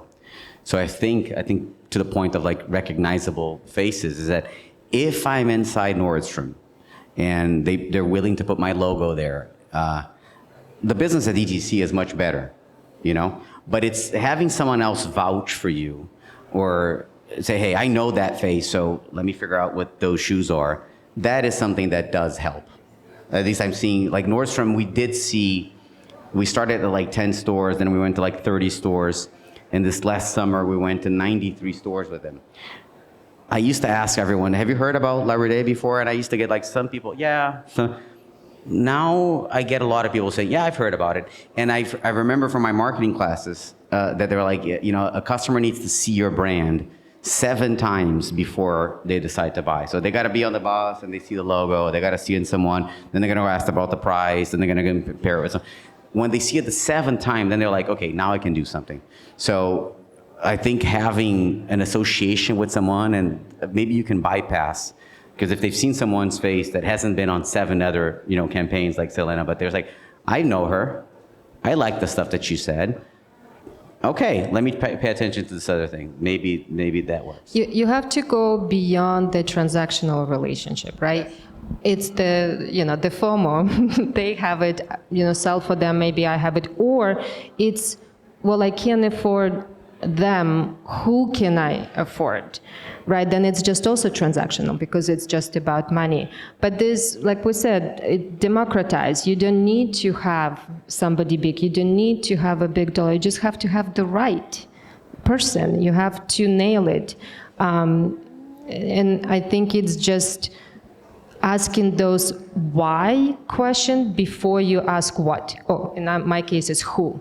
Like, if you want them, it's the who. I would like to know why.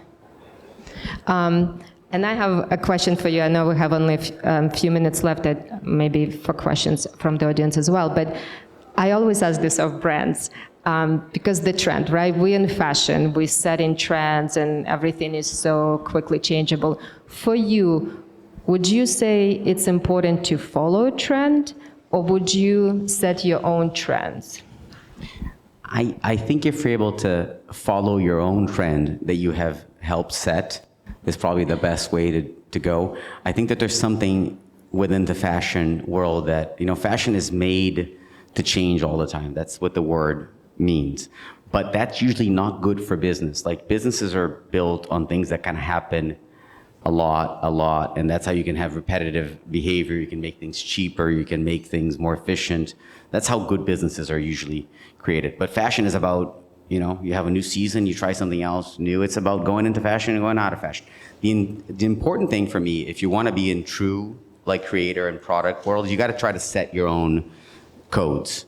And once you've found those codes, you got to have the ability to write it. And then if you have someone created the Gucci loafer, you should do that for 30 years.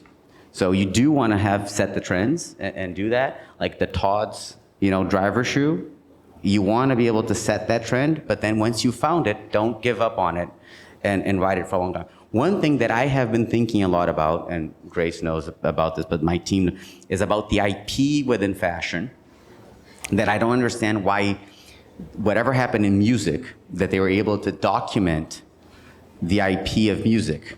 And musicians that used to have to sing Monday through Friday to pay rent, that eventually they started to have these guys come and say, hey, come here, come to the studio, do that thing that you did last Saturday, just do it now. Just sing that yesterday. And then they would press that into a disc. And then they would own the IPs to that. And then they would distribute those discs. And then those people, they became a lot more, the wealth that came into the music industry is massive. And you see people within the fashion industry that love this more than any other thing that they can do. Like they wouldn't do anything else in their life. And whatever they're creating, there's something that the law, IP law, is not helping them really document that. And I think that today technology within AI and ways that you can really like 3D rendering, mathematically you could define something that you created. And I wonder what we need to do and I think that a lot of it will have to do with that who's selling this. Like I think that, copies happen all the time, inspirations happen all the time, but when there's something that's blatantly copy, imagine someone like came. fast fashion. Yeah, like fast fashion would be, but my concept is that something is like, it's an obvious thing that they're trying to do. If someone got a Taylor Swift song, sent it to some place in Asia and said, found a cover band and said, record this. And they tried to sell the CDs on Virgin Records on Fifth Avenue, they'd probably be handcuffed. Why is this allowed within fashion? So the question is that can we create the framework that this wouldn't happen? What do we have to hold ourselves accountable for, blatant copies not to keep going on? That's the thing. So back to the question, I think it's very important for you to set the trends. Once you have found the trends, I think you should ride them. But I am questioning, how do you document whatever you have created in a way that you're not like just coming up with, a bunch of paperwork, but like something that's real. Why was the music industry so effective in doing this? And we haven't been able to do that in fashion. I think you just found the topic for the next panel. I think we're out of time, right? Thank you. Thank you, everyone. Thank you.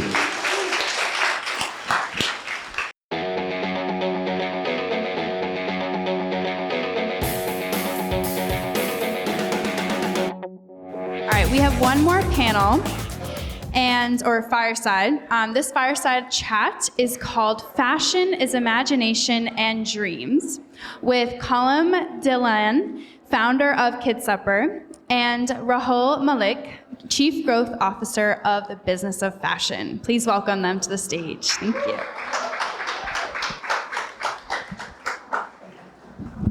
Woo! How are you? This is the last one. This is the last one. All right, with a bang. We'll end it with a bang. How's everyone doing? Good energy in here? I agree. Good light in here. No fire for our fireside chat, but we'll bring the heat. We'll bring the fire. Hey everyone, my name is Raul. I'm the Chief Growth Officer of the Business of Fashion. I feel super excited and grateful to have a chance to talk to Colm Dillon, the founder of Kid Super, an artist, a director, athlete? I was gonna say ex-athlete. What's right? What's appropriate? All I can think about is Kid Super needs a Chief Growth Officer. Hey, should we talk? Yeah, that's what I'm saying. I like that title. I need a couple of those. But yeah, athlete. I played soccer a lot growing up. And you still play, is my understanding. I still play. I built a brand so that I could just play with Ronaldinho. And I did that this year, so that was pretty cool. What's left? Yeah, truly, what is left? Peaked. I work at a company called the Business of Fashion, but I think our conversation is going to be generally about the creative side of fashion, because I think when anyone talks to you about your story, your brand, your point of view on the world, what they highlight is this really intuitive creativity, this really imaginative point of view that you have.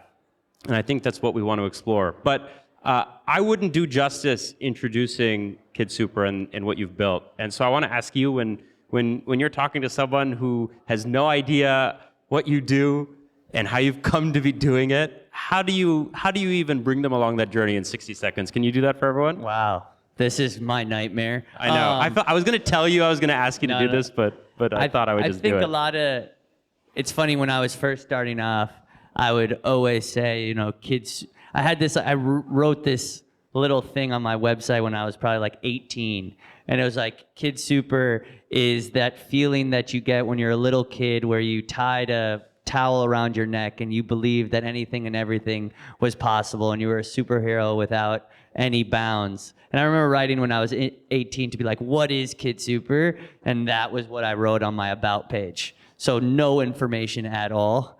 But it was also cool because I thought Kid Super was more about this spirit than it was about the clothes. And what's cool is like back then when I was making very shitty t-shirts to where I am now, the only thing that's similar is the spirit. Like the design, nothing's that similar because of how much I progressed. So is that my answer? That is. I think that's a really good answer. I mean, it touches upon something I wanted to ask you about, which is, I think for most of us when we're growing up, feeling like we can be creative or imaginative is something that's so fundamental. It's so intuitive. It's what childhood is about in an ideal world. And many of us grow out of it. It feels like the walls close in. You lose permission to be creative. It feels like you've done anything but that. And I'm curious, like if you reflect back, why do you think that same spirit carries forward today just as strongly as as it did for a kid? Yeah, I mean, I think also I was very creative in spaces or thought spaces that you don't think are creative. For some of you who do or don't know, I majored in mathematics in college. And everyone always would be like, how did you major in mathematics? It's so uncreative. But to me, mathematics was the most creative.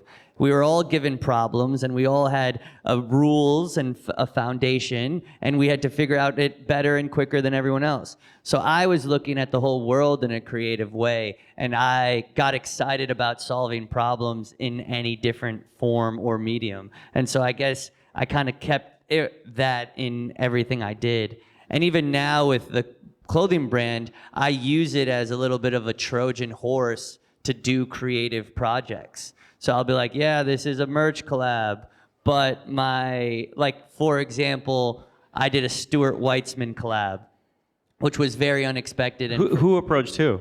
So Stuart Weitzman approached me, and they wanted to do heels, and obviously I didn't do too many heels growing up, and I had designed some heels, and they're like, well, what do you want to do for the marketing? And I was like, well, Stuart Weitzman's all about strong, powerful women. We need Olivia Benson from SVU, Mariska Hargitay. And they're like, what? And I was like, this is who we need. And we need to shoot a trailer for a heist movie where she's the convict stealing the shoes. And they were like, no. But then, because Kid Super was a creative brand and I was so enthusiastic, we ended up shooting this whole commercial and we ended up submitting the commercial to win like a Cannes Lion. It didn't win, but they had submitted it, so they liked it that much. And now me and Mariska have a little bit of a relationship, and I have been trying to play a dead body on Law and Order. It can happen. So, it can happen. That's a little bit of the Trojan horse of like, it was a heel company, and maybe you'll see me on an episode where I'm like... You're just checking the bucket list. Checking bucket list. Ronaldinho's done. That's another thing is, a lot of the times when people are like, where do you get these ideas from? And it is a little bit of bucket list checking. Like, I do like Law and Order. That was where the inspiration came from. Right, and most of us would filter that one out at some point, and the filter's missing. And that's a good thing. There's also like, if I have a little bit of an idea, I work like 10, 15 years to get the idea. It never goes away. Right.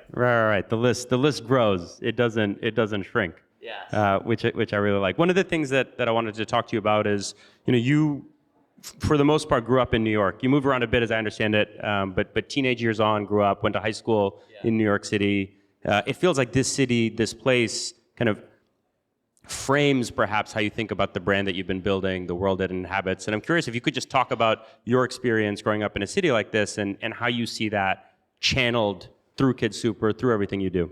I never want to be the guy who says like, you couldn't have done Kid Super if you weren't in New York, but... I'm from Alabama, so... Yeah, exactly, like you had no chance. You couldn't have done Kid Super if you were. But, so I think my main inspiration from New York City was my mom's from Spain, and she moved to New York City in the 70s, and she was always talking about this like weird art group she was in where they were doing one-woman shows and some were painters and artists and blah, blah, blah. And like, she was like, yeah, and then my acting trio, William Dafoe was there. And then we'd go and this person, artist, and Warhol and all these things. And I'm like, what New York is this? And I kept being like, this is the New York I want to create. And I was like, Mom, well, what was your rent?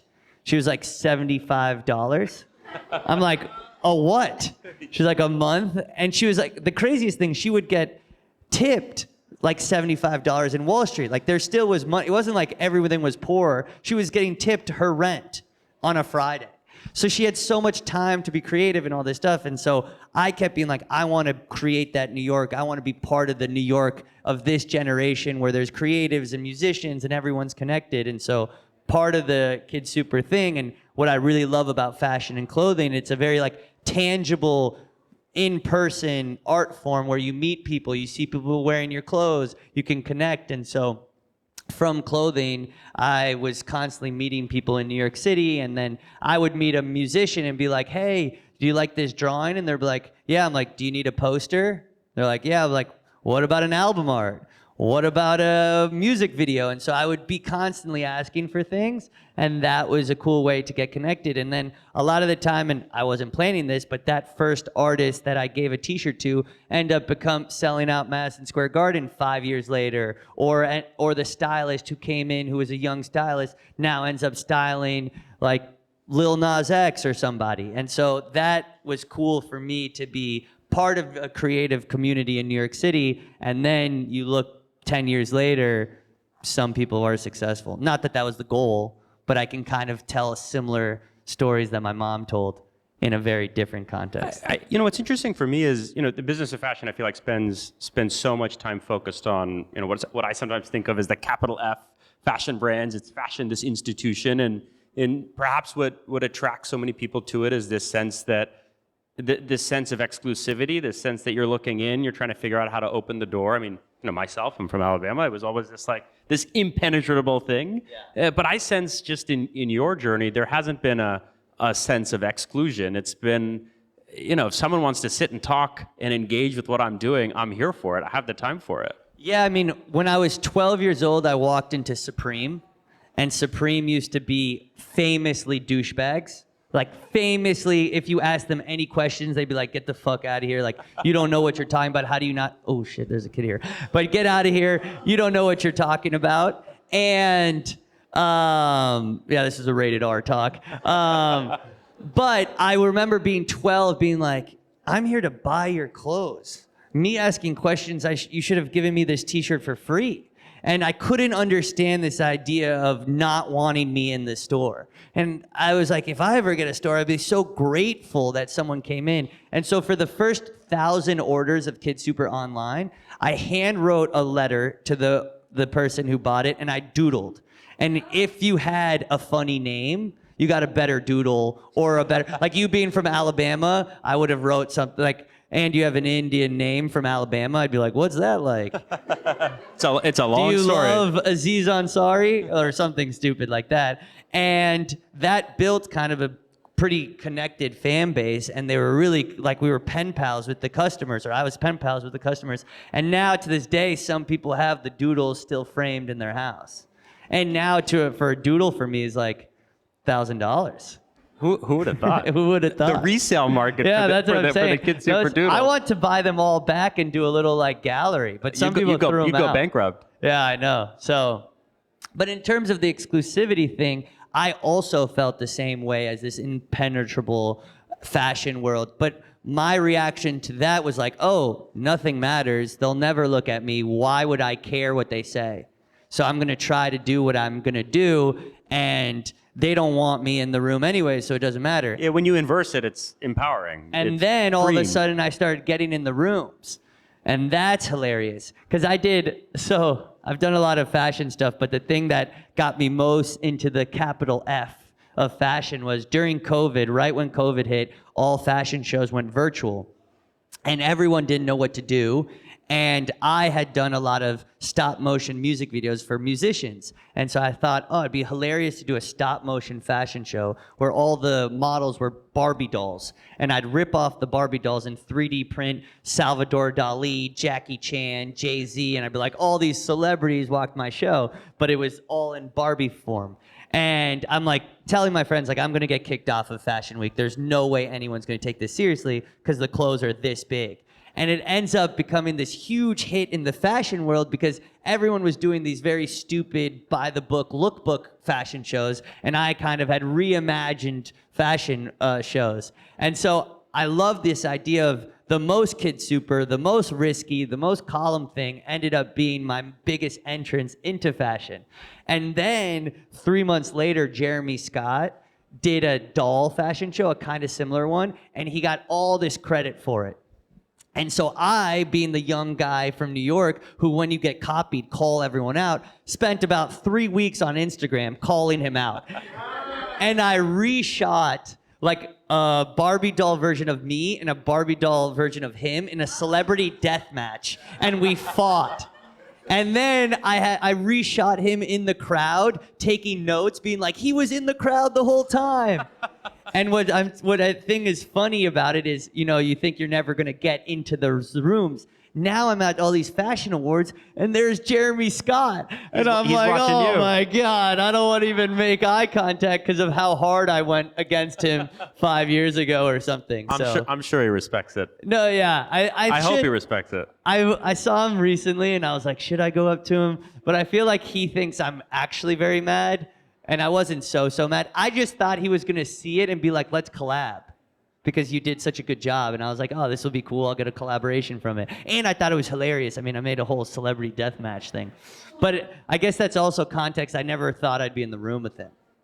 And then when you're in the room, you realize you belong. I mean, you realize it's not so much. And I don't mean that in a way to undermine it. You just realize, oh, I could have just walked in. Yeah. Emotionally. Yeah, kind of. There are definitely moments where the thing for me was like, am I... Not that I didn't think or did think, but it was like, am I prepared for this position? Have I done enough work to be in these roles or whatever? And I think when you undo the mask, you realize, I mean, to get to where I was also difficult. And it's funny because I did the Louis Vuitton thing. I was just about to ask because I feel like it's a good transition. That was coming You're doing my work for me, so. Yeah. So for those of you who don't know, I creative directed the men's Louis Vuitton collection after Virgil passed. That was fall winter 23. Something like that. Something like that. And then before Pharrell. And obviously I was not expecting that call. And when I walked into the studio, I didn't know how to act at all. And I didn't see myself as like the creative director role. I felt like the new kid. So I'm like, oh, who do I report to or what? And they would come up to me like, hello, can I show you an idea? And I'm like, yeah, you could show me it. Like, can I? Or they'd like knock on my office, be like, can I come into your office? And I'm like, I'm pretty sure this is your office. And so I was very shy, or not shy, but like, you know, timid, I would say. And then you realize, wait, maybe, and I remember one of the designers came up to me and she was watching me work. And she was like, oh, it's really impressive that you can do all this stuff. And I was like, oh, I guess because I did this all for myself in my basement, I am weirdly good at drawing, Photoshop, Illustrator, colors, talking to China, doing tech packs, whereas like most designers are a little bit more focused on sketching or whatever it is, weaving, whatever those designers are good at. Yeah. I haven't met them or seen them at work, but I think that was kind of reaffirming to me, like, oh, maybe I am good, or like, maybe the work I did that was at home actually translates quite well to this. I mean, I think, you know, I imagine most of us relate to a sense of imposter syndrome in some contexts, but it's just interesting, at least hearing you recount that experience now, because yes, you felt maybe intimidated or timid in that environment, and you're trying to figure out what's what and where you sit, but I don't also hear this sense of the more existential, do I even belong here? No, definitely wasn't, it wasn't existential, and I wasn't deeply thinking. I was like, this is my opportunity. Like, for example, to get the job, you have to go through 3 or 4 or 5 pitch email or interviews. And for those pitch interviews, I made a 500-page book. I shot 3 commercials. I had shoes. Like, I wasn't like, how did this happen? I was like, I worked super hard for this. And I got to that position. But the thing that I was curious is, like, my 2 jobs in my life, obviously I had like odd jobs, but like 2 main jobs is Kid Super, which is a kid in a basement trying to figure out fashion, and Louis Vuitton. So I was like, well, how do I even like, I have no spectrum of idea of how to behave in the workplace. So that was where I was more like shy, I would say. When you have a legacy, like, I mean, this is the largest fashion brand in the world by revenue. This is a brand that had been heralded into a new creative age with Virgil. Yeah. Like, how do you think about being creative in that context? And you have this incredible legacy that you need to acknowledge, you need to respect, but you also need to be yourself. I mean, is that threading a needle? Is that, that what wasn't is that? so hard for me. Okay, but I was like, elaborate. I just felt like I thought that there was a space for me creatively for it, and like what Virgil had created, and Virgil's whole spirit thing was where I kind of came from, which was also a little bit of the streetwear world, but he did it his own way, and I felt like I could honor that while thinking differently a little bit. And I guess for me it was like, man, you get an opportunity to shoot the gun, you better shoot the gun, right? Or like, I was really excited. I thought it was difficult, and I wanted to make really like an impact, but again, I was like, okay, you're just doing. I wasn't overthinking it too much. Is there anything about that creative process, that design process, that you really tangibly took back to the next collection that you were doing for Kid Super, where you were like, oh, let me bring this to my own realm? Well, I did this whole thing for Louis Vuitton with the face patchwork thing, and I was like, I should just steal this for myself on wallets, because it is my thing. But yeah, I was. They haven't sent you one of those threatening letters yet. I got it. No, they can't. I have to send them. But I wasn't too. I think the experience for me, a lot of it was like, oh my God, I could be here. And I mean, before that call, I would have been the creative director of Walgreens if you asked. I would have done the creative director of Kentucky Fried Chicken. I'm saying, like, I was saying yes to everything. Now the weird perspective is, okay, if I did LV and someone wants me the next, what is the next? Yeah. And now I have there's a ladder all of a sudden. I have to be like, ugh, I would never do that now. So that's you can't even do it credibly now when you say it. I don't even believe you. So that's a weird place to be, or a cool place to be, but yeah, super unexpected. I mean, it touches upon something that I've been thinking about a lot, just in my own role at the Business of Fashion, which is, there's this challenging transition as a brand becomes a business, or maybe there isn't a challenging transition. No, but definitely. But one would think, outside in that there is, and it's a challenging transition because it's about compromise. It's about knowing with scarce resources where you want to make bets, what you're going to say yes to. I mean, it seems from the outside in you're experiencing this incredible growth. Like, what are the? Do you see that impinging on the creativity that got you here in the first place? I just think it's a thing you need to focus on. Whereas I was so focused on the creative aspect of Kid Super and building the brand and building what it meant and building like what you would think a Kid Super world would feel like. And now I'm more focused, okay, what's the business? Let's make t-shirts, let's make hoodies, let's make hats, which is kind of how I started. But even now going back, I kind of forgot about doing those because I was doing these fashion shows and all this stuff. And so I think what's interesting about being like the creative director of your brand owner is like you're LeBron James and you're the coach. And so it is a little bit of having to balance both of those things where sometimes if it was just to be, that's what I was saying, like the job at LV was amazingly easy because there was a whole machine behind you that guaranteed everything was merchandised beautifully, everything was going to hit all the sales and all that stuff. When you're doing that on your own brand, it's exhausting. Yeah, it's hard to give yourself feedback or be accountable. Yeah, and I mean, they have LV's a huge machine as well. Kid Super is not a machine; it's a life raft. So It's got an engine though. Yeah, there's a an motor. engine. There's a motor. So I think for that was cool with LV. It was like, just be creative. Don't worry about sales. Don't worry about anything. And I would sit with the studio head and be like, oh, so what sold really well from last season? They're like, wow, people don't really ask that. And I'm like, oh. You're like, wait, really? Yeah, they're like, yeah, just be creative and then we'll merchandise it across. Like even this face thing, they put it on everything. I didn't even see that, you know? So it's cool. But that's something right now, and I think a lot of young designers and creatives have to balance between, oh, I want to be this amazing artist that has this incredible vision and these avant-garde ideas, but then you look around, it's like, no one here is wearing that avant-garde clothing. So maybe the kid who's making the t-shirts is actually crushing you in sales. So how do you balance that about being somebody who's has enough money to keep the brand going, but also wants to be creative? And for me, a lot of the times has been brand deals. Speaking of business of fashion, is I do a collaboration that will give me X amount of money, and that'll allow me to do a fashion show, or that'll allow me to be creative. It's enabling. It is super enabling. And I'm still, I mean, even like the Stuart Weitzman thing, they paid for that whole idea that I was talking about, and they paid me to design. It's like awesome. Yeah, I mean, they promote you, and then you're I mean, it's everywhere. momentum was the point I was going to make. Like, it doesn't go away. We have a few minutes left, and so I wanted to ask something on a bit of a different note, which is, I'm sure anyone who's listening to you just hears maybe the sense of humor that's embedded in how you engage with anything. Speaking of that, Monday, September 9th. I was about to say.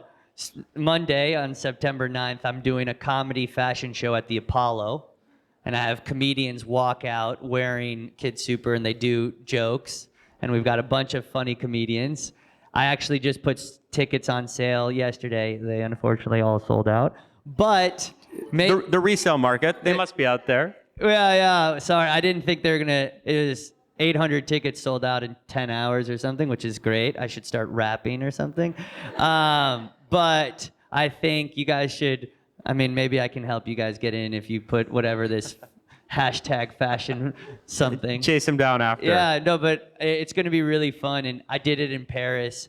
Fun story. I mean, after my LV collection, I did a Kid Super collection 2 days later, and it was a comedy show. And so I was the most fashion person in the world at this Louis Vuitton thing. And then 2 days later, I had all the top comedians roast fashion. And it was an amazing, juxtaposition of everything that is Kid Super. And it was very funny. The comedians were like, what is a fashion show? This is in front of 20 of your favorite friends? And I'm like, no, dude. This is in front of the biggest people in fashion. Like, the CEO of LV will be in the crowd.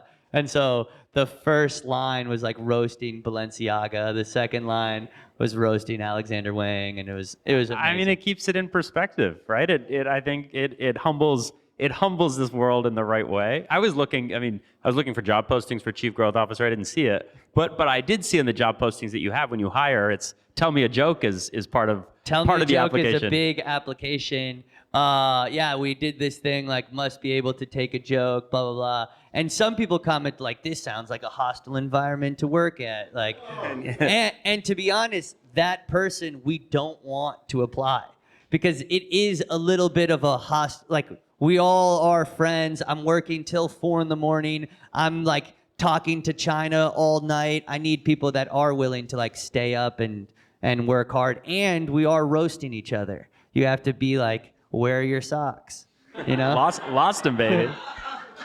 But that's true. You got to take it. You got to take it. I mean, otherwise, why are you there? And I will take every joke ever, and I'm always making fun of myself and everything. So I think that's part of the brand and the ethos. And I have not necessarily figured out the greatest way of like management of people, but that's where my chief growth officer comes in. We're talking and after really this, by the whips way. everyone to shape. But it is that's my biggest growing pain at Kid Super, is hiring people and knowing who to hire and what to hire. And like, I had a friend that came in from another brand, and I was like, can you just write out the whole org chart of the brand? And I looked at the whole org chart, and the brand was Amy Leon Dore, which is a very cool brand. And I was just wondering how it operated because it's very clean. And I was doing 75 people's jobs, according to that company. And so that puts it in context where you're like, okay, but to build a 75-person team seems like a very difficult job. And that's something I'm not good at. So something I'm struggling with. All right, I think we got to wrap up. And so I got the one last question, which is, you talked about this creative bucket list that grows, it doesn't shrink. What's something, maybe not the most audacious, but something audacious? I want to do a movie and then present it at Paris Fashion Week and tell no one and just be like, press play, this is 2 hours, sit down. Can't cancel your evening. You can't leave. And just everyone expecting a fashion show and it's just like, ta-da. Something I want to do. Done. Well, I hope I'm there. Well, thank you for that conversation. I'm sure everyone really appreciate it. If you want tickets or whatever, I don't know who you talk to here, but write like your email, or we'll write an email. Or maybe I'll write an email on the board or something. Thank you guys. Sorry for cursing. See you guys soon. Thanks, Dan. Thank you, everyone, for coming. Just real quick before you go, I know that Marcelo and Jordana wanted to just give some closing remarks, but I also want to thank you guys for having me. Thank you all to all the panelists, everyone who's attended. I will hand. Thank you. So thank you so much, guys, for joining us today. I hope you guys have a great time, and I hope to see you guys soon. Follow Fashinnovation. We have big news coming tomorrow in terms of the community that everyone is asking us. So I hope to see you guys soon. Yeah, I know everybody's dying. So it's been a long day. You've all survived it. Congratulations.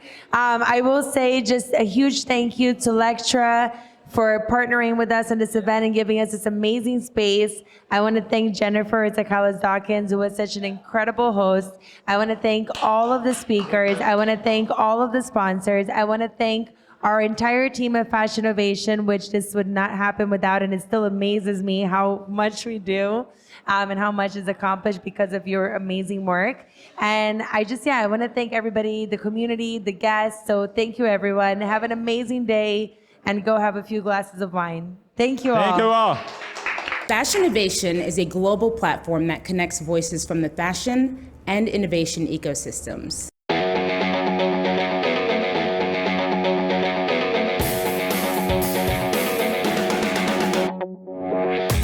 When we got the news that we were going to be ringing the opening bell at NASDAQ, it was overwhelming and at the same time exciting. It's a recognition for our work. Please direct your attention toward the video wall for a brief introduction to some of the innovative companies who call NASDAQ home. Since its founding, Fashinnovation has hosted over 650 of fashion's leading innovators to audiences representing 180 countries. Fashinnovation is community. It's impossible to innovate alone. People are key. It's just as easy as we say to dream small as it is to dream big, and so dream big.